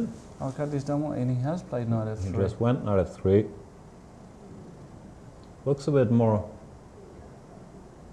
confident as well. Not sure this is so simple. Let's see what Magnus Carlsen comes up with after knight f3. Bishop You have to f4 move is the another bishop. move that comes to mind. Yeah, okay, bishop f4. If you were to play g5 once again, I can throw in this intermediate move king g2, If which knight really is e1, important. king f1, knight d3. Did I just blunder material? Oh no, I still have rook c3. Even a rook ending like this takes, even though black would win a pawn back. Now white is first to become active. I think this is probably winning for white. Not sure, actually. f3 is a good move. Right. Boxing in the king. Rook a7, rook c8. Do you have time for a move like king e1? Or king e1, rook e8. Right. Okay, so let's... I'm not sure this is clear. Of course, white is better. Rook c2. You've got the two pawns, but black is very, rook e2 and d4. Oh no, king d1, rook f2. Can't queen my pawns. I really What about like my to queen pawn? My pawn's closer. Yeah, but my king is very close to your pawn. That's true. Yeah, not so easy. No, Not it's so never easy. easy. These endings, these rook endings are not easy. There has been a result in that match. Hammer Nisipiano, an expected draw. Not a big surprise, yeah. The writing was on the wall a little bit after the opening choice already, and definitely after they simplified into a position like this. Actually, we had this on the board, didn't We analyzed it. we? We actually analysed this, right? Yeah. No. On board 2, Simon Aktestein, the brother of Magnus Carlsen's manager, Espen Aktestein, actually, amongst many other things. Football player on the Norwegian national team, chess grandmaster, trainer of Magnus Carlsen in the early days. He seems to be holding his own. Bishop h4 has just been played. You don't want to take this because queen takes c7 is fairly unpleasant. Mate. But just g5 if the bishop returns. Black has a very good grip on the light square, so I don't see how he could be worse. No. No. I This think bishop is a bit passive. Actually, I'd even prefer black. Yeah. Looks all right for Norway. There we have our team member Einar Gausel checking in, saying Carlson doing the biz versus Naiditsch. No need for witchcraft today, it would seem. Not so sure anymore. A while ago it certainly looked like Carlson was cruising. Now after knight f3 he has a bit of a decision on his hands. Yeah, it's a really critical position, actually. It's very interesting. We'll go there again in a second, but let's just check out Baromitse versus Kjetil, because I think White can pick up a pawn white can win a pawn. if he so chooses, and why wouldn't he actually? Takes. You have to go Knight with a takes knight. d5. Yeah. Because if you took with the bishop carelessly, you would lose a piece. Don't want that. But knight takes, bishop takes. It's a healthy extra pawn for white. Not that easy to convert, If at all. if at all. Because you can play certainly. f6. I mean, maybe g5 here. You actually play with black first. I was thinking about f5 actually. Okay, but g5? g5, yeah, looks also very reasonable, fixing your pawns on dark squares and then sitting and waiting. No. Maybe it's just a draw. Yeah, It's possible. I think that's just a draw, that ending. No, you So- just fix a pawn on g5. There's no entry squares. Probably white should keep maneuvering a little bit before cashing in. I'm not sure if a move like rook e5 Yeah, comes into absolutely. consideration Yeah. to just bring the pieces first and try to win that pawn later. Better for white, but not game easy. over yet. No, not easy. Oh my goodness. Unknown is saying, please Oh, see goodness Canada, me. England. Howell has under a minute and is losing.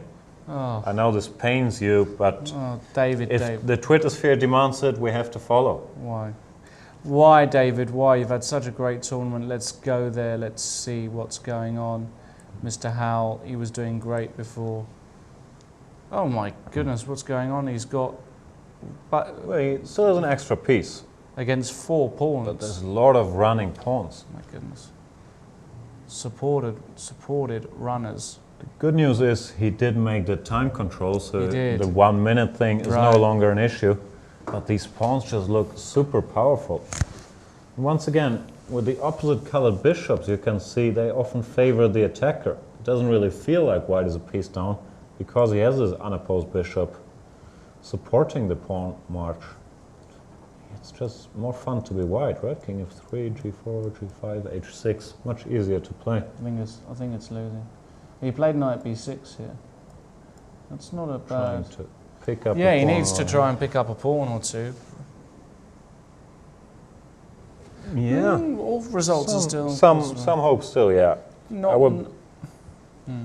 would guess objectively these pawns should get there first, but it's not that clear cut. How's Gawain doing? Is he just... He looks worse to me. Gawain Jones on board 2 for England against Eric Hansen. Maybe not. What's going on here? I don't know. Is he a pawn down? I Yes. think he's a pawn down, but his pieces are in sneakily active positions somehow. Who knows? Well, he can win his pawn back if this Yeah. rook ever moves, let's say to d8. For starters, you can take the pawn. So he's probably all right. How is Mickey doing? Looks like he's going to halve out. Yeah. He's Yeah. holding, as you said. Of course he's holding. Mickey doesn't lose. Mickey does not lose, ladies and gentlemen. Has he ever lost? We know Sadler's never lost a game. Adams? No, he's never lost. It's an amazing team. How is Matthew doing? He's in trouble. Hambleton is playing very well. D5's the next. Well, you put all your You wanna go pawns, dark C5? squares. Oof. And then knight d7, these guys are a little loose. You can't They're defend with loose. queen d3 because b3 is hanging. A little loose? They're quite Looks loose. dreadful.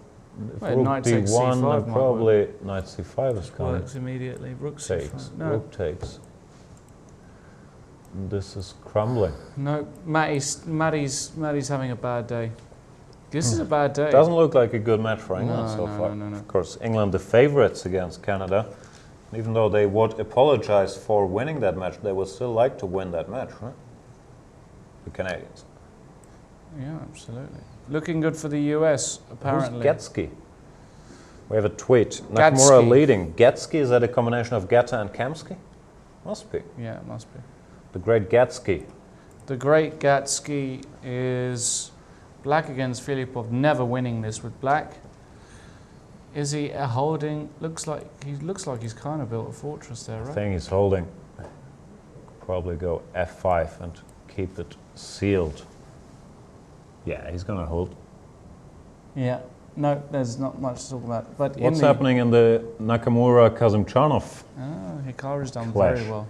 Nakamura has kept an extra pawn, exchanged queens, so his king is no longer much of a problem. I believe he's winning here. Yeah. 2 bishops, 2 passed pawns, active pieces. No, very good game by Nakamura. Very good. Got surprised in the opening, but then really did well. Just briefly click through the last moves. Bishop c7. He went f4. Rook to d8. Rook d1. Queen f6. Rook c4. Already feels like he's got more control over the position. Bishop d6. He just went for the ending. Logical. Yeah, he's gonna win this. No, he is going to win this. Yeah. Great result there for Hikaru, beating Especially an with the informed- shape Kazimchanov was in, winning 3 games in a row against top players. Jumayev, who nearly beat Svidler yesterday, is kind of holding on against Onishchuk, but I worse, prefer white. Yeah. Weak king, weak b5 pawn. Can't take on b5 yet, or you could, but it runs into queen takes b1. So I don't think you want to do this. Let's say king h2, rook a2. Black should be active enough with his 2 rooks. think Shankland on board 4 is just totally winning. Go there in a second. King f8. Well, I can just play g3, king g2. Onyshuk's better. Shankland against Vakidov. No, it's gone. Piece up. Piece up for nothing. Piece up. Past a pawn. Thank you very much. Pawn takes h5. Yes. And you can resign. Resignable. Yeah. This is not even worthy of discussion. So the USA are going to in, beat Uzbekistan. They are going to beat Uzbekistan. That's pretty much a lock from this. Yeah, absolutely. Okay, let's... Do you mind if we briefly check in with another top match of the day, which is Hungary against Armenia? Sure. If I find it, here we are.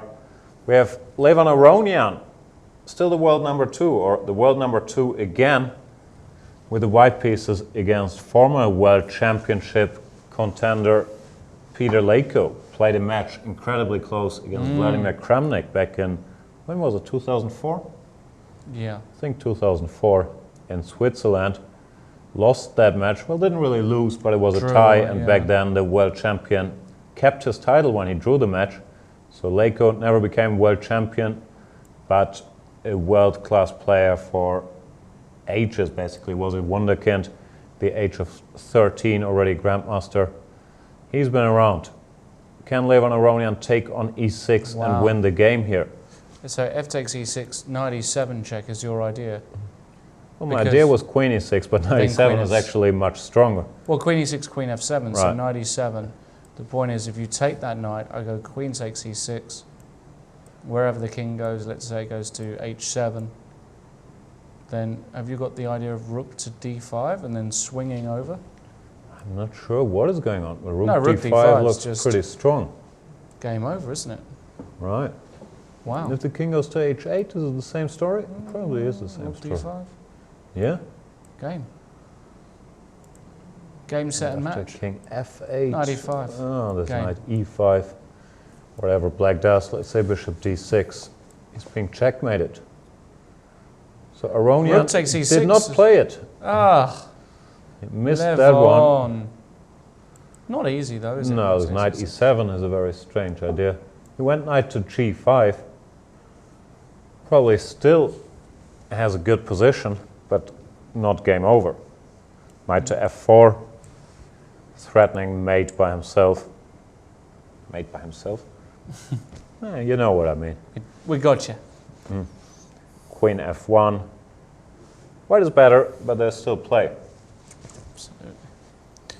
Absolutely. What about in board 2? Absolument. Board 2, Shababalok, Sargsyan. We predicted a draw a long time ago. Maybe we were not right. King h2. Looks like Shababalok has a nice little construction going on the king side here. Say rook f4, king h3.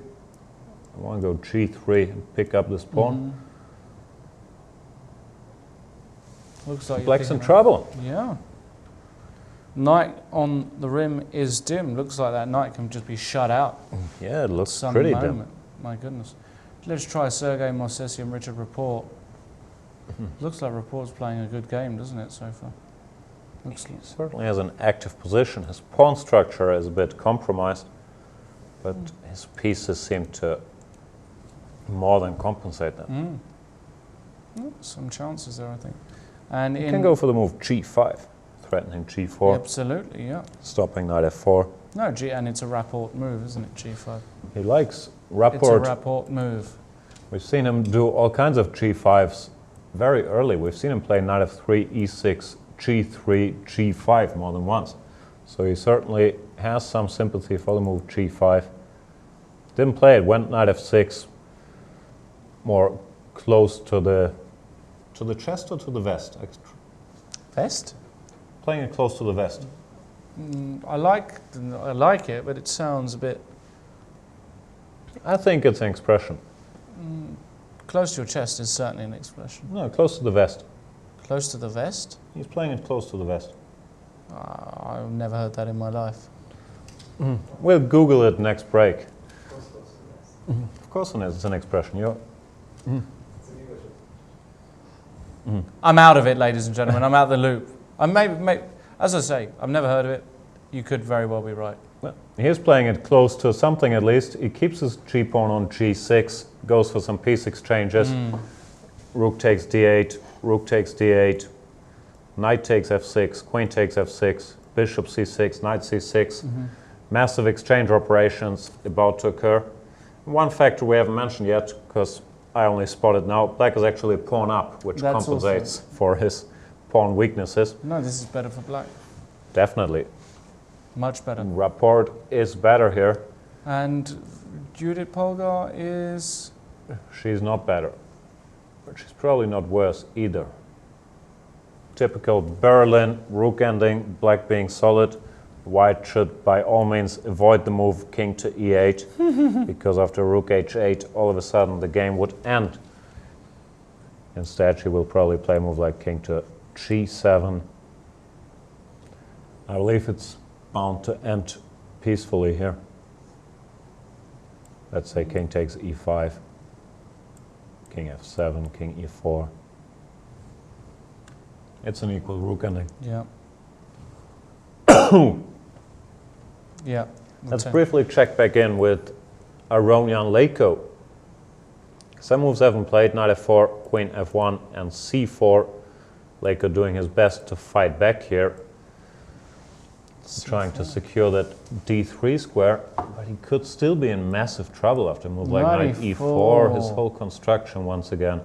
You can't even move the bishop. No, you can't. No you don't have a square. You can put it on e5, but It's a bit like this domination thing Kasparov was talking about the other day. Like you have a board full of pieces, but there's not a lot you can do because the quality of the white piece is just better.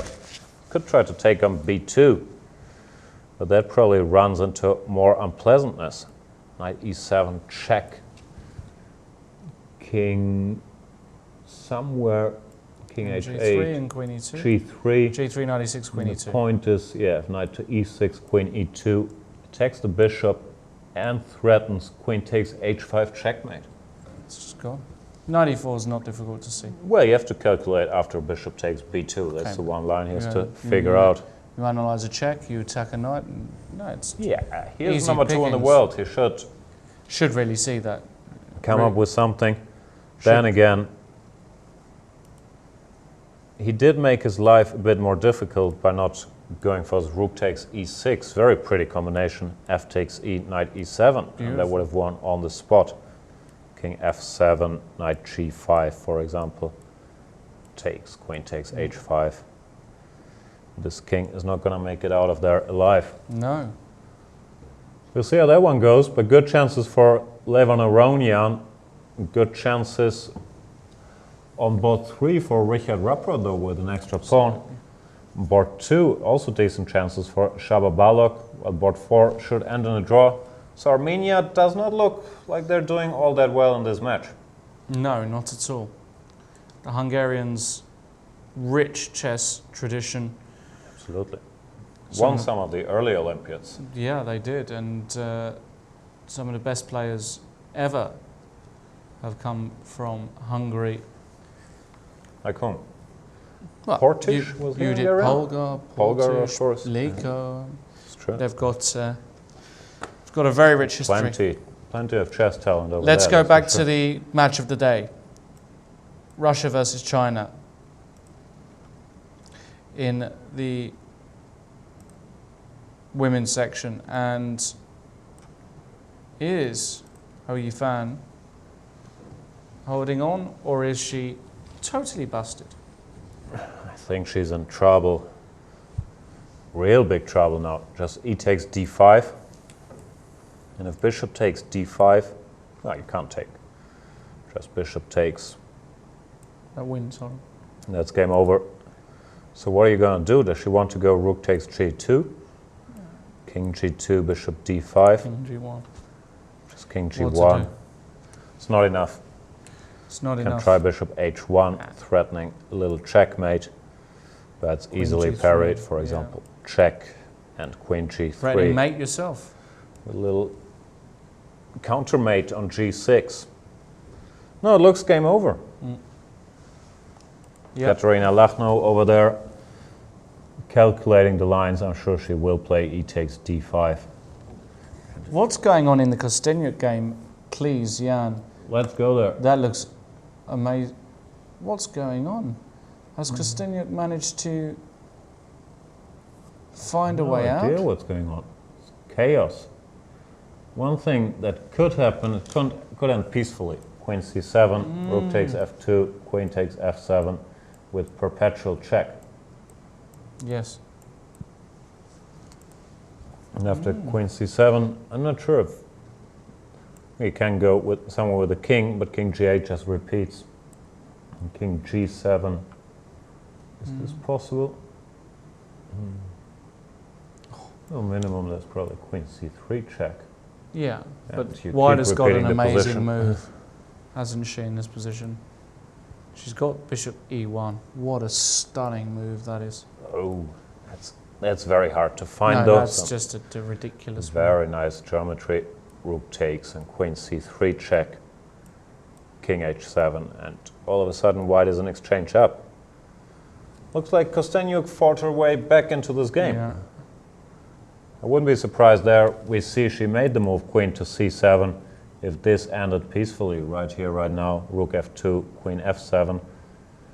Then again, if you're Zhao Zhue, of course, you're aware you're in big trouble on board 1. So maybe she feels obliged to play on. Well, let's have a look at board 2, because we were Right. saying before, it looks as What though... happened here? Looks as though Ganina, she's had a turnaround of epic This match proportions. totally turned in the last 20 minutes or Unbelievable. however long what's we left happened. it. What is going on? Well, look at the Gunina got position. her pawn back, totally equal. It's Sure. going to end in a draw. It's going to end in a draw. Nothing to hope for. There we see Gunina. She looks relaxed and confident all of a sudden. Yeah, Gary just a Kasparov draw. in the background there, looking at those positions. Look. He looks skeptical, but a lot less reason to look skeptical about the Russian chances at the moment.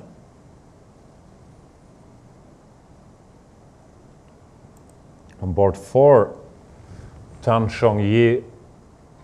Oh, He's it worse. all went downhill. What Oh my- happened to the Chinese? The Chinese, this Were is they a hypnotized for the this last is an half hour? English cricket club, but This is a meltdown. meltdown city. Because Black got everything she Oh. could possibly hope for. What's she done? Knight on e4, knight is on b4, very well established. e5, e4 coming next move. White under some serious pressure. So all of a sudden, China not better on a single board and lost on board 1, under pressure on board 4. This could be the Olympiad win right there. This is it, and Rook d1 was just played, by the way, by Tang Zhonyu, but that is not Which going was to taken off. help the situation. Takes, King takes. Probably rook d6, Rook check first. d6. Get to the open file. King e1. Oh my goodness. Where are you going to put your king? King c1 you can't. Knight a2. King e1. Yeah, probably you have to go to e1 to keep some squares for the bishop. Knight d3 and e4. No, she's Very going unpleasant. to. She's got great chances. King e1 on the board. And that means Zhao Zhue, she will have had a look around. She is obliged to continue her game if possible at all. On Ugh. board 3. She's going to try, but I don't think she can. Lucknow is She's just winning. coming home. They played this line, e takes d, rook g2. f6, good It's move. just game over. White is 2 exchanges up, is now opening the position for the final invasion. Nah, it's hopeless. Hopeless. Looks like the Russians are going to be victorious. And who's going to stop them, Jan? When you look around them, Well, we saw Hu Yifan was going to stop them, but that's not going to happen. no, but so who they got? I mean, I can't think of a they single already team. beat Georgia, if I'm not mistaken. There was a close match. I can't. Did they play Ukraine? I don't believe they played. No, they haven't played Ukraine, but Ukraine are having a bit of a tough time as well. But yes, it's looking great for the Russians. Certainly does. Have we got any more? No. She just played e4. Ho Yifan is on the verge of losing. Wouldn't surprise me if she resigned Yeah, now. she can resign. Any moment the queen is finished, just to get a new queen here. She just G8. grabbed the queen. Did you see that? She just. I didn't see. Great. So she's got G8 queen in her mind. Takes Rook D8 check. We'll stay with this just for the moment, just so we can see King the H7. final blow. No, this is, it's pretty much resignable. We'll see if Lachno decides to queen her pawn right here. She does. Good G8 move. queen. And it That's would not it. be a surprise if who you found threw in the towel here. She's just going to have to resign here. There's just no Rook D7 or Rook D8, whichever way you capture. And she did recapture with the king. Let's just see the final moment here. She's resigned here. Rook D8 check. Rook D8 check. Yeah, this is it. Yeah, Rook D8. Is she going to throw in the towel here? Surely. She might try. She's Bishop gone King E8. H7. No, she's gone King H7. Rook H8. King G6. Queen G3. It's just time to throw in the towel. No, I think it's clear that Hu Yifan is not going to stop the Russians today. I believe we have a guest in the studio from a team that could potentially still stop them. Potentially, yes. I've never met her before in my life, so you're going to have to do I've the seen intro. some clips of you guys. Oh, maybe. So I believe you're not being 100% honest here. That's possibly the case. We're delighted to welcome international master Tania Sachdev. Hi. Hi. How are you? I'm good. I won my game finally, and I think we're looking good on our boards. So it's a good day for us. You're playing the Netherlands. They're quite a tricky team, aren't they? Yeah, they are. They're all of them are 2300s, and they're all young. So and they've been playing pretty well, I think. We've just seen the score sheets have been signed, by the way. What happened? Hu Yifan lost to Lachno, and it's a good day for the Russians. They're going to do the business They're there. going to win the match. We had Harika come and join us. Yeah, she told me. Yeah, she told us a bit about the team. How are you finding things here in Tromsø? And I think this is my 4th Olympiad, and it's my first time in Norway. I really like it. It's been a bit tough for us adjusting to the whole sunlight thing here. Yeah. And but otherwise, I think it's quite fun. Olympiad's always fun. Of course, there are some things which can be better, but for most part of it, I think it's going pretty well. And yeah, we're quite liking it. You're quite liking it. And how are you doing personally, Tania? Not so great. I mean, like, I had a terrible first half. Right. I played 4 games, I scored 2 points, and then I took a couple of days off. As you So yeah, so I had a rest yesterday, and before that was a rest day. So I was feeling quite like a tourist for a couple of days. All right. And now I hope to have a better second half. So you won against Anne Hast, yeah. today. Shall we have a look at the game? Can we have a look at the Find critical moments as you're here of your game? Yeah. Because it'd be nice to see. Which board was it? It was both 10. 10. 10. Let's see. Yeah. Here we go. Here we go. And oh, Tania, of course, for the 2 viewers out there who don't know, playing for the Indian team. Yes. Or 2, I believe. yeah. Let's click on that board. Get the moves up. This is a bit of a crush, spoiler. isn't it? Yeah. That's the final position. I was quite happy with today's game. Rook G8. Oh my goodness. That wins a queen, right? Yeah. Let's see the highlights. Let's go through the highlights. So we got a queen's gambit. Yeah, I wasn't Accepted. expecting her to play No? the queen's norms, but so I wasn't very well prepared for it. But I've been having such a tough time with my time control that I just wanted to play a little fast today. You've been getting into time pressure. Yeah, story of my life. So we got A6, A4. This is all pretty normal stuff. Queen E2. Takes. I think it's probably better for black to take CD4 before knight C6. I mean, it's not much of a difference, but then queen E2 and rook D1 doesn't come as easily if you just take CD4 first here. It's true, it's a well-known Yeah, and then subtlety. ED4. You just eliminate this option. Exactly. I mean, it's still normal, but I like it if I get queen E2 and rook D1 without much difficulty. That's an important subtlety. Okay. So queen E2, CD4, rook D1, and then you get your IQP. I remember watching. In a better version. I remember watching some games with Vladimir Kramnik. You've used the term IQP a lot today. It means isolated queen's pawn, right? Just to Right. clarify. Yeah, sorry. Isolated queen's pawn, as you got here, Tanya. Yeah. But I love these positions with white. I like them too. Yeah, it's fun. I think they're really interesting to play, and I almost feel like white has absolutely no danger. It's always black Until has you to play be. Karpov. What's wrong with you people? You have an isolated pawn. It's very weak. It's very risky. Yeah, but there are lots of course, ideas that white has as well. So knight c3, knight d5, all pretty standard. And then you played knight e5. I mean, I'm not very well versed with this particular position with my pawn on a4, and I thought maybe she could have gone for the c6 knight to b4 and d5 and kept this. I mean, that's the other plan.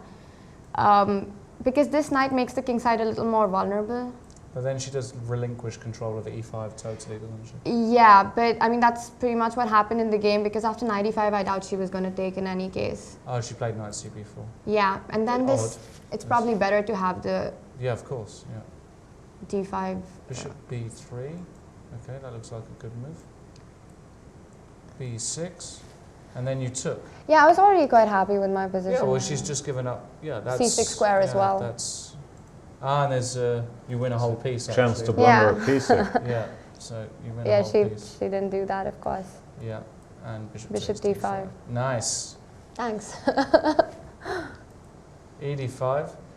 And now you've got a position where you've both got an isolated queen's pawn, but your pawn is not a target, whereas hers is, and that's the big difference. Yeah. And you've got better Also, knights. her knight on b4 is not going to come back for a while. So what happened? Bishop d2, bishop b7, rook a c1, rook c8, alright. And rook c3, nice. Nice move. I like that move, actually. I think this is the nicest you've been about my game ever. It's probably the best game I've ever seen that you've ever played, that's why. Rook c3, good. Very nice. So she can't take. No, I just take bc3 And you've got and then the a6 pawn is going as well. Oh, you win a6 by force. Yeah. Okay. Lawrence, do you like the move rook c3? Yeah, I do. It's my favourite move in chess. Queen d6, and then you decided I'm going to attack. Yeah, I'm just threatening to Queen take on f3, c8 what's now. that about? I think there were a lot of options here, and I couldn't decide, and I just had you're to just make. threatening rook takes c8. Yeah, I'm threatening rook c8. Right. Oh wow, is that it? Bishop f6. Bishop f4. Yeah, and I think now she just made a really bad move here. A lot Queen of pressure though on f6. Yeah, black. it's a very tough position, I think. Very already. difficult to play with his knight away from the action. I think queen d8 was forced here, probably. Yeah, no, queen d8 is by far the And I'm not sure what I would have done here, but she was already very low on time. But maybe I can also just go rook c1. Can I go rook c1? Yeah, you're better, aren't you? I mean, Also, I had the idea to go knight g4 instead of rook c1. I was Yeah. quite happy with this position. But she went queen e6 instead. Queen e6 looks. That's like the move queen g4 just to bring this rook Yeah, down. that too. That's also very strong. Queen e6 looks. Why is that wrong? Just rook e3, and this queen is kind of Where'd trapped. you put the queen? Because queen f5, 5 g4. G4. Yeah, I think she missed g4. Winning. I'm threatening knight g6, so she has to kind of take on e5. Oh, as soon as you take though, that's just. Ugh. Ugh. All your pieces are lining Yeah. up. They are shining their shoes, ready for the ball.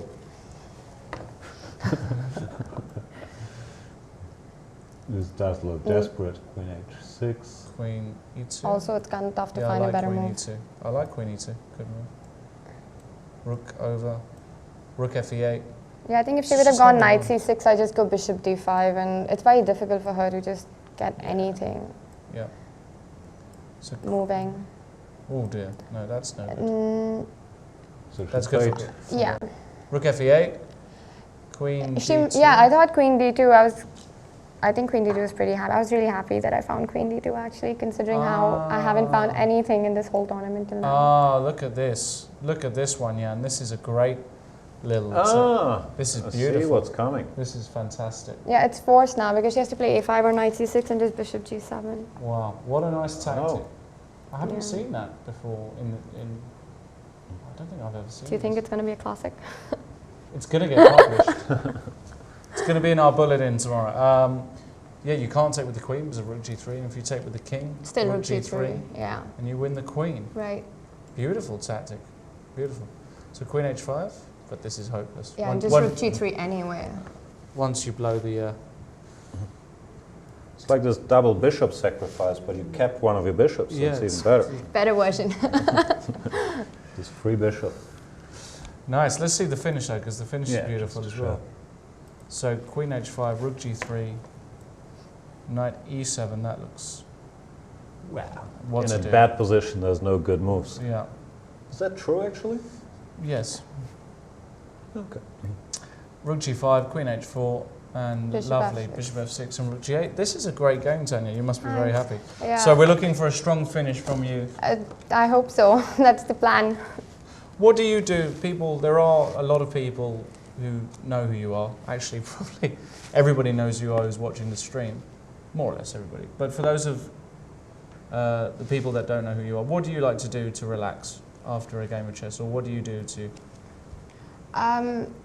I think I do a lot of different things, but I like to get out for a bit after a game, and especially if it's been a tough game. Otherwise, I really like reading, so stuff like that. Very boring, relaxed stuff. Either go for a walk or read. But here, it's the best part is that you can go for a walk at 1 a.m. or 2 a.m. It doesn't really matter. So yeah, it's easy to get out and get your mind off the game. And I've been having some tough games, so that's helped a bit. What do you want to do in chess, Tania? We've never had this chat. We're always talking about gossip. About what you want to do in chess. Well, I don't know what I want to do in chess. What do you want to accomplish in chess? I've got one Grandmaster norm. I got it in 2008, so it's been a while. And I really want to finish my Grandmaster title. I need a couple of more points to get to 2,500. And exactly like you, I want to become a Grandmaster. Hopefully before you do, but it's not looking so good for me. Lawrence is talking to himself. This is the speech we hear from Lawrence every day as well. We weep on the phone till we start. There you go.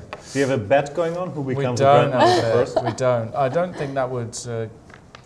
But it is your life ambition to become a Grandmaster it is. before I I'm do. only one Grandmaster Norway, so I'm hoping... Yeah, He's you told are me in ahead in the confidence, like, It's true. I'd like to be a Grandmaster, but the main thing is to do it before Tania manages first. Not It's not surprised, gonna matter. Jan. Okay, well, thanks for coming, Tania. We'll let you go because you've got lots of walking to do. Reading. And reading. Good luck. We don't know, you're going to beat the Qatar team. Oh, excuse me, that's the Dutch men's team, the Dutch team, Yeah. if not already. Let's briefly check in what's Let's going just on. check in with your colleagues very quickly.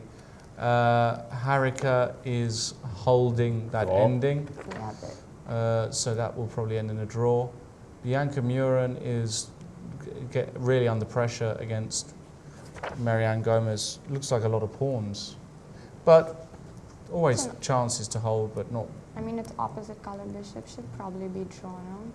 Well, Bishop goes on not with the B4. rooks on. Not with. With the rooks on. No, there. I mean like, okay, yeah, probably. No, because black's move can play h5 immediately, so it's probably gone already, this position, if it's black to move. Oh yeah, okay. So it looks good for Marianne Gomez. And then the final game between Raut Padmini and Thea Lanchava. What's going on? No, India is cruising to victory today, if you Yeah. ask me. This It's is a also cruising much victory. better for white. Once again, opposite colored bishops, but weak pawn on e6. Yeah.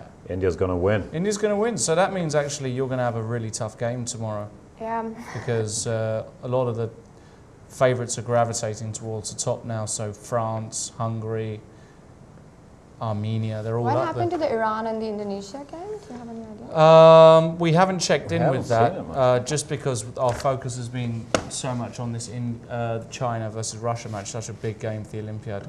We will try and check in, but thanks for joining us. All right, thanks. And we'll see you soon. Bye. All right, bye-bye.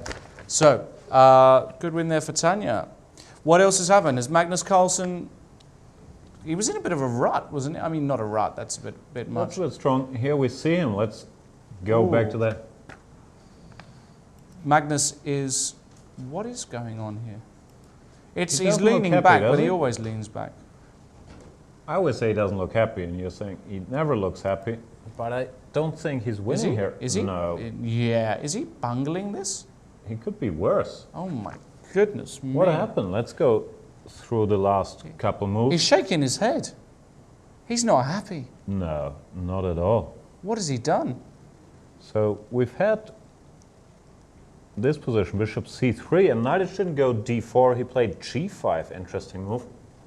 Trying to establish his knight on that open. It's great. You like it, right? Yeah, no, that's a class move, g5.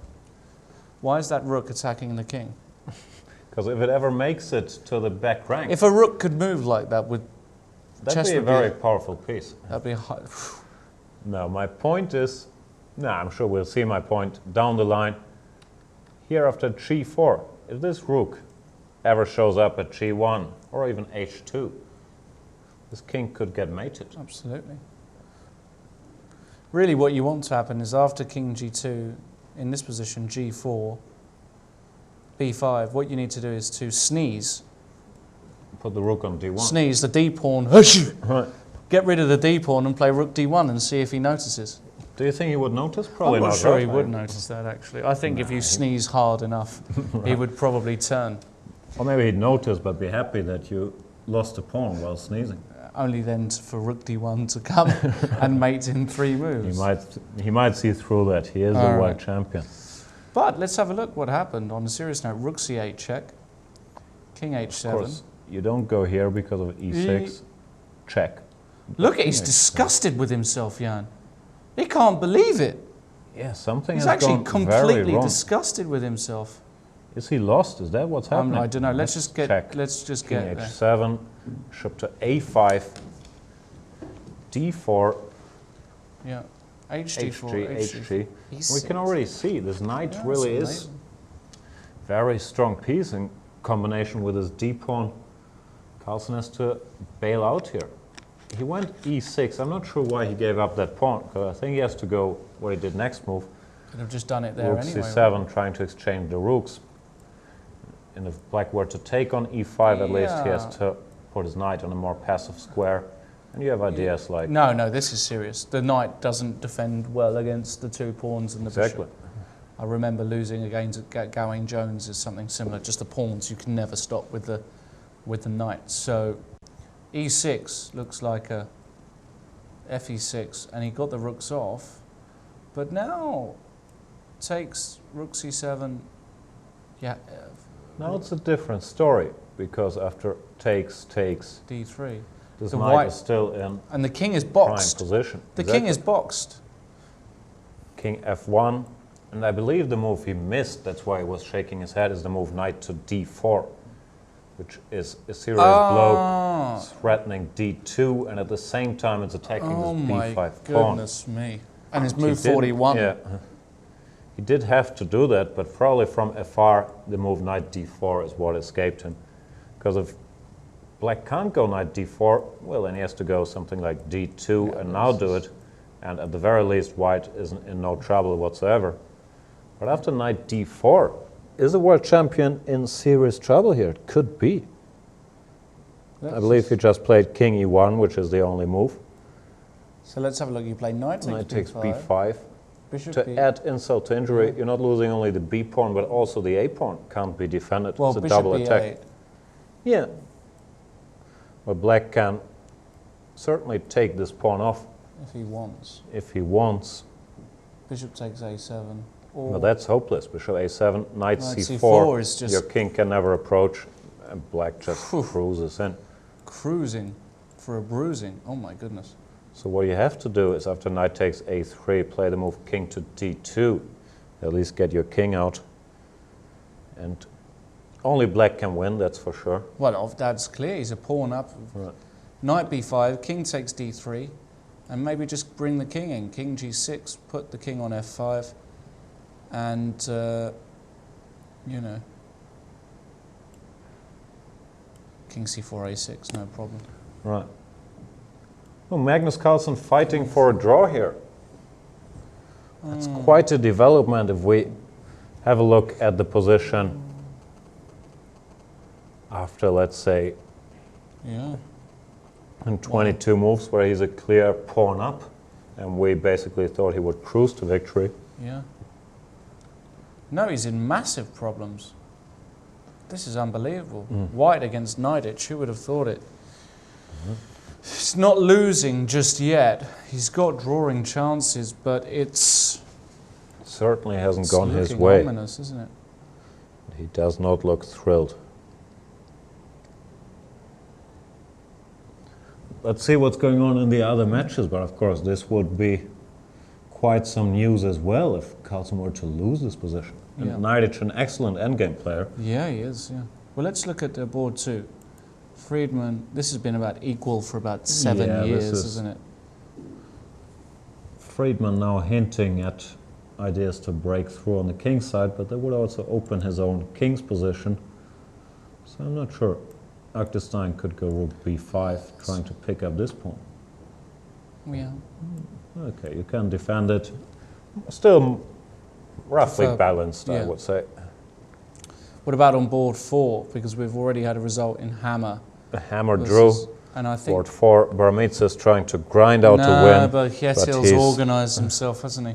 He's bungled it. Yeah, he has. He's lost the Now moment. king d6 No, and a it's bishop just a6, knight knight takes d4. d4, and Hietil's gonna have no big trouble holding this. No, that's So going to end in what a does draw. that mean? It That means the Germans are going to win Germans 2.5, 1.5. could win 2.5 if Carlsen lost. I'm not sure that. What odds would he have gotten on that result? Like Germans, okay, 3 draws and Naiditsch beats Carlsen would play. Just Naiditsch versus Carlson alone, you're getting 10-1 for a for sure. for a Naiditsch win. And with it's black. not over yet. Let's not say make it sound like it is game over. Naiditsch took on b5 now. And Carlsen has to play this bishop to Has to play b8. bishop e8. There's literally no other move. Knight takes a3, king Well, hold d2. on a second. Let me just ask a question. Okay. Is there any merit after bishop b8 in keeping the a pawns? a6? a6. I don't think there is, because the best you can hope for is anyway after king d2 to take the a pawn. You're right. Nonsense. Yeah, you take Because that after a knight pawn. a3, white can't take on a7 anyway. So after and king d2, now you have a choice of going a6 or knight b5. Yeah. No, Similar I think this knight situation. b5 and a6 idea. It was just a shame if my king, the black king was already on f5. I'm pretty convinced that's winning. Sure. But I think white has got some hope because he can put his own king on e4. The bishop can always come to e5. Absolutely. And I'm not entirely sure. We need an endgame expert in here. We do. You know what I would suggest to do? Yeah. Is to take a little break Sure. and go out there, see if we can find any endgame experts Sounds like a good idea to me. and get some fresh Norwegian air. By the way, just before we do go to break, on board 1, Dominguez did win, crashed through as expected. Tactics. Did he play knight f5? I'm sure. He's Cuban. Of course he played knight f5. Briefly show that. I believe after He takes d5. Oh, he didn't even play. he takes no. d5, Yeah. Mamad Yarov saw Yeah. was coming. Yeah. But the key tactic was knight takes d5, knight f5, Yeah. check here. If you guys want to train some tactics in the break, go to our tactics trainer up there, click on it Indeed. and solve some exercises. We'll be back soon, hopefully with endgame knowledge en masse.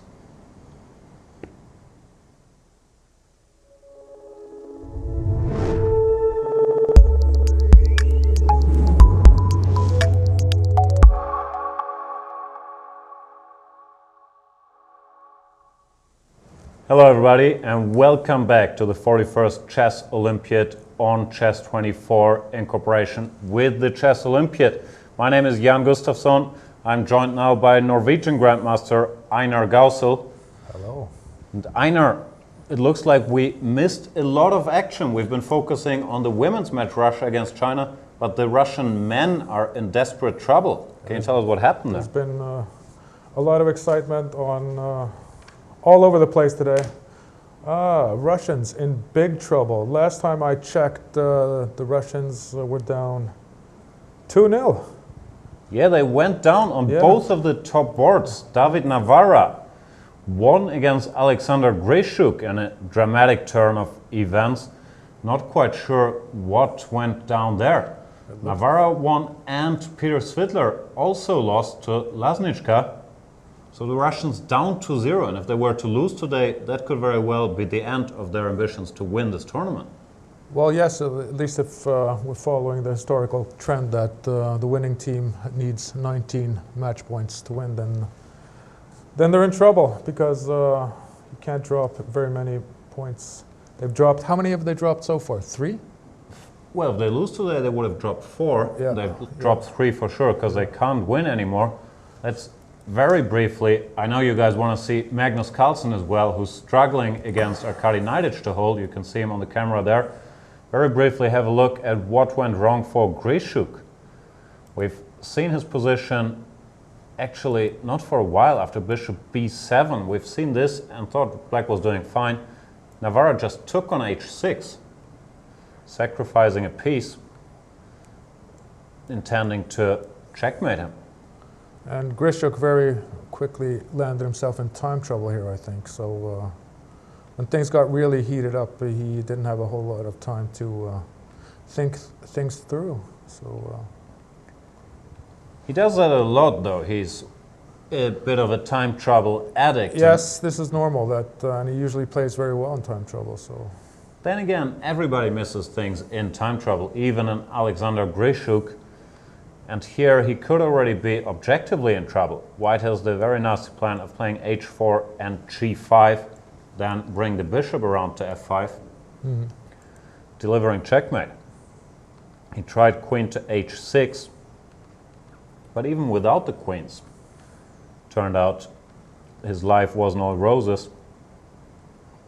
that knight on h7 is not a very happy piece on g6. It's gone now, g6. Yeah. Very nice trick.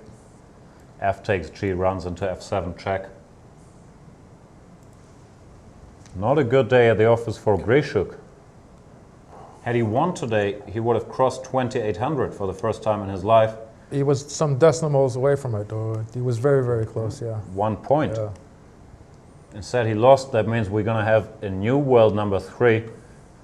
Probably that's not his main concern. Yeah, there were some sharp tactics here. Right. g6, bishop h6. Navara didn't even cash in yet. Went knight f5, bishop f4, and rook takes f4. What's the point after e takes f4? Well, there's some business on f7 and d6. It's actually checkmate.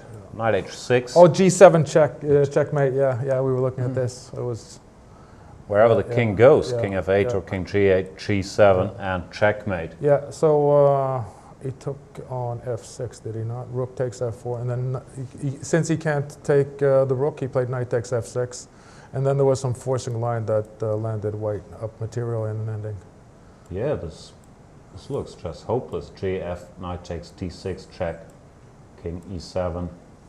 Anything wins, probably a move like rook f5 would have done the job even more quickly. We just traded the boys off and cashed in.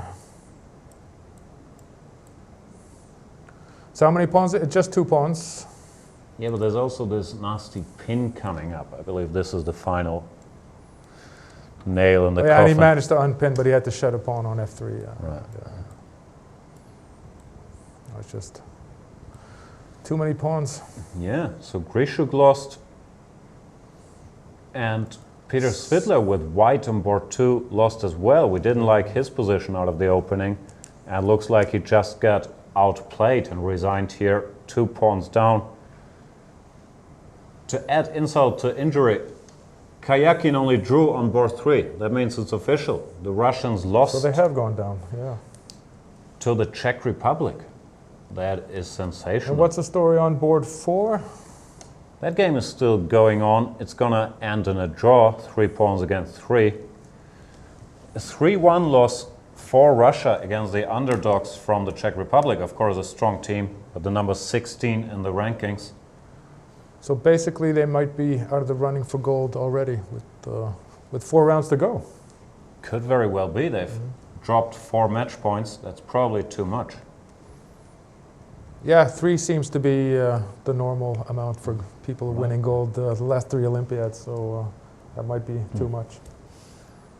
That is quite some news. While their women's team looked like they were actually going for the gold, or at least making a huge step in that direction today, the men's team might already be out of it. Hu Yifan, of course, lost to Katerina Lachno. Valentina Gunina on board 2 made a draw. She was in trouble as well against Zhu Wenjun. They agreed to a draw here in an equal position. So Russia at the moment leading 1.5-half, and they're not in trouble on the other boards either last time we checked. Kostenyu can exchange up. What's happening here? I'm trying to count the pawns. There's 2 pawns for the exchange. 2 pawns for the exchange, but it's hard to believe black could ever win this position, isn't it? Say knight to d5. Yeah, it's not clear that what white is doing for progress here, but might be a problem on h5 as well. No, it's not. Maybe the last chance for China is to make something happen in this game, because on board 4 they were also in trouble. Still equal pawns, but black a lot more active with the rook on h2 cutting off the king, Yeah, which is sitting on e1. that was looking nice for black. Yeah. So No. China loses their first game in this tournament. Ah, the first individual Yeah, game. because first individual game, because nobody had Okay. lost a game until this loss on board 1. Yeah, and it looks like they're not only losing a game, but the match as well. Because they're going to lose or draw on board 4, and they're not really better on board 3. Very best case scenario would be a 2-2 if they miraculously survive board 4 and won on board 3, but it is highly, highly unlikely. So Einar, let's check in with what the people really want to see. Magnus Carlsen, a dramatic turn of events. Well, this was a very strange game. Because to me, it looked like Naiditsch was basically just willing to play and ending a pawn down when the whole thing started out. But he obviously had some ideas. He stuck his knight on f3 and started pushing his d-pawn. So Yeah, we've seen it earlier where So this is it's the first time in a while I've seen somebody really push Carlson around in the ending, which is what it looked like from where I was sitting. Carlson was better when the ending started. There's no doubt about that. he was borderline winning, you could argue, after e5, Yeah. bishop e7, here out of the opening really. Say bishop e3 and ending with a clear pawn up. Because black just moved his pawn from c6 to c5 and then continued the game. Well, we were thinking of maybe, okay, he's going to take on c5. Is he going to take the exchange? Because there was this bishop f6 thing. Right. But he played bishop f6 and he didn't take the exchange. And he just played an ending a pawn down, and he's just outplayed the world champion. Let's have a look at the current position. How serious is this? I'm not sure. That's our question. Can black actually win this position? My best guess is that he has good chances. Passed a pawn will distract the king, the white king, and the black king will try to infiltrate into white's camp. Yeah, so we need to win that f pawn while the white king is off hunting for the a pawn. Right. Let's make some moves. Let's say bishop to d6, chasing this knight away, knight b5. I don't know. Where do you want your bishop? Somewhere where it's not hanging, and then king f. Okay, bishop c5, and then king Yeah, f5. c5. King f5, let's say. Well, it doesn't really matter which way you Or- go, I guess. Yeah. No, I think I Oh, managed wait a to minute. blunder my pawn. Oh yeah, maybe you should go a4 first. I'm not sure, but Let's try a4. And if king c4, knight to c7, this could be very serious because king b4 is not knight even a6, possible. yeah. And knight a6. So where to go? Let's see. I think this is gone. Is Carlson losing this? Okay, so if we have to go back to c2, you just bring the black king just travels to f3. Just walk up the board. Yeah. And then with the help of the knight. Yeah, put the knight on e4 and just mop up the king side. Yeah. This is hopeless. Not sure how you bring the knight over. Could even, There must be a way. yeah, let's say e5, for example. King c2, knight Knight- d4, yeah. followed by king f2. Oh, you don't even need to attack it with a knight. Well, if it's that bad, it's not looking nice for Norway. But No. okay, so we drew on board 3. Hammer drew Right, with that's been. White against Nisabia. The Lee game, is that still going on? Because Lee looked like he was perpetually worse, but now... He was in trouble earlier, but then it looked like he defended well and should be drawing his game now. Well, White could have grabbed the d-pawn somewhere earlier, but we were discussing if this was actually enough to win. Yeah, we've seen a position like this here. You could take. Yeah. We thought it was just a draw. It takes, let's say, Yeah. g5. John Tisto was mentioning some Bot-Vinnik game where Bot-Vinnik just said, okay, take my d-pawn, I'll draw it anyway. And Right. it's one of the classics when it comes to defending a pawn down. So, Like just goes f6. so king this e7, was king not d6. enough for White. Well, that's what both players seem to agree on. Yeah. What he got in the game, however, also doesn't seem to be enough for So, White. this is Equal just pawns. looks like a solid draw now.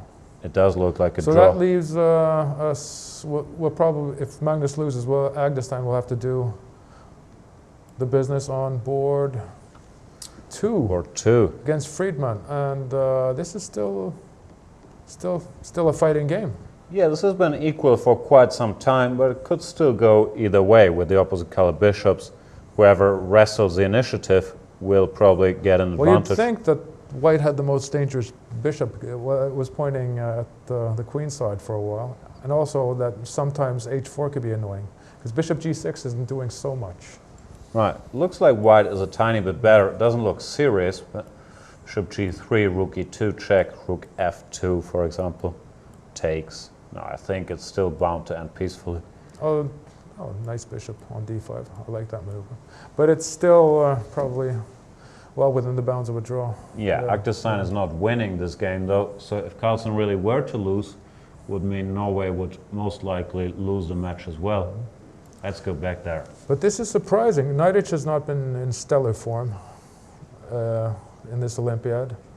He's black, and he's actually outplaying Carlson. Well, anybody for beating he's Carlsen. never beaten Carlson before. No, they've played, I believe, 14 games Yeah. with a very good score for Carlson. Of course, anybody beating Carlson with black is a massive upset, but especially from the position Carlson had, really, like. Yeah, for clear once pawn he up. really got something with the opening as White, and he doesn't always do that. Maybe he's not used to it, to be winning out of the opening. He prefers to be slightly worse and then shuffle his pieces around. This might well be the case. Here we have the position on the board. Carlson just played bishop c3. No, I think he's gonna lose. His a-pawn is so much of a distraction, and whenever the king comes over to deal with it, the black king will infiltrate the king side. It looks hopeless to me almost. It's not looking good for Norway at all, this. Not at all. What a day. The Russian women look poised to beat the Chinese favorites. Carlsen looks like he's losing with White. The Russian men already lost their match 2.5. Down 2.5 actually against the Czech Republic. And on board, top board in the open section, is that headed for a 2-2 tie between Cuba and Azerbaijan? Let's have a look. Dominguez won on board 1 against Mamedyar. Very nice game. Spectacular fashion, yeah.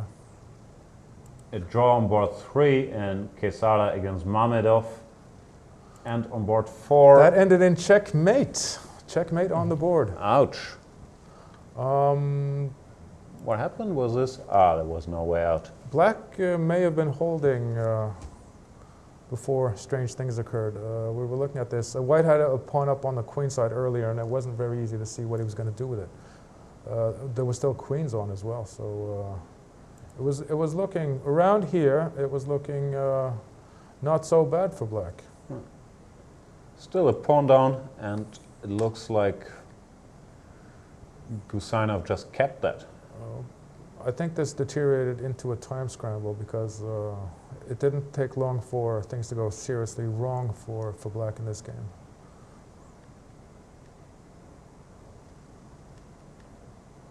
Oh. Let's try to find out the key moment. So Basically, he they went won- for he- this ending. Yeah, he won the pawn back, but now there's some pressure, yeah. Some weakness on a6, and Gusainov converted convincingly. The other question was, can Rajabov actually win his rook ending against Bruzon? We were unsure earlier. We were looking at positions like the one they have on the board. What's your take? This looks more promising than what he had a while ago, but this looks very close, doesn't it? Let's try to find a win. It could very well come down to one tempo. Okay, the king has to go up there and Rook try to mop b3, up let's that say. last pawn. Rook b8, take it. And now it's a bit of a race. White will queen his a pawn, or at least win the rook for it. And the question is if his g pawn will provide enough counterplay. So this is pure math, I assume. Pure counting skills, which I lack. Well, just bang out some moves. Let's make a random move. King g6 is probably a bad move because now king b6 looks very accurate. Yeah, we don't get this. Well, there's always rook h8 on a bad day, But but here, a7. This is what I was curious about, these positions. yeah. I believe here, white is in time. Oh, you can never play g3. No, this is a typical problem with the king cut off on that rank. You Yes. can't really do anything. Yes. I can even just quietly bring my king back And around. all black can do is sit, because if you play g3, we just attack it and then win it.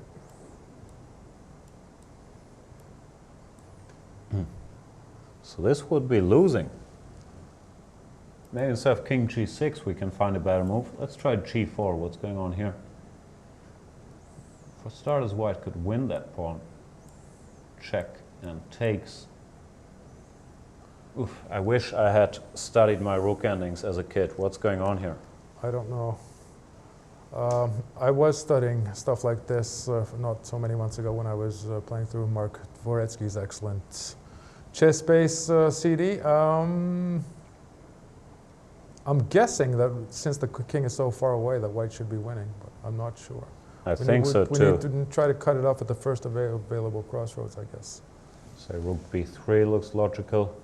You go rook to e4. King to f5. So we just Rook keep to the king cut e8. off. King somewhere, and then rook to b8 should probably do the job. Say rook a3, king b7.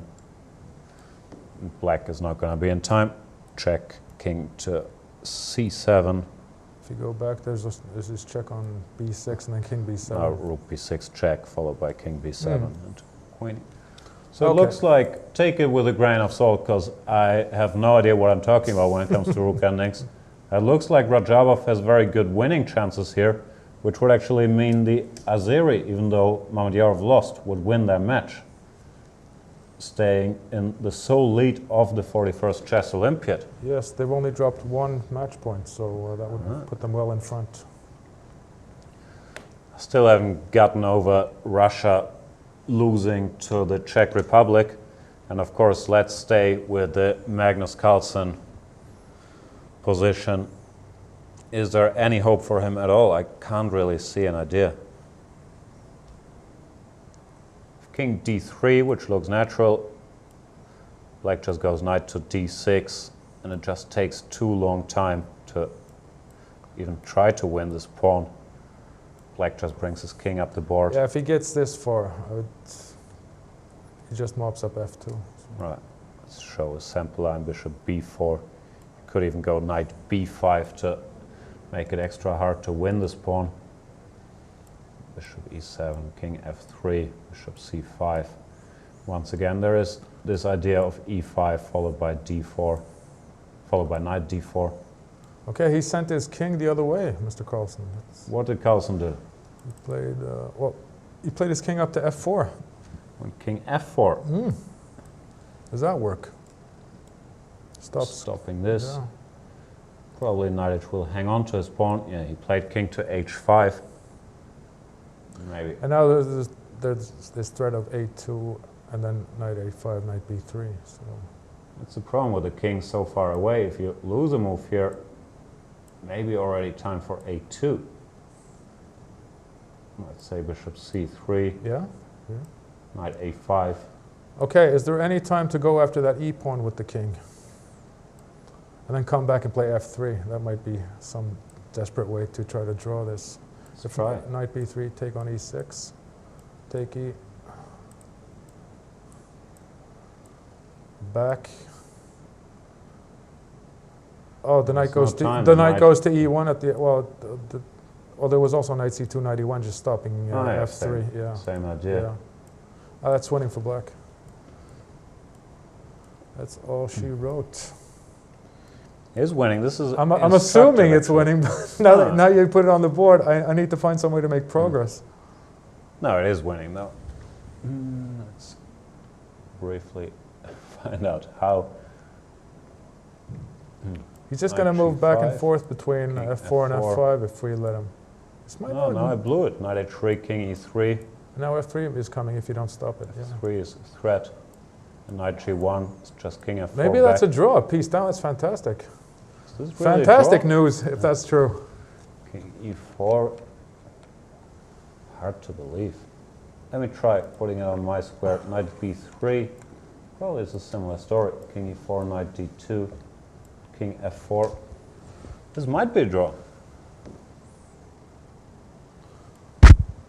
Of course, a blockading position like this, I should have seen it before somewhere, but I can't remember having seen it before. Let's try this. King f5, knight h2.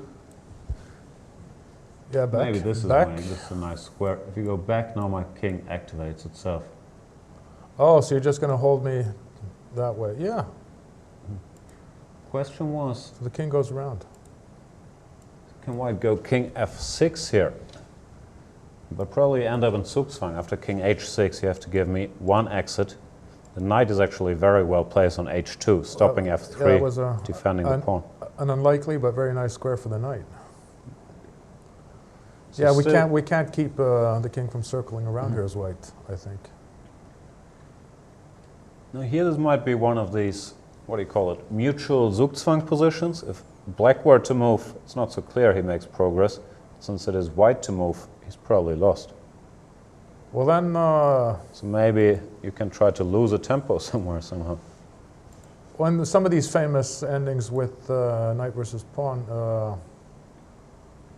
there's always these Zugzwang ideas, but if you don't have Zugzwang, it's impossible to lose a move with a knight in the ending. This is one of its weaknesses. I've heard about Yeah, that. yeah. Here, let's see. You can't knight triangulate f3, with a knight. king f4 was what I wanted to try. The point is after knight h2, now you go king f5 and King back, king h6. well, king f6. Oh. So if it was white to move, he would be losing, but since it's black to move, it's a draw. Wow. I'm not sure if it's a draw in all fairness, but it's certainly a try. Knight f3, king f5, king h5, king f4. Maybe this is the time for yet another knight maneuver. Knight to g1 could be strong here. Point is if you go king e3, it'll go king g5. Yeah, and if we go up with the king, then And if knight you go up, knight h3. knight h3 picks up the pawn, yeah. So it looks Nice- like it's nice winning maneuver. either way. Table bases always either way. The table bases confirm all these positions are winning for black. Would be strange if not. But on the board something quite different happened actually. Carlsen just played the move f3. Trying to get rid of some pawns.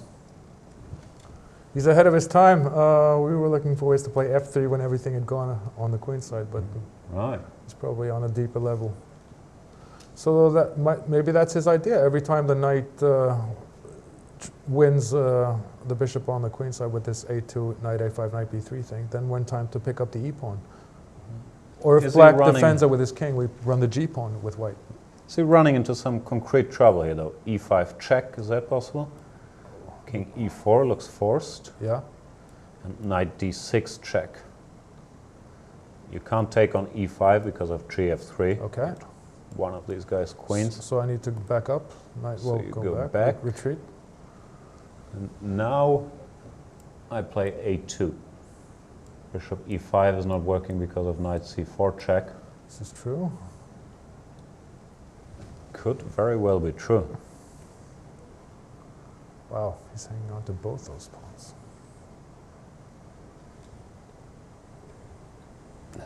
I'm not sure. It doesn't look like white has a sensible way to wait here. King e2, I believe you always go e4. F takes e, knight takes e4. Once again, That's gone. this would not work. We see Naiditsch there, lost in thought.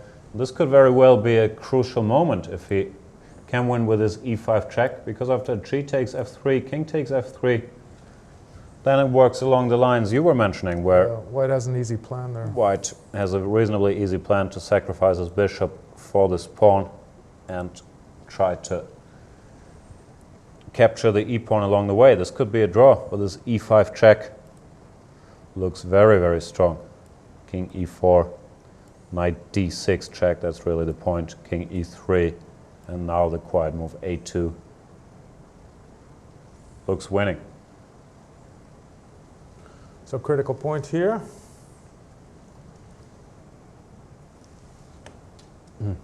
I'm checking in with Twitter. Yeah, guys are confirming. The computer says black is winning. Craig Harrison says the only person stopping Magnus from reaching 2900 is Magnus himself. And Aradij Naiditsch, it seems. Yeah, today it seems like it's more Aradij Naiditsch, even though Magnus had a fantastic position in the early middle game. We were thinking he was going to win that game. What else is going on out there? One match we haven't covered much is the Chinese men. I think they very badly crushed Serbia. They were Was up. it Serbia they were playing? Yeah, I they were think up so. 2-0 against Serbia on board 4. They're up 3-0 by now. Okay. Dingley ran 1 on board 1 against Perunovic. Nice finishing touch here after queen a4. He just took on e3. Yeah, that was all she wrote. That's absolutely game over. F takes e. Yeah, you can mate checking the whole way. This is very nice and clean. That's F3 check. always helpful. No quiet moves needed. Checkmate. So Perunovic resigned. Robert Marcus went down against Yu Yang Yi. Also getting checkmated actually in an ending. Well, maybe not getting checkmated, but he has to give up a lot of material because knight g4 check is a threat. Let's say this, you do get mated.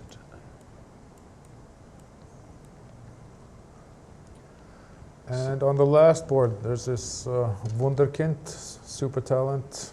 How old is this guy, Wei Yi? Around 15? Yeah, around 15 is the latest info I have. And he's Seems like he's a rook up in the final position, which is always good news. What happened? yeah, there was some tactical fighting here at the end, but he was the exchange up when all the mayhem started. So that was a nice Alright. clean win. Or he looks hopeless around here. Yeah, he fought on with this, but after f5, rook e4, f5, he found this rook d4, which basically just keeps all the material. A rook is a rook. So China cruising to victory, up 3-0 in the final game. Sedlak is probably hanging on against Nihua. Has a rook, a knight, and a pawn against the queen. Is this another fortress in the making, or? This could be one. I'm not even sure if white is worse, because b5 is a weakness, h6 could be a Yes. weakness.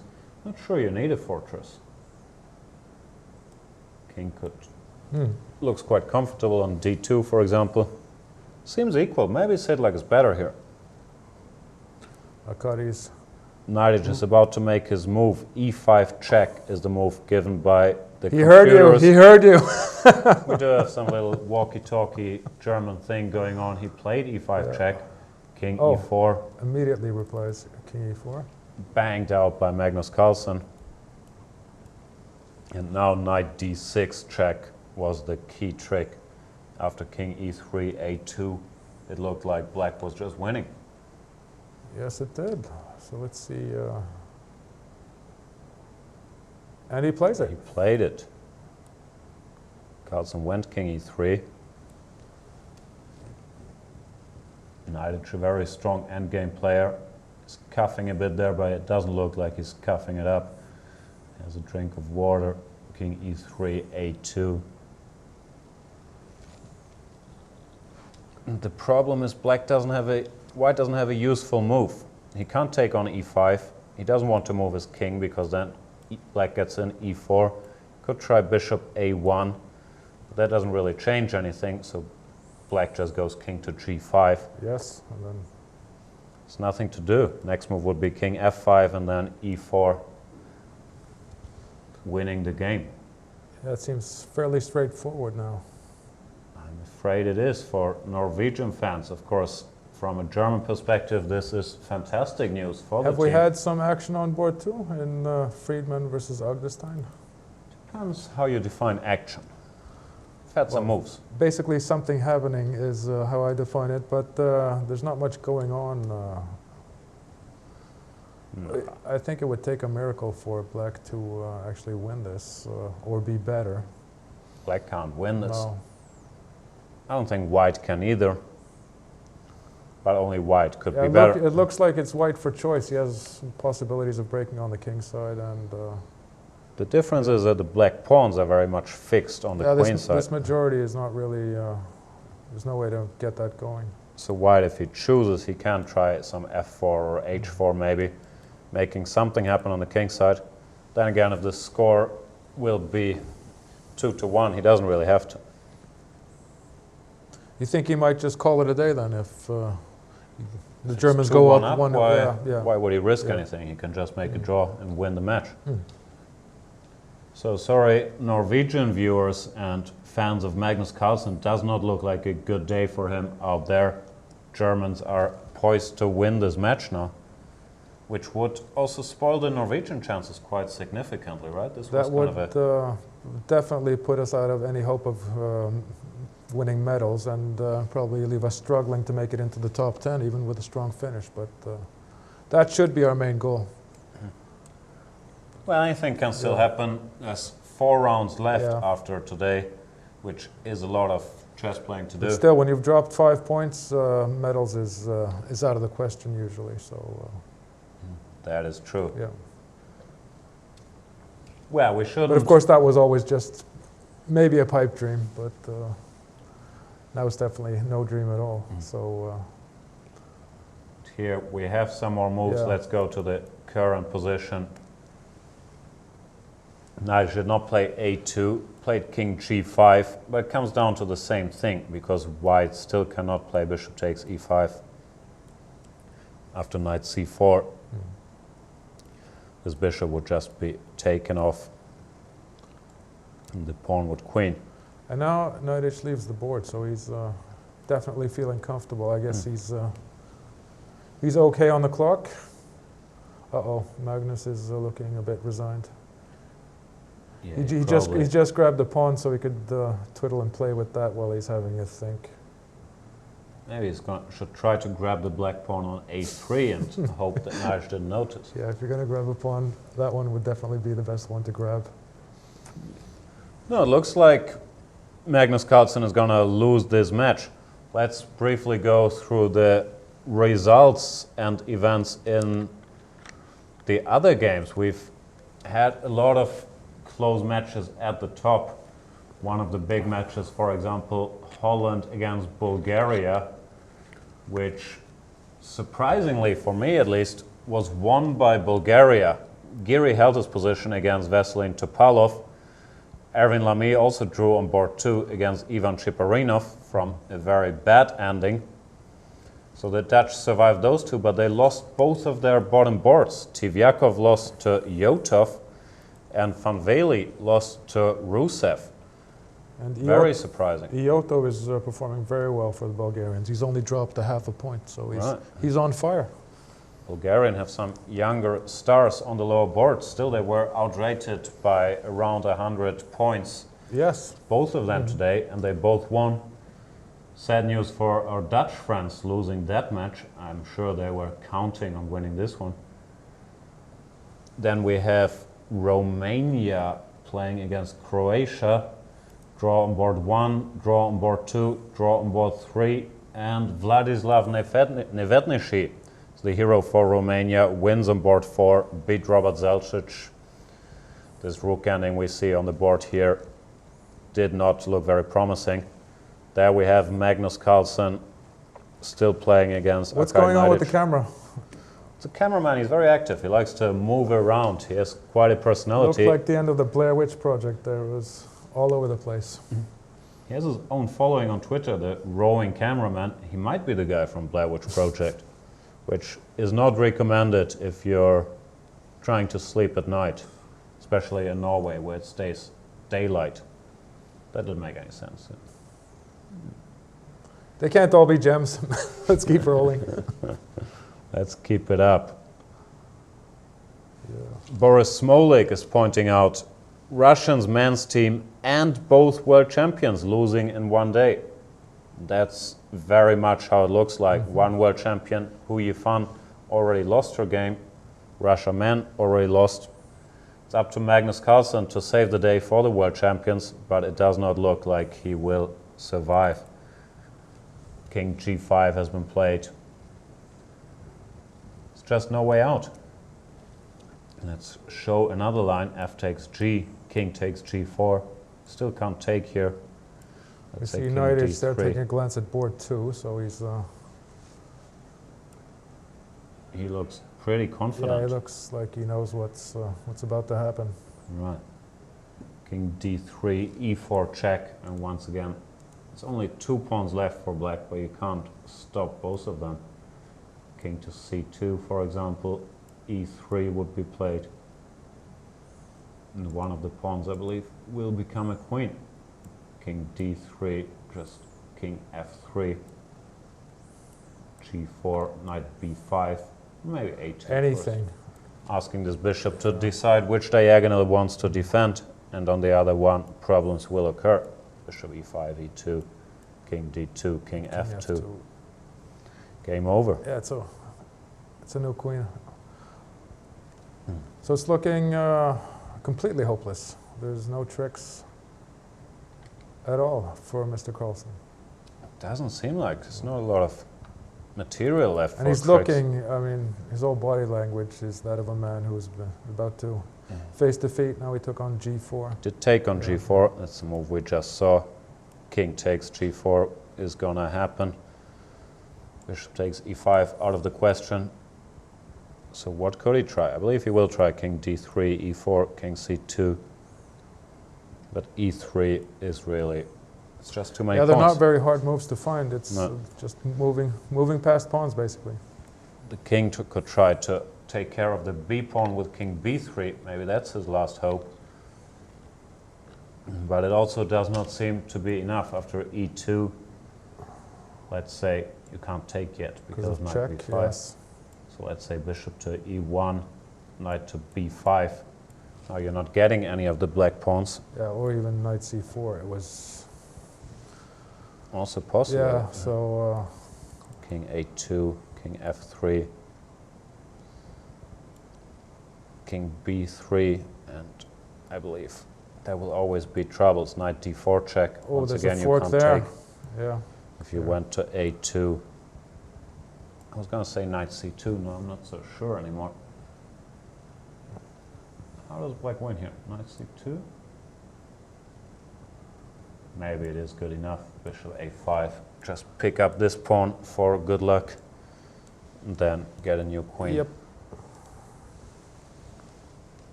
No, Magnus Carlsen has lost position, and Aradij Naiditsch looks so confident that there is very little reason to believe he's not going to win it. Oh, he did play E4 immediately after F takes G. Does that change anything? Well, it was going there in most variations, so it probably doesn't change a whole lot. No, he can take on G4. Next Yeah. move keeps his 2 pawns. A little surprising that they're enough to win these 2 pawns, but especially They're so the far A pawn. apart. Long But way. it is surprising. I mean, he's defending with the strongest piece, the bishop. The problem for the bishop is it can't control them on the same diagonal. If this pawn were still further back Yeah. and the bishop could fight against them on this It diagonal, would be a different story, yeah. would be okay, but the bishop can't split itself in 2. Deal with both of them. I believe it's game over. So we have all results on all the top boards except for this match. Which match is that? Well, the one we're watching, Right. Norway, Germany. And did you say that Croatia and Romania was over? 2.5 for Romania, if I'm not mistaken. 2.5. So I don't know if you've checked on board 7. One of the favorites, Armenia, we're facing off against Hungary. Big match. There's a lot going on in that match since Judith Polgar had an amazing tournament so far. So I was just wondering, has she been able to win another game? No, she has not. She drew her game.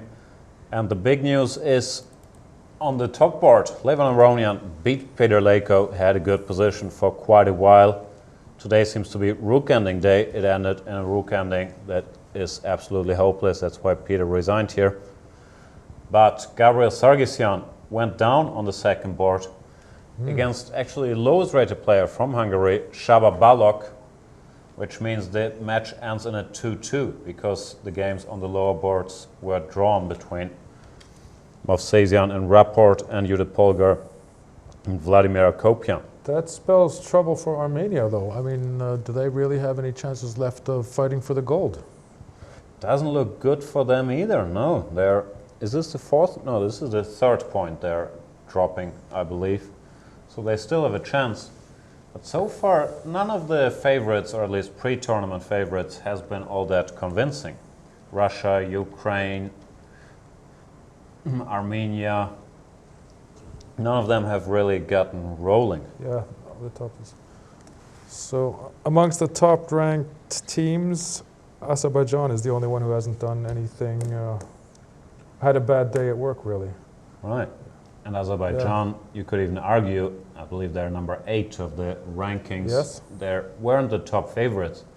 They used to in the past, but of course they recently lost one of their strongest players, the late Vugar Gashimov, and looks like they're very determined to keep his memory up and prove they're as strong a team even now, playing very, very well so far. What else is going on? Let's continue our tour through the boards. Another great game today is the game Vashiela Graf, French star, against Badur Jobava. This looks like it's ending in a draw, even though Jobava at the moment is a queen up. If he ever stops giving checks, white will get his own queen, so he has to keep checking the white king, and it will end in a draw. And what else was going on in that match? Board 2, it was... Board 2 is still going on. That's Mshedlishvili, sorry for the pronunciation, playing against Etienne Bacro. Mshedlishvili with the white pieces looks like he's gonna lose. It's opposite colored bishops, but black is just too active. Black is up a pawn as well. I think white is gonna lose this game, which would only even the score because on board 3, Fressinet, surprisingly with the white pieces, was checkmated by Levan Pansulaya. King e5, rook e3 would end the game in the middle of the board. On board 4, Romain Edouard is trying to win the match for France. If we assume it's going to be 1.5, 1.5, Edouard would have to win with black here against Nigalitze. Looks like he has good chances. Queen to g6, black is a pawn up. His heavy pieces are very, very active, and his king is reasonably safe for now. And given time, he'll swing the heavies over to the h-file. So white will try to have to get in on the 8th rank to counter that. Either that or trade some bits. Could try a move like queen to b8, planning rook d8.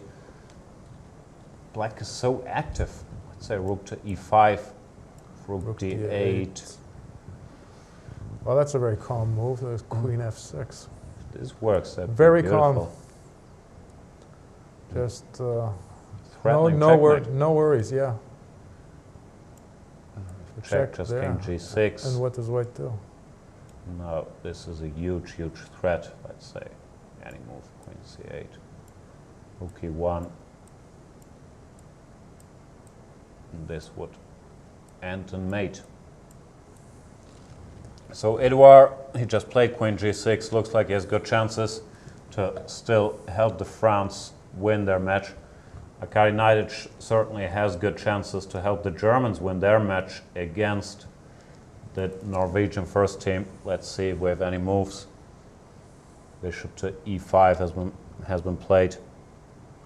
King takes g4. King e3 is probably what he's going to try. King to f5. It always comes down to the same story. The white pieces can't really fight both of black's pawns successfully. Say bishop h8 here. Knight to d6, I believe, is a good move, just covering this pawn. Planning to proceed with knight c4 check.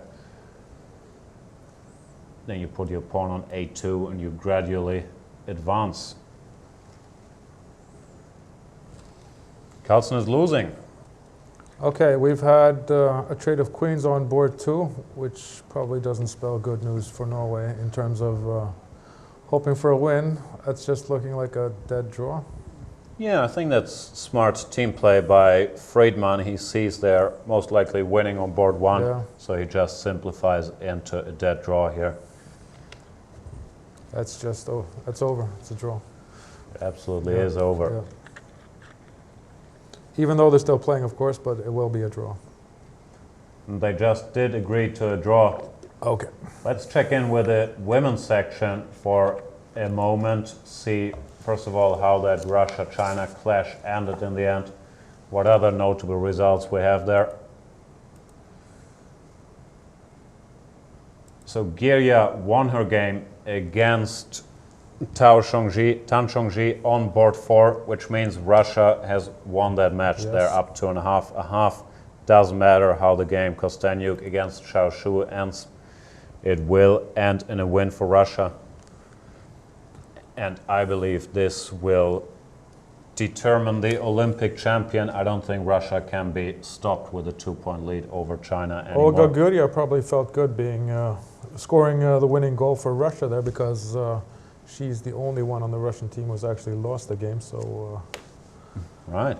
winning the match is definitely a I'm way sure to. Katerina Lachno felt pretty good as well, beating Hu Yifan, who was on 4 Yes, out of this 4. was this was very surprising. What happened in the opening, and I can't remember the last time I saw the Chinese world champion. Well, she was driven on the defensive very fast, and she lost the exchange practically right out of the opening. Yeah, not a good game by Hu Yifan, that's for sure. Let's see what's going on in the other matches. How's the Norwegian women's team doing? I gotta admit, we haven't covered them all that much. They had a big match today, and it looks like they did. How did they do? They did lost lose on the the match. last board, I saw, but I haven't been following that as closely as I probably should have been. They're down 3-0 against Vietnam, so they lost the match. Board 1 is still playing. Sheila Bartzal there against Tai. Is that I can only lose trying to pronounce his name correctly. Win T Mai Hung, and it looks like it's going to end in a draw. Other notable results. Not a good day for the home teams, this. Or at least not our first lineups. Very true. Even though Magnus Carlsen is still fighting, just played King D2. We can see him on camera there, of course. The French ladies, what have they been doing? Marie Sebag won with black against Monika Sojko in the board 1 matchup of the France-Poland match. Sophie Millier drew her game. But Pauline Guichard lost, and a draw on board 4. this was a tie. Yeah. So that's a 2-2.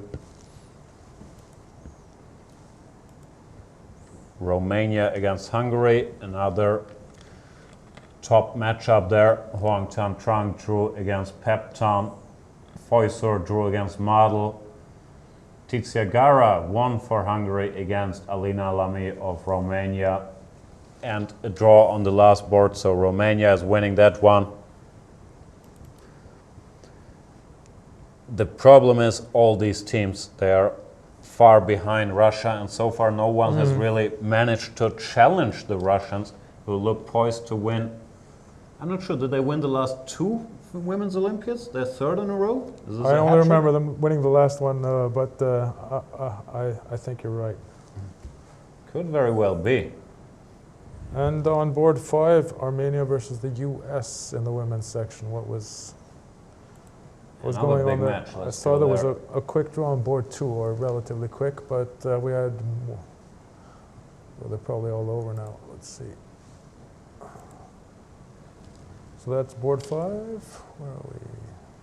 What's the Match- score on this match one? 5, yeah. Yeah, we got it here. One draw on board 2, Satonsky against Mukhricyan. All the other games still going. We got Daniel Jan on board 1, fighting for a draw against Arena Crush. Not sure how much she has to fight actually. Should be a draw. C takes B, king takes B5, king E5, C6, let's say, king D5, C7, rook C6, and it's bishop F4 or bishop B6. This pawn should save the day for white. Then we got Board Lilith 3.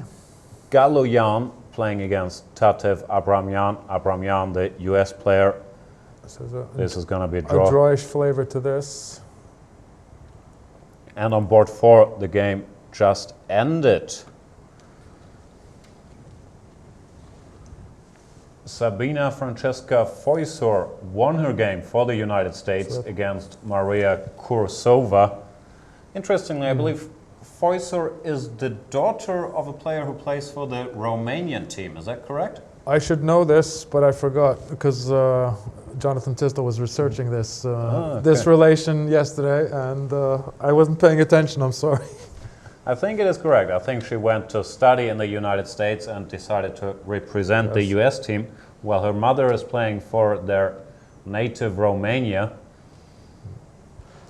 So what does that mean for the match? The US are They're ahead. going to win. They're going to win 2.5 if nothing out of the ordinary happens anymore. We What- will have... When was the last time the U.S. won the women's Olympiad? Was that in 2000 and... Or was that the didn't they win in 90s? 2006 Did they win in Mallorca? Okay, so they won. I seem to remember them winning in 2002, but my I could memory be is wrong. not what it used to be. The U.S. won with Susan Polgar on first board, but I can't remember when that was. I think 2006, at least I was there 2006, and I do recall they did pretty well, so I guess that meant winning for them. But I've always had the memory of a goldfish as well, which is not a good thing if you're a chess player, really. Well, it's not a good thing if you're a chess commentator either. Nah, there it's all right. You just talk about the position you see on the board. But the American women ranked 7 in this tournament, so definitely fighting for medals, I would assume. Absolutely. So far, no one's been able to stop the Russians, though. 7 out of 7 victories. I thought they'd be the underdogs today. But then again, I also thought Naiditsch would be the underdog today with black against Magnus Carlsen. And it does seem like he's very close to finishing this game. He picked up both white's g-pawns in the meantime. Gonna put his king on f3. I think this is very close to This is close to resignation. resignable. Yeah, Let's I stick think with he it might. for a while. He might resign now. Uh-oh. Yeah. This would be a good time to shake hands, I think. Yeah. And he does. Yes. So, Victory for Germany, 2.5, 1.5, and what an upset on the first board. Aradij Naiditsch beating Magnus Carlsen with the black pieces. Carlson will not be a happy man after this, especially if, well, when Norway loses this match. Well, we've been trying to get Carlsen on the show. My hunch is today is probably not a good day to ask, right? I think there have probably been better days to to have him in the studio than today. Right. So we're gonna do is go on a quick break, have a look around what's what, if there's still any interesting games going on. I believe this is the biggest game you could possibly have today. Yes, indeed. Carlson there, still going through the motions. What he missed, I'm not sure what it was. Something on c7 and d6. They're having a quick verbal post-mortem, it seems. He is disappointed. Of course he is. And what a win for the German number one, Aradij Naiditsch. If you guys want to win a game of chess as well, why don't you go play one in our play zone. Click on play now. Cool down a little bit from this Carlsen loss. All you Carlsen fans out there, we'll be back for the final part of the show. Thanks a lot, Einar Gausel. We'll see you soon.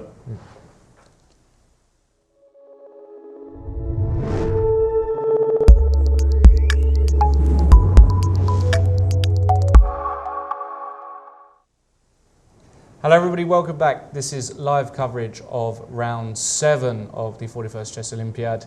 The final part of today's coverage, and what a day we've had. Some amazing results. I'm with Jan Gustafsson again, but perhaps more importantly, we are joined by the King Slayer, the man who toppled the world champion. Can't remember the last time he lost with white, I have to admit. It's been a while, that would be a nice little stat to know, but delighted to have Aradij Naiditsch with us. Hello. Congratulations. Thank you. It's a massive result, really. Yeah, of course. There is no it bigger feels great, result, yeah. right? That's right. Than beating Magnus with black. Tell us about how you feel, the game. We can go through the game, the critical moments. But I think all in all, I think I have to say I've been maybe as lucky as usually Carlson is. He was, let's say, very lucky yesterday to win his game against Caruana. He was just doing much worse. And of course, my position was really tough today first, then it got very complicated, and in time trouble it was a little strange to me, but he started to panic. He never panics. Yes, he got very nervous, so it was a little bit strange to see him so nervous, and then I took my chances. And you did? Yeah. Should we go to this first critical moment? Through the key moments. Yeah. The first, this is a well-known theoretical line. You played the move knight e4, which at least for us came as a surprise for you as well. Yeah, I mean, I did not expect that he will play me this line, of course. Knight e4 is a very rare move. I saw it before, but it's, of course, nothing to what you prepare. Right. So I think bishop a6 was correct, queen c2, but I think now I made a mistake, h6. I should have played bishop e7 immediately, because now he can't play a3 because always c5 is coming. It's very important not, of course, to allow the b4 move. So basically I made a blunder here. When I played h6, I thought that he can't play a3 before. So he played a3, bishop e7 before. I just thought it's not possible because of bishop take before. And now the trick is, if in case of bishop h6 and bishop c3, all is good, I think. I'm fine, but he can take just a take before, queen take a1, and now knight d2. I don't know if I calculated right, but I was afraid of knight d2. Yeah. No, not here, not here. Bishop e2. No, bishop knight b2. Yes, d2. of course, yeah. Queen a2 and now knight d2. That's cute. Actually, not so easy to find this move knight d2 because otherwise I think black is fine, but this knight d2 is really killing. And if knight takes b4, just Queen queen c3. c3. Yeah, that's great. So you had to settle for queen queen b5. b5. Yes, of course I'm doing clearly worse here. I mean, it's out of question. So I think he played well. I mean, normal rook e1, queen b2. I think I have to go for c5, otherwise I'm doing very badly with my structure. And I think here I had some doubts if I should take just on c5. I mean, it's just a slightly unpleasant position, but it's clearly unpleasant with a bishop pair. White is doing very comfortable. Yeah. Especially Carlson, I think he likes such things, to push for nothing. So I decided to play bishop f6, queen a2, and I think here I took as well not such a good decision to play rook a c8. I think knight c3 might have been a try. No, knight c3, I don't know. If bishop a1, just queen a1. Yeah, this is looking really bad. This is a threat, huh? I think knight c3 was maybe a try. Queen c4, bishop c4, bishop a8, and then just to take rook a8. Maybe it was the best I could have done. it's not so easy for white Yeah. to make a move. I thought during the game that maybe bishop b2 is the best. I was not sure, but I think bishop b2, knight e2, take f6, and now, for example, f4. Yeah. So I thought it might be like plus equal or. But you've got chances to hold Yes, here, yes. right? I thought yes, it might have been the best what I could have done.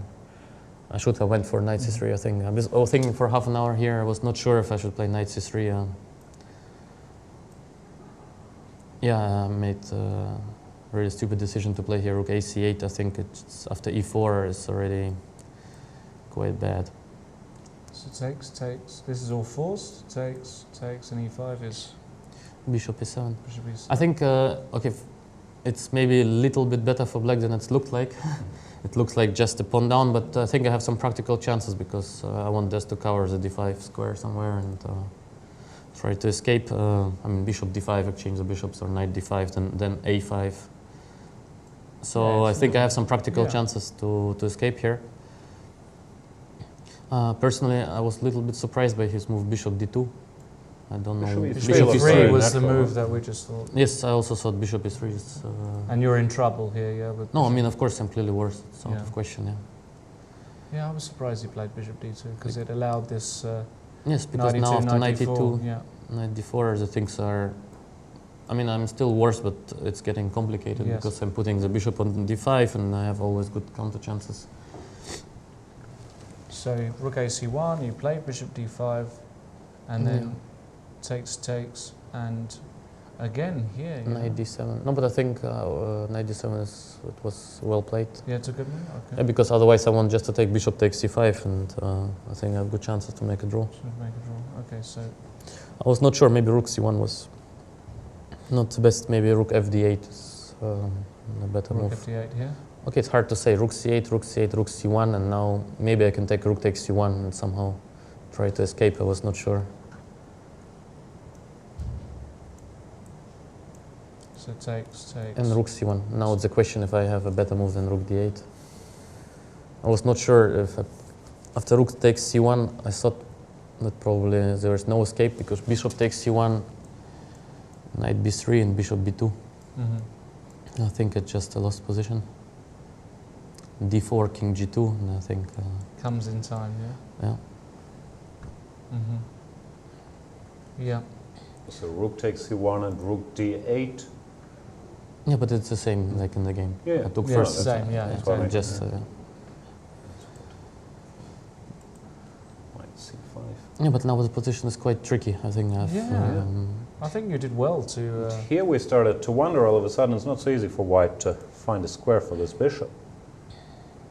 No, I think Magnus missed g5 move because G5's an otherwise position is looking close to winning. I think after d4, king g2, I can't escape in this rook endgame. Yeah, we were looking at this knight g5 But bishop here, d2 maybe now. some chances. Yeah. Bishop I D2. thought it's very bad. Rook c2. Yeah. Just rook b2. Yeah, king is coming. I think there is no escape. G5, excellent G5. move, really. At least from practical point of view, I think g5 was the right decision because we were getting both short on time, and it was a little bit strange to see Carlson getting a little nervous. There was here he was getting nervous. Yeah, no, but I mean the way the game went, of course, he was just a pawn up and very comfortable endgame now. There are big complications.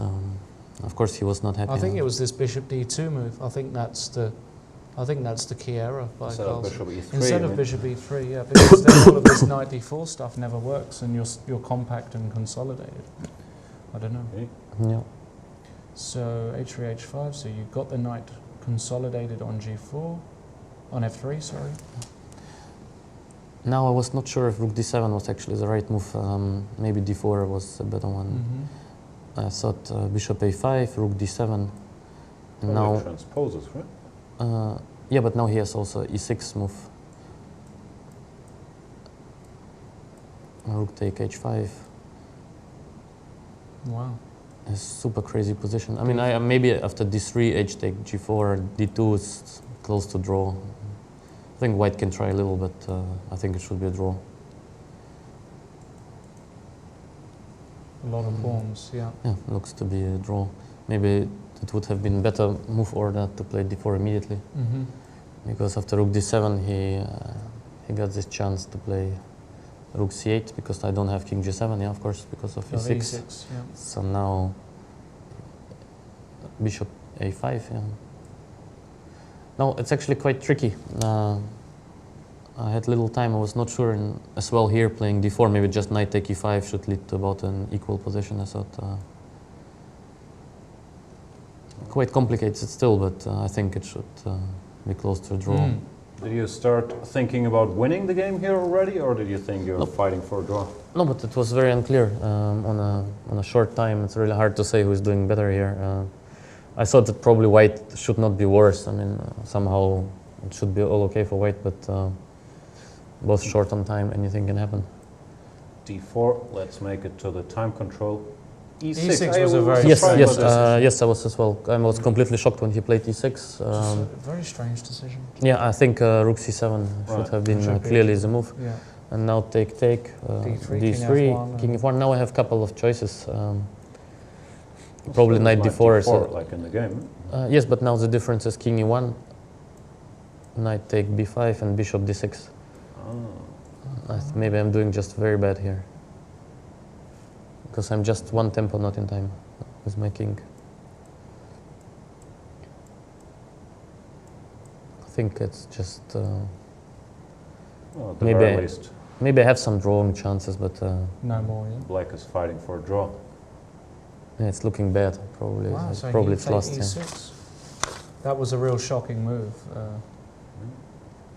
Yes, but maybe he was a little bit afraid of king g6 in the beginning. I mean, yes, after rook c7. First I thought black is okay after take, d3, king f1, king g6. I was trying to win a tempo. But I think now after a4, I'm just not in time. King f5, and now this bishop b8 move. Yeah.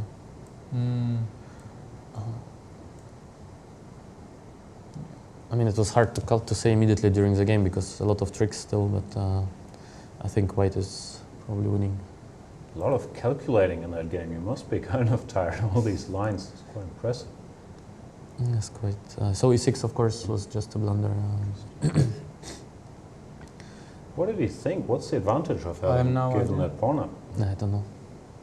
We thought he must have missed the move knight d4. Yeah, here. probably, yeah. And the rest was just good technique. Maybe as well he just blundered that he can go bishop d6 after knight b5 before playing e6. Yeah, that's why right. he wanted. But okay, it's hard to say. I mean, of course, it's just a blunder. So I think after knight d4 position is just close to lost. He was as well quite unlucky. He's just one tempo not in time to make a draw. Yes, I think this is all forced. You can't take on Can't a7 take because because knight of knight c4, yeah, c4. it's just over. So king d2, a5, king d3, king g6. Now he was quite unlucky not to be able to play king c3 because king f5, king b3, knight b5, king c4 looks like a draw, but now I think I have a a4 and take Recover a3. E5. Yeah, bishop a7, e5. Yeah, cute. so That's very nice. Beautiful. Yeah, that's winning. See, in the game, but now it's just winning, right? Did you? yes, I think now it's just winning. Yes, I saw no hopes anymore here. In case of king d4, I think just go knight b6, king e5, knight d5, and king f7. So I'm covering the boss pawns. So You I cover think it this full, this yeah. should be winning somehow. I need to get now my knight to somewhere. I don't know, c2 or somewhere. But I think. I mean, from the feeling, it should be winning now. Let's briefly see the game. F3. This is the only winning move, right? E5. At I least. don't know if it's the only one, but it's the most easiest. Okay, fair enough. No, E5 is a good. Because I think now after king g5, yes, first check, of course, and Yeah. I think king g5 is just important. I Very think good. now there are no more hopes. because basically he needs to take, and I'm getting this e4 and king take g4 after which I think it's already winning. Yeah, and the rest was straightforward. So Germany won the match 2.5, 1.5 against Norway. Just as we predicted, we said Naiditsch will beat Carlsen with black on board 1, the other guys will make draws, 2.5, I no think problem. we did predict 2.5, 1.5, right? But we might have, have yeah, to I admit don't we think we didn't predicted predict an individual Naiditsch win results. with black today. But what a great result anyway. We have a tweet from Steve O'Connor. When was the last time both world champions lost on the same day? Oh, that's a very good question. Ho Yifan also lost today to Katarina Lachno. So that's one for the trivia. I have Wouldn't no know. idea. Anyway, congratulations, a great result. That means Thank that you. Germany, you know, We're still fighting. you're really We're still fighting. fighting. You had a great result against the English, you know, holding us to a draw.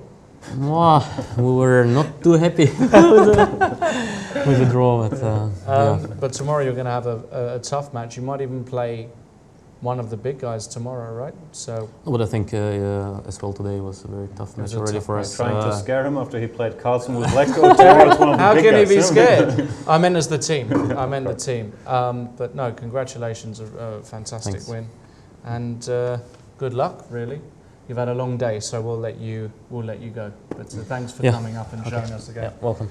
Okay, thanks, Arkady. Have a good day. Thank you. So Aradij Naiditsch there showing us how to beat the world champion. I wouldn't have won that. Neither would Jan. I don't think I would have won the ending. No, I don't think I would have won the matter ending. of technique, I'm not so sure. That's just an outstanding result. Let's go through the results as we do at this hour in the broadcast. We're going to get them up on the screen for you. Some important results, of course, let's talk about It's been a big, big day. The really big result, of course, the Russian women. I think this is more than an indicator of who's going to win this tournament. Yes. Beating China, still with a perfect score, 2 points out of China. Looks like they're going to repeat winning this title. Yeah, that will be 3 times in a row if they win it. So the Russia's women's team, unfortunate for Norway. Massive result for me, maybe the most shocking, is the loss of the Russian Open team to the Czech Republic. Losing both their games on board 1 and Just 2. insane. Grischuk went down against Navara. Laznička, beat Peter Svidler with the black pieces. Amazing. And they also held on board 3 and 4. There we got the results table. Amazing stuff there. Big win for Azerbaijan as well against Cuba. Rajabov squeezing out a win in one of these Rook endings to bring home an extremely important win. They're now, for me, up there with the favourites, Azerbaijan. They look great, in great shape as a team, despite Mamajarov, their talisman, losing today. China Mamajarov's been carrying them, He's but been today carrying was the them. other way around. He Yeah. lost, so the team carried him. You They're need the looking very team. strong. China crushed Serbia. That was a drumming 3.5. Germany, as we've just mentioned, beating Norway's first team 2.5, 1.5 in the second quarter of games. Bulgaria, decent win. They're in great shape. This guy Yotov. Yotov's just- what's the score? 6.5 Well, he's out of on for 7? a gold medal. I think he's on 6.5 out of On 7. fire. Just on fire, the guy, beating, again, so many 100 points high rated. Rusev, not playing badly either, beating Van Veli. Massive win for Bulgaria. Croatia lost against Romania. Nevnici, the hero of the day, beating Robert Zelcic for the win in the Armenia-Hungary game. Big match, and Levon Aronian came through. But Sargsyan, who has been so reliable Right. until now, shaky against Jones today, and Jababalov scoring a massive win, meaning that the match was drawn. And in France, Georgia, there is still one game. It is going to Going end on. peacefully, though. I believe we can be pretty confident about that. Let's bring up the position if we manage to find it. The game between Vasila Graf and Jobava. Oh, actually something happened which we didn't expect to happen. Vasila Graf still has chances. How did this come across? Well, it's an amazing position. It was actually, if you go to the move, Let's see where... I've seen something like this, and I thought black just had to give a perpetual because white would get a queen. yeah, but I think given the match situation, Jabava was forced to play on. Ah, that's why he tried to Yeah. make something happen, Exactly. which was impossible. Here we see the move. He's trying all kinds of squares, can't really avoid the draw, but he did try it with the move king e3. But objectively, it's more of a losing try than of a winning try. Yeah, King G1 is almost losing, unbelievably. Not Yeah. quite, but Because now, if queen c1, king No, h2, king h2 there is- would be no more checks. so So you had to go king e2 check, king h2, king f1. unbelievable. Very creative to come up with this, but probably it wasn't correct objectively. At least he doesn't get any winning chances by doing this.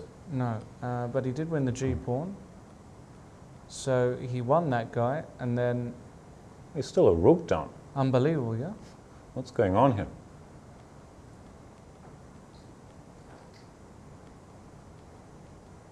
I have no idea. Clearly not black playing for a win here. And Vachier, I'm not sure. if I think he finally gave up the managed to rook voluntarily. escape all these checks. Amazing, all of these checks. And He here, finally blocked 100 it. moves later, king d3, queen d5. He decided on queen d4. Yeah. Why not? Not a lot of risk involved. Queen f6 check. He's winning the a5 pawn. He can try to win this position. I don't think we're going to stick around to Certainly watch not. his attempts. France is going to win this match Yeah. if he draws or wins. So good win there for France against an overperforming Georgian team. Let's look at the next quarter as well of the results. We had the game, the match rather, Qatar versus India, and that was a win for the India won that match Indians. 3-1. We'll bring them up in a second. There you go. The US finally Crushed. caught a little speed. Yes, crushed the Uzbekistan team, 3.5 Nakamura looked good today. Ukraine did the same to Kazakhstan, crushed them 3.5, and Poland beat Bosnia-Herzegovina 3-1. Let's check out the women's section of the tournament. As we've mentioned already, massive result on board one. The Russians showing their class. It's not going to get any bigger than that in this women's section. Now the question remaining will be, can anybody challenge this Russian team? Anybody looks difficult. They are on maximum points, beating China. Norway's first team got crushed by the Vietnam women's team.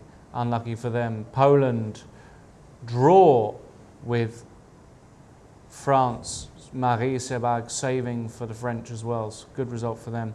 Hungary, decent win against Romania. Tisia Gara beating Alina Lamy to take home the win. In the next round, the next quartet of results, we had Armenia versus the United States. Some would have thought this was a pairing for, two countries that were challenging. They're far away from Russia now, though, unfortunately, for those respective sides.